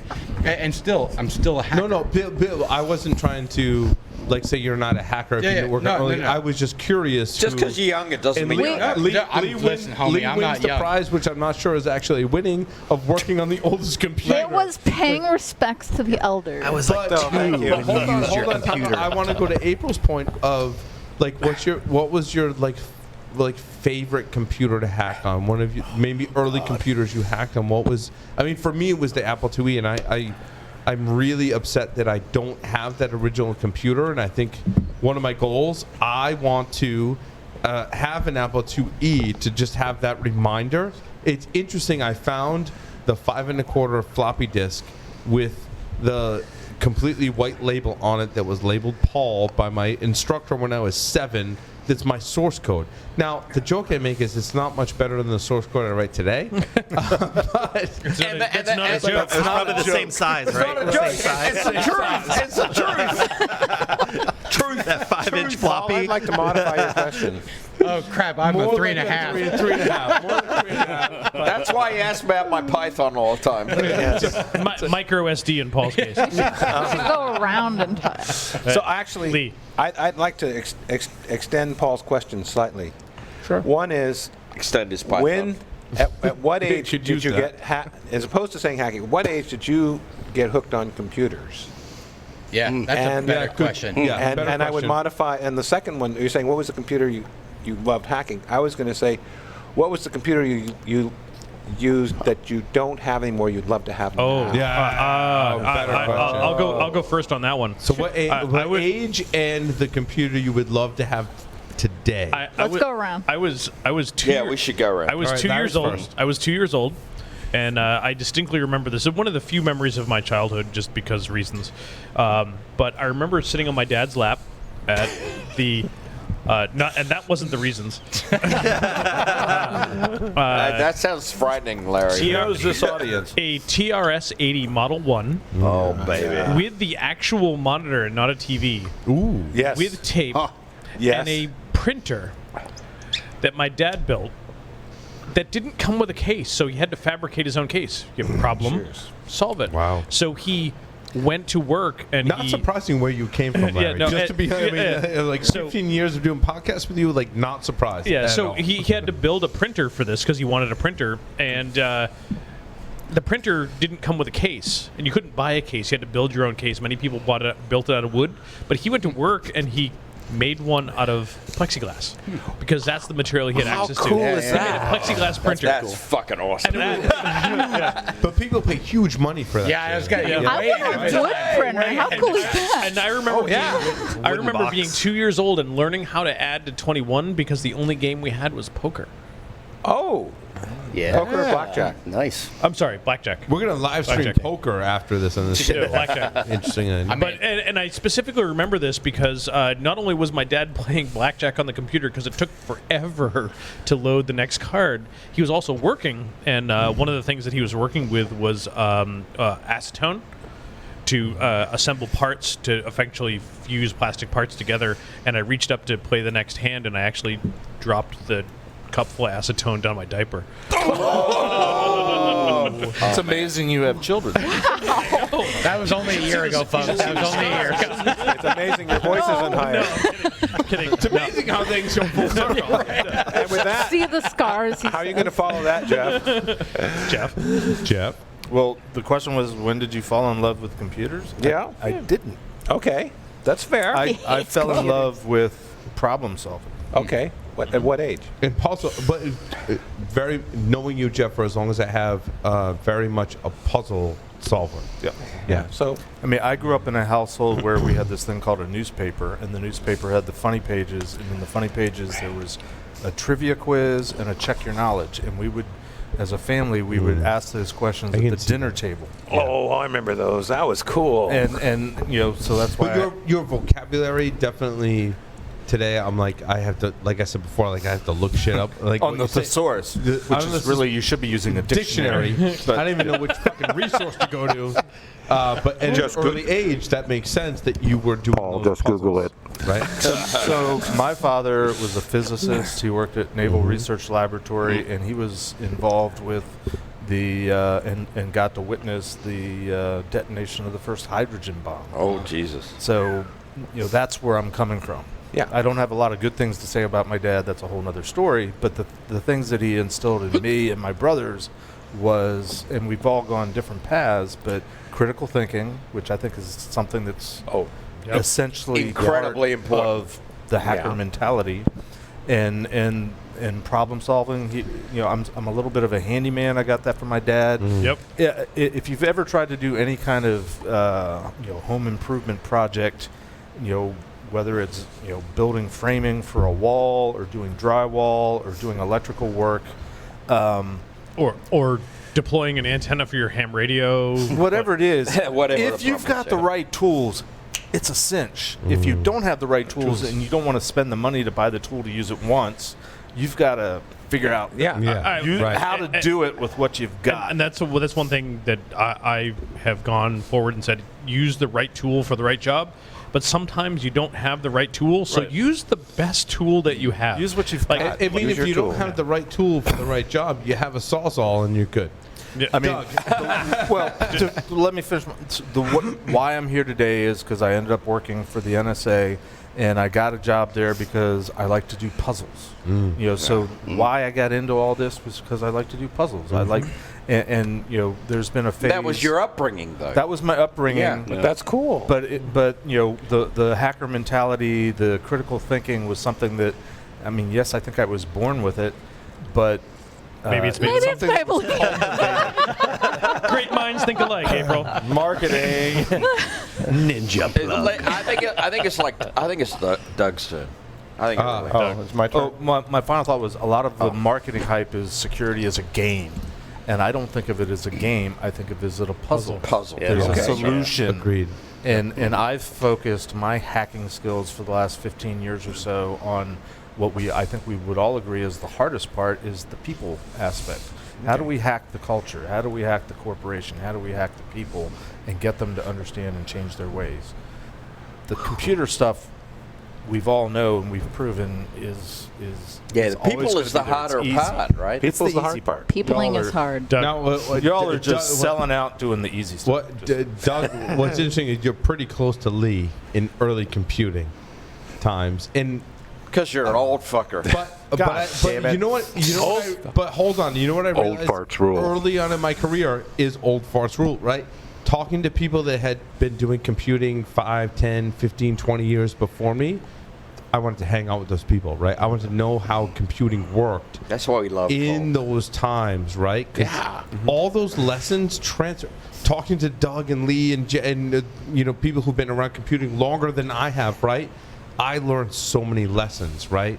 And Doug, I call upon I don't know what that new technology is, but if we think about this in like computing and network terms, Doug and I have like designed our network here and solved other problems based on your experiences. So my dad started his career as an analog programmer. He plugged wires. He had no training, no knowledge, no nothing. And I remember when I was a little kid, he had all these booklets and things that he got from the lab, and that got me interested in computing. And when I was 14 in 1977, I told my dad I either wanted to be. I was born. Yeah, we've heard that before. I told him I either wanted to be a guitar player or a programmer, and he said programmer. Yeah, there's more money in programmer, son. Oh, I learned that too. But I started working on a PDP-7, and it was a dial-up. It was horrible. It was just a nightmare. So the first time I ever really got like enraptured of a machine was when I went to the university. They had a DEC 10, and I had been working on the PDP-7. And first you were that was kind of like pre-Unix days, Yeah. college. DEC 7 and it was very more Unix. it was very tedious. What was the DEC? Alpha Unix? Was it Alpha? What was the there is a Unix? DEC Alpha. There was a DEC Alpha, right? And that's when they brought out OSF1 was their first Unix. Yeah. But I went to the But you ran university BSD. and I went down to the computing center and asked them if they had any jobs. And they said, well, we would if you knew anything about DECs. And I said, okay, does PDP count?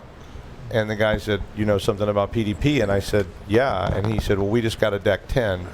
Would you like to be one of the administrators? And I started working on that, and it had a terminal. It had it was like so nice. And I just got really entranced with that DEC 10 and the fact that you could do so many things, and it had shells and all this like capacity. I never You had a keyboard and a monitor, which at that time was no. It was like, God damn, I've got a keyboard and a monitor. And something we take for granted when we get a cell phone, right? Hell yeah. And I was like, I got this keyboard, I got a monitor, I can display like 7, 8 characters at a time on the screen. I was just blown away. And I really just sort of fell in love with that DEC 10. And if there was a computer I wish I still had in my basement today, I wish that was it. Because, even though it would fill my whole house, I guess. But, the hard drives are the size of, like, industrial washing machines and things. But it was a really cool system that I had not seen before. And I wasn't used to because it was interactive. You could do things you had never done. And it was the first time I really saw the opportunities to do things that were like hacking things. We had done weird hacking stuff before, like splicing weird shit onto punch tape and stuff and going, look, if I do this, I can take over this guy's account. But all of a sudden, I actually had an account. I could get in. I could actually do things on my own. And it really just sort of drew me right into it. And I said, this is my baby. And in fact, they turned it off later. And I was so sad when they turned it off because it had never been turned off in all these years.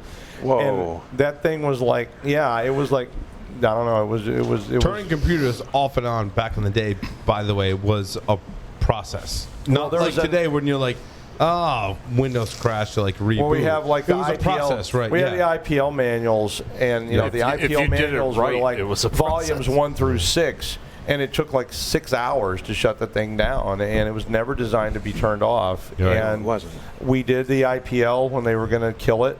And initial program load? It's an intentional power loss. Oh, really? But I always thought of it as like you're turning it off and bringing it up for the first time kind of thing. It's an intentional power loss. Really? It's like that stuff on Windows where they say, why are you shutting me down? Would you please put a note in here? Interesting. And I never knew that. And we had to IPL that thing, and I was like, wow, this is like a funeral. And everybody went down to the basement, and when they got it all shut down and we did the whole IPL, I did it. I actually sat there and typed all the commands, and I shut down all the peripherals, and I shut down all the pieces. And we went down to the basement after it was shut down, and there was this big bus bar that powered it, and it was shut down. And the guy, I have like tears right now. I know. Me too, dude. Me too. All this alcohol has made me like, Hey, me too, man. Me too. like, I just love you, baby. Holy shit, we're only 3 people deep at this point. Jesus, what is coming? What is coming, I tell you. And they couldn't find the keys to the padlocks on the bus bar, and we had to cut the padlocks off with the bolt cutters, and they let me pull the bus bar. And the padlocks bled. Yeah. Oh, man. They shut the thing down, and I was sitting there going, what happens to it now? And they were like, it goes to the scrap heap. They're going to cut it up. And I was even today. I'm still. I'm like, damn. Even today, he wears one of the memory chips on a necklace around his neck. Larry, get that tattoo. Get that tattoo. So that was mine. In its defense, the computer Shit, did Tyler, have a see if he can DNR. beat that shit. Yeah, right. It knows what it did. Hey, you're up. So, all right, Tyler. Tyler's up. Tell us about your Nintendo. No. Ouch! So my quad core. I had to suffer with a 386. I had to do a reboot.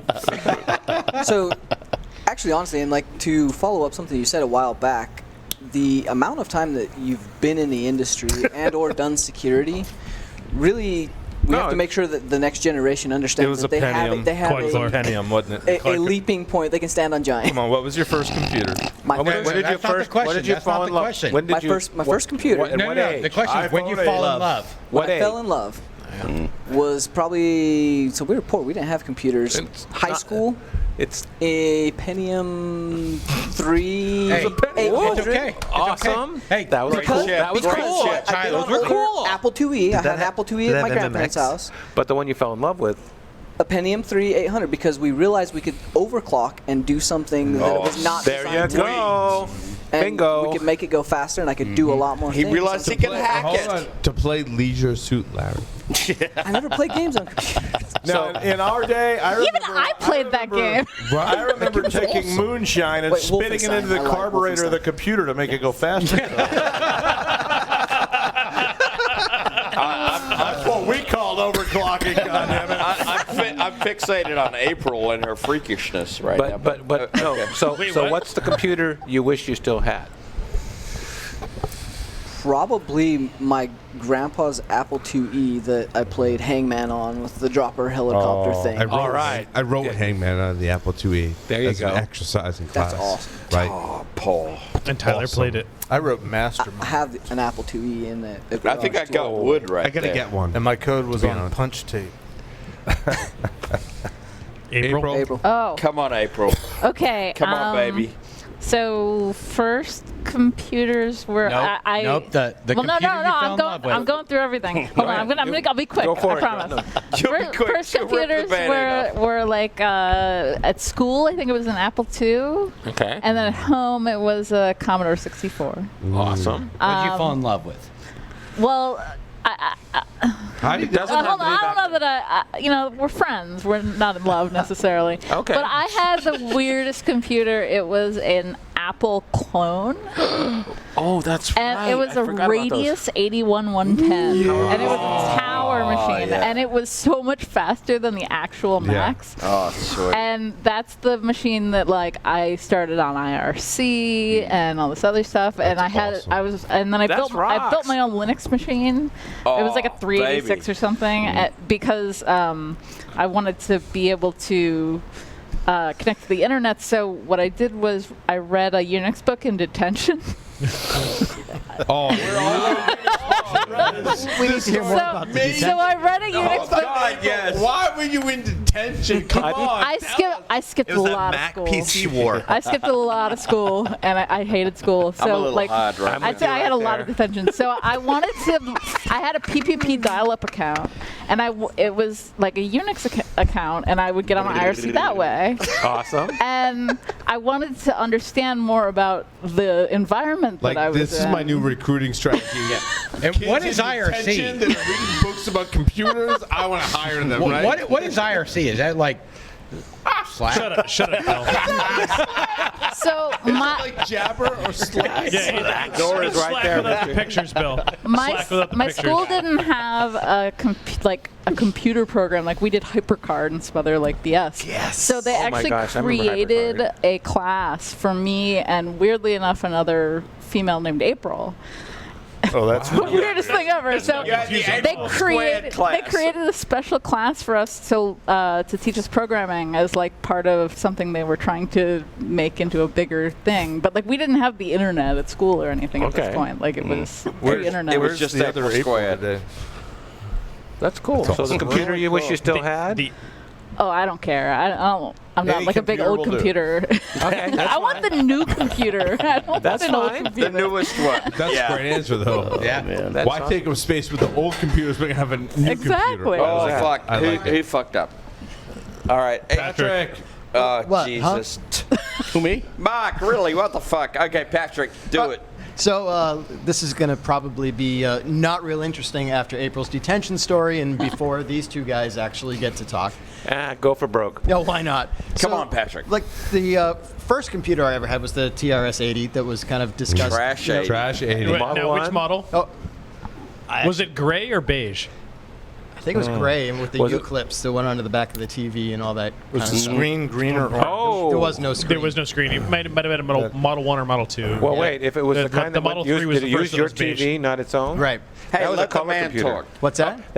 That was the color TRS computer. color computer. Color Yeah. computer. Okay, because the only thing I remember, And they came in white. Beige and gray. Going through the manual and Just give trying a to towel. figure out how to program this thing, and the first thing I wanted to do is create like this trivia game and coded in all the questions, ran it. It's like it just immediately went right up with all the questions and answers. I'm like, well, that's no good. So then, of course, it's how do we make this thing kind of work, and figured out where pause was in BASIC. So it's like ask the question, wait this long, and then the questions would all kind of come up from there. So And then pause and then go to. that was exactly go to the next line. So you just kind of sit there and be like, oh, the answer's this, and the answer would come up, and then the next question. So, which one do you wish you could have back? I guess that one would probably be fun to have back and try again with. Although I still like April said, like I want a new computer, never want an old crap. No, I think we all love new computers, but this is the one we'd love to have and take All right, let's move on. We got no fucking time left. Tilo! All right. So in my family, we had a war. Dad was PC, was Zenith. Mom was Apple IIe. Oh, Jesus. Oh, Jesus. Damn. It's amazing you're here. So you had both at home, and you were one of those rich kids? Yeah, kind of like that. So that's why my parents probably are divorced, because Dad was PC and Mom was Mac. So, like, on the Mac and the Macintosh, I don't know if you Zany Golf. Anyone play? Yeah, that? oh yeah. Might have played that. Yeah, that sounds familiar. I remember the original The Zany Oregon Golf. Trail on the Apple IIe. Oh, yeah. Was an online systems game. Yeah. So my favorite was shit. Spy Hunter. No, what was the one with the boat that they crashed and Gilligan's Island? No, it was I think it's supposed to know. Whoever said that. Yeah. Swiss Family Robinson. Okay. Oh, there you go. It was when I really started falling in love would be at a gray screen laptop Macintosh that was on the internet, had dial-up.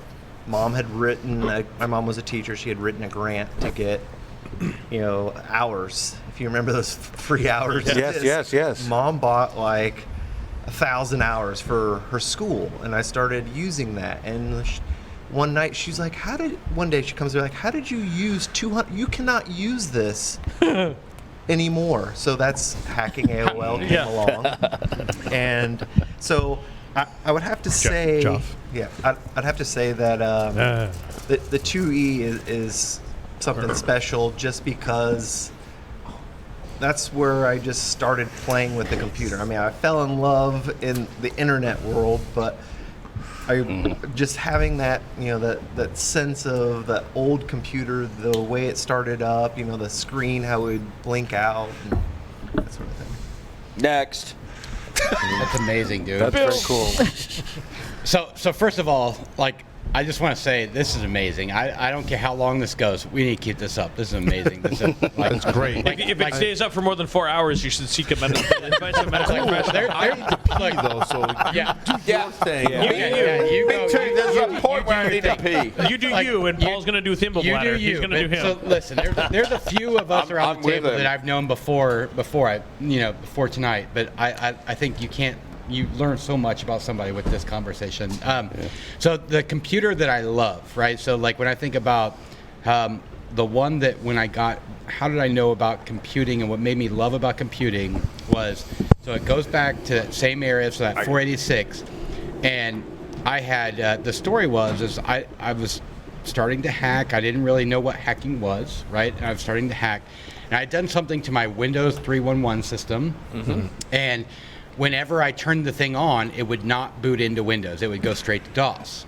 Okay. And I took it to Best Buy, and I took it to the guy, and he showed me, well, the reason why it's not starting is because there's a semicolon, or in the path. You messed up your config.sys, didn't you? I had messed up. That's exactly right. It was the exact auto exec. I'm scared that I know right? that. And at that point, that's the point where I realized I know nothing about. I thought I was a hacker, but I didn't know what that term was. But I thought I knew about computing, but I didn't know that the difference between a colon and a semicolon was very different in computing. Now, were you editing those with edit, or were you using CopyCon? No, I was using Nano. Edit. Now Nano. What even is Nano? Nano's the fucking best. That's what it is. Real hackers use Nano. VI. April, it's VI for noobs. I've never heard of VI. But anyway, so what caused me to love computing was that was the realization when I realized that like punctuation matters, right? And that's what that got me in there. And so when I think about like what would be the computer that I'd want now, it's less about the computer and about the computing, I guess. So the application layer, and it goes back to the story. And I'm sorry if this guy. There's no chance this guy's listening, but. So this guy back in I was in high school and we were having we got in relations. It was girl related, and I used an application. It was called the Hacker's Choice HTC dialer, like THC, the word dialer. THC. Yeah, THC word dialer, and I had paged every pager in the area that I lived in, every pager to call his number with a 911, right? And then a week later I called him and it was busy, because my computer had paged everyone. Everyone. Awesome. And I do. Pager bomb. Pager bomb. And that level of computing, I just love that. I wish we could have that level. I had no concern about the FBI showing up, right? About cops. It was like, look, I'm going to make your phone busy for a week, right? That's what I miss. I miss that. Right. Awesome. I did that to without the the school. consequences. I did that to the school so they couldn't call my house to tell my parents that I was that you skipped school. And then I found out that you could block the school with the phone number. Yeah. The secret access number. Joe, you're a dial-up bomb. You haven't lived, so. Joe, you're up. Jay. Jay, sorry, It's you're up. It's alcohol. It's all good. For me, it's totally nostalgic, right? So I'm first generation American. My family came over here from Portugal, and when they came over, what did they do? They went and worked in the factories, right? Okay. And my grandparents worked in the Texas Instruments factory. And when I was about 6 years old, one of the gifts they gave me was a TI 99 4A. Yeah. Right? Texas Instruments 99 4A. That's what they gave me as a gift. Ooh. Because they got... Do you have drug wars? Basically, they got OEM pricing, right? Right. I love that. Right? And what they did was they were able to It was only $9,000. It was like a 16-bit. It was a 16-bit processor, right? It was. But there was all these add-ons, and I remember it had a speech synthesizer that I could play Parsec and Alpiner with the speech synthesizer add-on. And from there, it was like, all right, if something's broken, how do I fix it? Oh, wait a minute, I gotta go ask my grandparents to go back to TI and ask somebody at TI, and they would come back. And I'm like 6 or 7 years old doing this, right? Wow. So for me, it's the nostalgia of, by chance, my grandparents got me this Christmas gift that they were able to get a discount because they worked for the factory, and they handed it over to me. And little did I know, it just created that want and that need to always be tinkering, right? And always be messing with video game systems and computers. And Always be hustling. It just created that mindset for me, right? Did you break it? Always. Yeah. Always. But that was the whole point. That was the whole point of sending my Volvo, my grandmother, back to the factory and ask somebody. That's incredible. How do I fix it, right? And I mean, you look at it and it was like it had a ROM cartridge, it had a cassette, and it had a floppy, and then you had to buy all these add-on peripherals for it. So for me, that was my exposure. And yes, I would love to have that just for nostalgia. My favorite toy to play on, right, was after I got out of the military, and it was IBM RS6000 AIX, right? I mean, that's what I love to, that's where I got my meat, right? That's where I actually played. System administration, right? That's amazing. So. I remember programming basic programs on my TI-81. Yeah. And you could put all, in math class, you could have the TI-81. So you could put all the answers and the formulas and everything in a program, and they would have no idea. Yeah. So I mean, again, it was just, I don't know if it was by chance or what happened, but my grandparents who came over on the, came over here just to kind of create a life for themselves. Worked in a factory. They handed me this what they thought TI 99 4A. Yeah. So that was like in the 80s, like 83ish, I guess you could say, when I was about 6. Yeah, they I handed thought that they over. gave you a calculator because I had a TI 85. No. So I'm like, I literally looked it up. I looked it up, and I wanted to see what the value would be. And dude, it was like if you modern day, it would be $1,500. Oh, dang.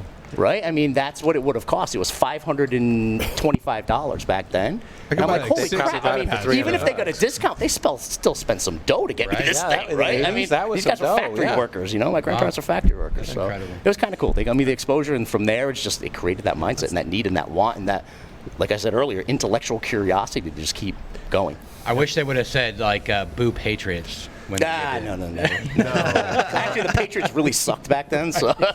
They really did. All right, Lee, you're up. Okay, so the computer that got me hooked, that I fell in love with computers, actually was back in, it was either 69 or 70. So I was about 8 years old, playing on a timeshare HP 3000 in the Lawrence Hall of Science up in the Berkeley Hills, playing things like the lunar lander, where you adjusted the variables to get it to not crash, or the moon land, or that predates all of us, dude. But that's what hooked hold me. on, but it doesn't speak to your age, but the age that you got involved with computers, Lee. That's space age. I mean, really the sad part is, my grandfather took me up there. He had been a head of research for Standard Oil, and he was an inventor. And he took me there because he had friends who had worked on cyclotrons, which was a circular accelerator. And he wanted me to see those exhibits. I found the computer, and I spent a whole bunch of time over there. Awesome. Obviously I was hooked. But the computer, I wish I still. I mean, I want a modern computer for my day in, day out use. But the one I'd love to tinker with is one of the old S100 bus computers, where you were running CPM. You might have an 8086 card on it with your graphics renderer. You had the 8-inch and the 5 1/4-inch floppies on it, and you basically had a terminal, not a monitor. Whether it was the MSI 8080, the Altair, or the Jada General Saw. What's interesting is in the book that I referenced by Stephen Levy, right? They talk about Bill Gates' open letter to the community, where basically Microsoft, Gates, and Steve Allen had written, was it BASIC? Yes, BASIC was the first thing he wrote. For the Altair, right? And people copied it. And Gates wrote this very, very famous article in a computer magazine at the time that said, hey, you're stealing our software. Stealing software is bad. But the positive aspect of that was in that people stealing Microsoft software made it popular. Microsoft today largely is based on the popularity gained by people stealing their software. The irony, right, that they went through in copyright infringement. And the irony, like the double irony, I guess, in that like 70+% of, or something like that, in Azure is Linux-based systems. It's just astonishing. It's crazy. Astonishing. Well, I worked in the 80s. I worked in the Radio Shack computer store, and one of the things when they went into a moment of silence. So I sold those color computers and those Model 2s and the Model 3s and the Model 4. A Tandy company. Yes, a Tandy company. Yep, I had a Model 3. But the thing is that one of the things they talked about is when the Trash 80 Model 1 was released in the 70s, they licensed BASIC from Bill Gates, and they had to loan him lawyers to write the contract. Then at that time in the mid 80s, they really needed help from some of Microsoft's lawyers to really go through the contract because they were so much bigger by that time. Just in 10 years. What's amazing is I didn't realize that when I was programming on my Apple IIe was Woz. It was his BASIC. Yep. Yes. Then he ported to the Motorola 6502. Yes. And again to the Motorola 6800, right? Yes. That was his, basically, I mean, he had a team, right? But basically his That was BASIC, Woz, yes. Right? That was Woz. So was MS Basics them stealing Bill Gates' BASIC? MS Basic was Bill Gates' BASIC. at some point. Yeah, it was the Altair. From the Altair. Yeah, it was an evolution from the Altair. And Bill Gates trivia, because Larry and I were talking last night about how old Black Hat was, and I was Googling it because that's how I learn anything these days. As do we Bill all. Gates keynoted Black Hat like back in 2005. I didn't know that. I didn't know that either. That's cool. Can I amend my answer? Yes, no. please. So I don't want an old computer, but I want an operating system that is defunct now to come back. I want System 5. I want Solaris. I want freaking Solaris Time out. BOS. I want John Kinsella on a modern computer. John Kinsella sent me an article about OS2 Warp, and he's like, "Do you know OS2 Warp?" And I'm like, "So, it just by pure circumstance, I worked for an IBM point-of-sale retailer. Since they were so entrenched in IBM, they used OS2 Warp. I was an OS2 Warp administrator, and it talks about the whole evolution of OS2 Warp, the virtual machines that were created via Parallels, which still exist today in macOS, right? Yeah. And what was interesting is I had never considered, like, why did IBM never open source OS2 Warp? It was a great operating system back in the day. Yes, the it was. reason is there was too much Microsoft code that was proprietary and licensed and done in the partnership between IBM and Microsoft. They couldn't open source it. So it like basically freaking died on the vine. I lost $100 when BOS went under. I remember BOS. Was that Jobs' company? No, that was Next Step. That was Next Step. I think I know still. BOS was very similar to Next It was Step. like an MIT. I don't. Yeah. I think I still have a DVD of BOS at home, and it was one of those write to your own DVDs type or CDs at the time rather. And it's probably no good. I love that we've covered most operating systems that way. Joff has got to go. Right? Joff. We're almost done. Joff. So my earliest times in computing was Commodore 64. I spent a little bit of time with BASIC. I determined that BASIC was useless.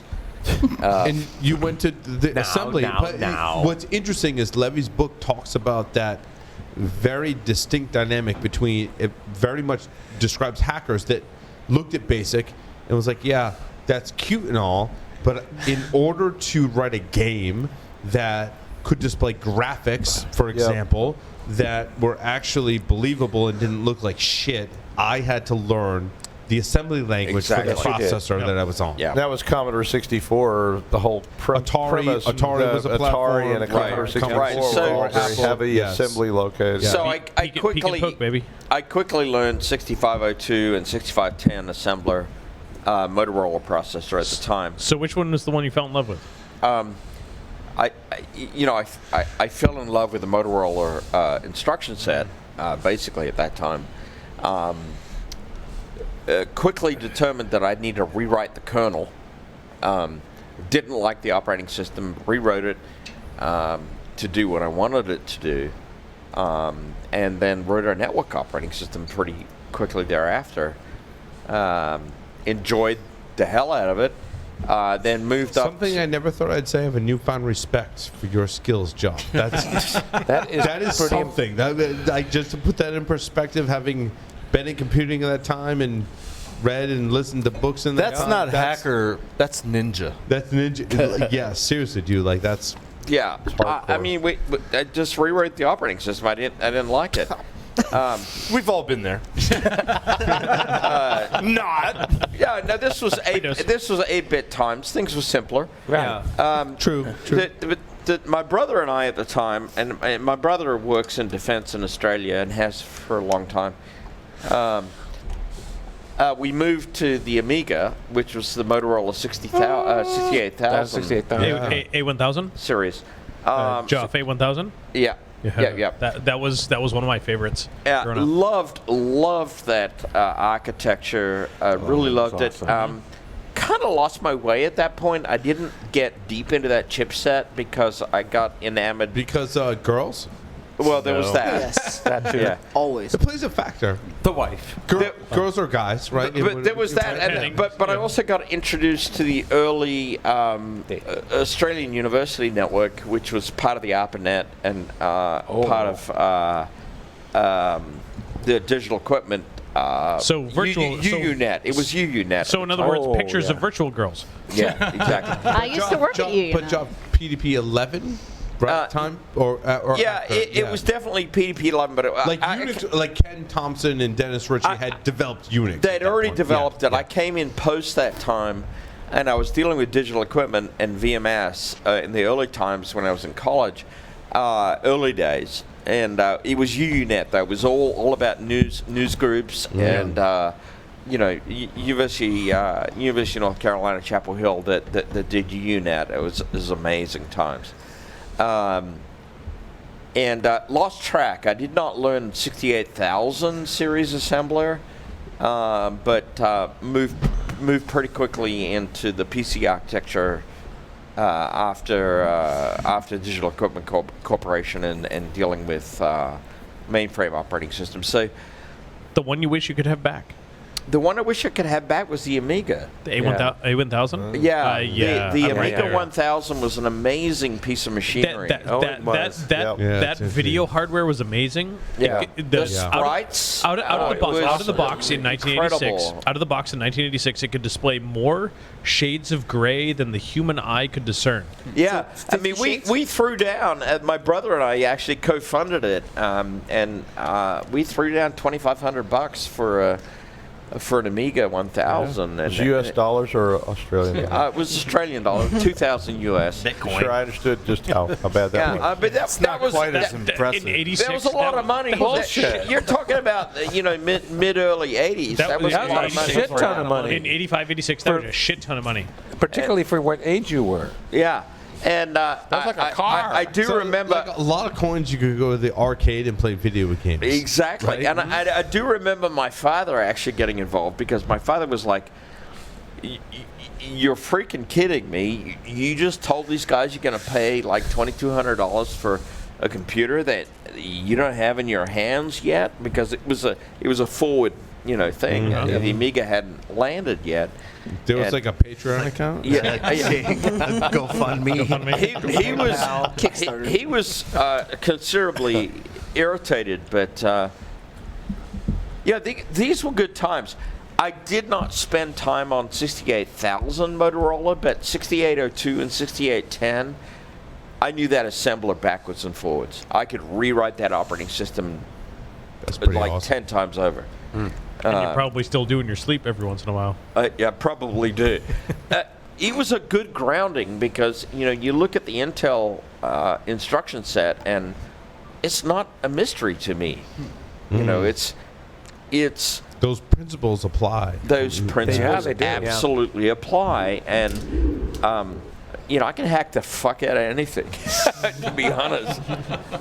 It's all time. But if you have that mindset, you can. I think is what we established on this segment, right? That's a mindset. Yep. Right. I just got it. It's John, we're trying to move on to it's that. right here, man. I'm getting emotional. Oh my god. Oh, you need a hug? Are you moist? Get him a towel. Get a towel. Somebody get a towel. Get this man. We are out of April, towels. you have a spare towel. The towels are out. No. Your towel. April, can you give him a dirty towel? Towels are done. April's not giving me a dirty towel. He was like that. Matt, You never. my first computing at home was the Commodore 128, so a little later than Joth, the 128. Same series. Same series, but when my parents decided we're gonna get a home computer, it was we're not going to go 64, we're going to go 128. So I got this Commodore 128, and we started programming all this stuff out. It was go big or go home. Yeah, well, but you got to understand, my dad was a factory worker. We didn't have a lot of money when I grew up, and I remember the 128 and programming the 128, and giving me the basics into BASIC, right? Yeah. And I'm like, ooh, this is really cool, right? And so, although I knew at that age, and this would have been, I would have been like 13, 14 years old. Right. I knew I wanted to be an electrical engineer. I already knew that in my career path. It's crazy. You know, kids at 13 don't know what they want to do when they grow up. And I'm like, I'm going to be an electrical engineer. But I got this fascination with computers. And so I took programming classes. I took basic and, you know, all the go-tos and all the fun stuff in there. And that was great. But the computer I remember building, the one that I want back, is my original 8086. Okay. I built my own 8086 box when I went to Case Western Reserve. I built my own system. I set it up myself. I put it in my dorm room. Wait a minute. IBM PC 8086? No, but it wasn't IBM. It was generic 8086. What OS did you run? Yeah, it was the 8086 processor. But it was not an IBM machine. I built my own clone. Yes. Right. And I spec'd my clone specifically for college, right? And so using the 8086 architecture from Intel, I built my own first computer, spent a lot of time programming Pascal in early days of college, which some of us did, right? Yeah, I did in high school, Pascal. Yeah. Right. Pascal? So that was about the roughly time I was in college, probably. So basic to Pascal, and started to learn programming languages. I didn't get to assembler until my master's program. Joff, it's dissimilar to you, right? Is you're growing up as an electrical engineer, you think about the physics and the hardware and the systems engineering. You don't think about the software side. And what I learned through, you know, I was on scholarship, so I was working nuclear power for a number of years. I realized that I had all this hardware skill. The joke I make is the JK flip-flops. My professor in systems was Japanese, and he couldn't say the flip-flops. Yeah, it was a JK flip-flop. Okay. Trent understands you very well. Yeah, JK flip-flops. Ni hao. Ni hao. Ni hao. Wait, that's Chinese. He just said Chinese, guys. Chinese. Wait, but isn't he was just Japanese, right? And he couldn't say the R's, right? So it was Konnichiwa. He couldn't say the L's. It was JK flip-flop. Domo arigato, Mr. Robot. Wow. So we're buying all these hardware sideways. That's fucking racist. Come on now. all these hardware-based systems, and I'm like, but I don't understand the software side of this. And so when I graduated with my bachelor's in electrical engineering and applied physics, I realized there was this beautiful side of software because it was all about capacitors and resistors and all this shit, right? And I had gotten introduced into computers at the plant and running the real-time systems, the PDP-11s, the VAX 11780s in the early days. And I said, I got to round up my software skills. So I went back in my master's program to go after my computer engineering skill. And that's when I learned assembly, right? I didn't learn assembly until 90-something, right? In building assemblers. And so I was like, oh my God, I can influence how the registers work and all this stuff and all the stuff that you did early on. And started to build out my software skills. I haven't used those skills since literally 1996. So Matt, literally. So Matt, which one was the one you wish you could get back? My 8086, my regional box that I built. I was going to say it may not be the original box you built, but we might be able to help you with that. Some of us have this shit in our basement still. Look, I have my wife's IBM system that was an 8088. Way back in the day. It's not the same. That's the 8088, not the 86. Right. But I used to, when she bought that system, I remember how much she paid for it. I'm like, why did you pay that much money for that machine? I'm like, I built this whole system with all this RAM and disk at the time. Oh, I can't even remember the specs. And I kept this IBM box in my attic for so long. My wife's machine was an IBM 8088. And I'm like, and then eventually just got rid of it. But I'm like, I'd like those days back, right? Those days back of being able to build your own systems, to put your own software you can still on do it. You can still do it. It's called Newegg. Yeah. And System 76. All right, Paul, you're up. It's interesting. Like most New England families, I lived in the Cape, and Fucking lived in the Cape. C-A-P. Oh, the Cape. Not okay. the I thought he said a cave. I didn't wear a cape. We lived in the Cape. I wear a cape. No cape. Not all heroes live in the cape. Let me clarify. A cape, which is a style of house, not the cape. With Cape Cod. Thank you. That went so many different directions. It was confusing. Yeah, it fucking exploded. I thought maybe it was a cape that like you wore. Ed Scotus was saying, there is a story here, a story arc. Okay. Basically, that put my bedroom on the first floor once we got older, and my sister and I needed to have separate bedrooms. And on Christmas Eve, There's socks again. Before it got awkward, Larry, I was put on the first floor of the house in my own bedroom. You were first. And on Christmas Eve, at probably like so you were on the like bottom? 4 o'clock in the morning. And I woke she was up developing body parts, wasn't she? Well, there's a again. Wow. It got awkward. I was in my own bedroom on the first floor on Christmas Eve. Everything at 4 o'clock in the morning. All the presents were wrapped on the tree on the floor that The children I was were all on. nestled in Everyone bed? else was on the second floor, and so 4 o'clock in the morning, I'm like, I wonder what I got for Christmas. I'm like, I don't have to sleep, and like, I can go steal a Christmas present, bring it into my bedroom, and open it up and see what it is. And I did that, and it was this really interesting looking piece of electronics. It was rectangular in shape. It had these chips that were all soldered on it. And it was a Borg cube, wasn't it? No. A fleshlight?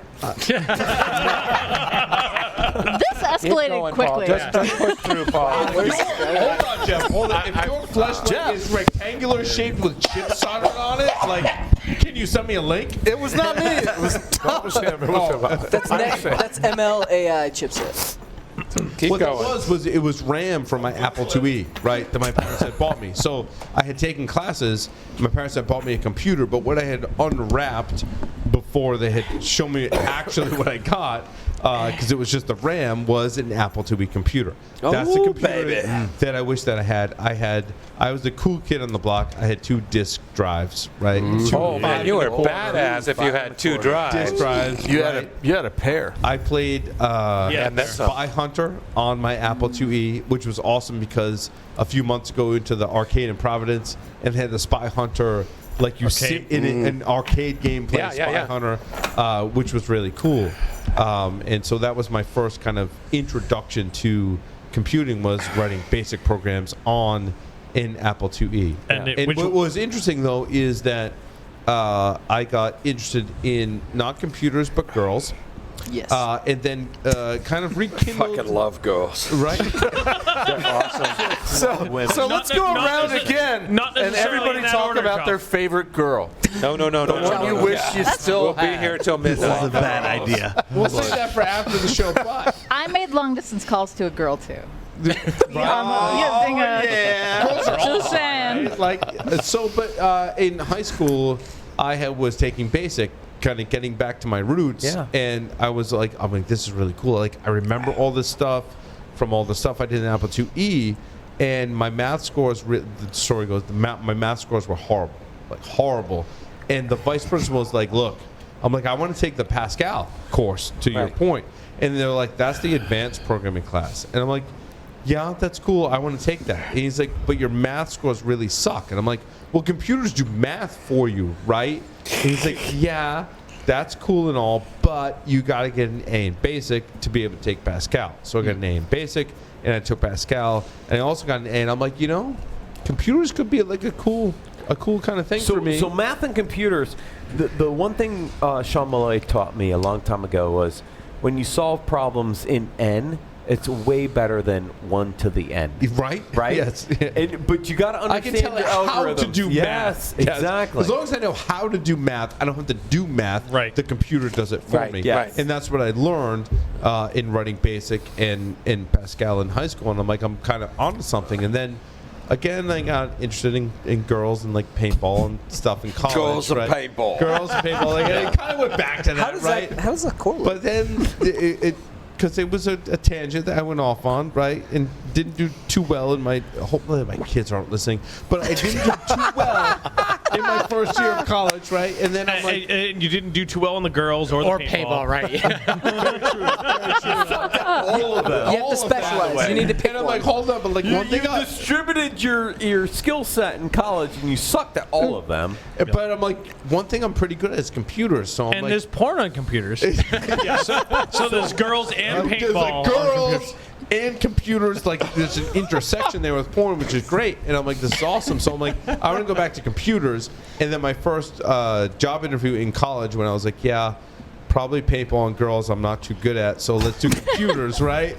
And my first job interview, it all culminated back to who would be my boss at the time, right? Was like, you need to show me how to program, and like whiteboarded out problems and like show me how you'd write the code to do that. And I'm like, yeah. I remember like in between girls and paintball, I remember some coding stuff. Here's some basic code on how to do that. And he's like, close enough. Like you got the job, right? And then I was the essentially programmer and also the bub, which was short for backup boy. So Backup boy. I would write code.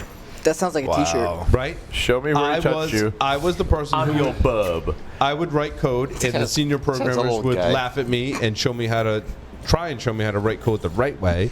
And my other job was every programmer's workstation had a physical backup drive, and a lot of the knobs on the drives that would like lock the tape into the drive, right? Not those kind of knobs, Larry. On the backup drive was broken off, so there was a vice grip that you would have to lock the tape in and make a backup of all of the computers that were the developers running code to back up their code. And that was my first job. So when you talk about starting at the bottom, I don't know that there's any other job in computers today backup boy that embodies like the bottom of the totem pole other than backup boy. I used to crawl. So you want the paintball gun and girls back? Is that what you said? That's what I got out of that. Physically fuse fiber connections way back. But you know what, Matt? Crawl under a programmer's desk. Is that so? IG's not top of the totem. I like how we just I'm sure this is programming anymore. Which is really where backup boy comes from. So Paul, do you want your Apple? Is this hard drives? Is that hold on. So wait, I want my Apple IIe back, but I'm also very thankful. The folks that I worked with, it was a point of sale retailer, right? When I would write code, they would be so patient with me and show me. And I remember Joseph. And Edgar, right? I remember vividly, I would show them my code and then would take the time to show me like ways to improve that, ways to do sorts, ways to comment my code, all of the fundamentals of hacking and software engineering, right? And it was just a huge opportunity, and that's really where I got my start. Now, question, Paul. Vice grips. No, not vice grips. You're under a programmer's desk with a pair of vice grips. If you got two, and a paintball gun and a girl. Is backup boy like piss boy at a Jimmy Buffett concert? Yes. You hold the bucket and somebody pees in it and they throw the quarter in when you're done? Fortunately not. Okay. Because all the programmers would go home and I'd have to stay there. So Paul, you reminded me of a story. When I was in high school, at this time of year, one of the things that the computer teacher would do is say, we had a Christmas tree printing contest. Remember, we were on the KSR 33 terminals, hard copy output. The thing was to make the fanciest. Okay, well, they are a little old school. Some of us fanciest Christmas tree. Tyler wasn't even a twinkle in his dad's eye at that point. Fanciest tree, shortest code. And I was getting my code pretty damn short, and this is basic, until one of the guys went and took a math class over the summer, and he actually had the algorithm for the slope of the tree so he had a little tiny math program, and he could do the invert, and he made this beautiful tree with random ornaments on it. that was That's multiply great. To Tyler's point, like my parents were probably like smoking weed and like buying records in the record store at that time. My aunt and uncle were doing that, but yeah. But that's what got me hooked to the Commodore 128. I was doing like architecture design. Weed records. Weed. Led Zeppelin albums. He does live in Colorado. I do. 420. Take it home. At First State in the Union, by the way. But what hooked me to the 128 was the ability to do design graphics and the ability to create these fake IDs, architecture, design, etc. No, not a. Yeah, I did do some fake the girls, IDs. because like that was high school. Yeah. Programming really didn't help. That was to get hacking. The girls Hacking the license. Oh, it Not the right because girl. you gave them the fake IDs. Oh no, they were the right No, girls. they were the right girls in high school, but I wasn't there yet in junior high. But Oh no, they were the right girls because any girls were appreciated. I think. hey, well, when that's true. girls drop envelopes into your locker saying, "Here's cash and give me all the things you want," Bro. I knew where every party was in the As opposed to entire talking city. to you. That's a gigolo. See, Yes, I was basically. see in high That's school. how I made my money in high school. When the girls dropped the source code, like Doug was saying, from his professors in your locker, that was hot. So to hacker culture. But to bring this back to hacker. Are you still wanting this thing to go? No, I think I'm done. Yeah. All right, we can wrap. I think we should Wrap it up. Take it to the break. I think we should wrap. Thank you, everyone, for listening and watching Longest segment Paul Security ever. Weekly. And this segment, it was a journey that I'm glad we took for the benefit of not Mr. just Kite. all of us, right, but of our listeners as well. I think we did a great job defining hacker culture and our various backgrounds, which was a hilarious exercise.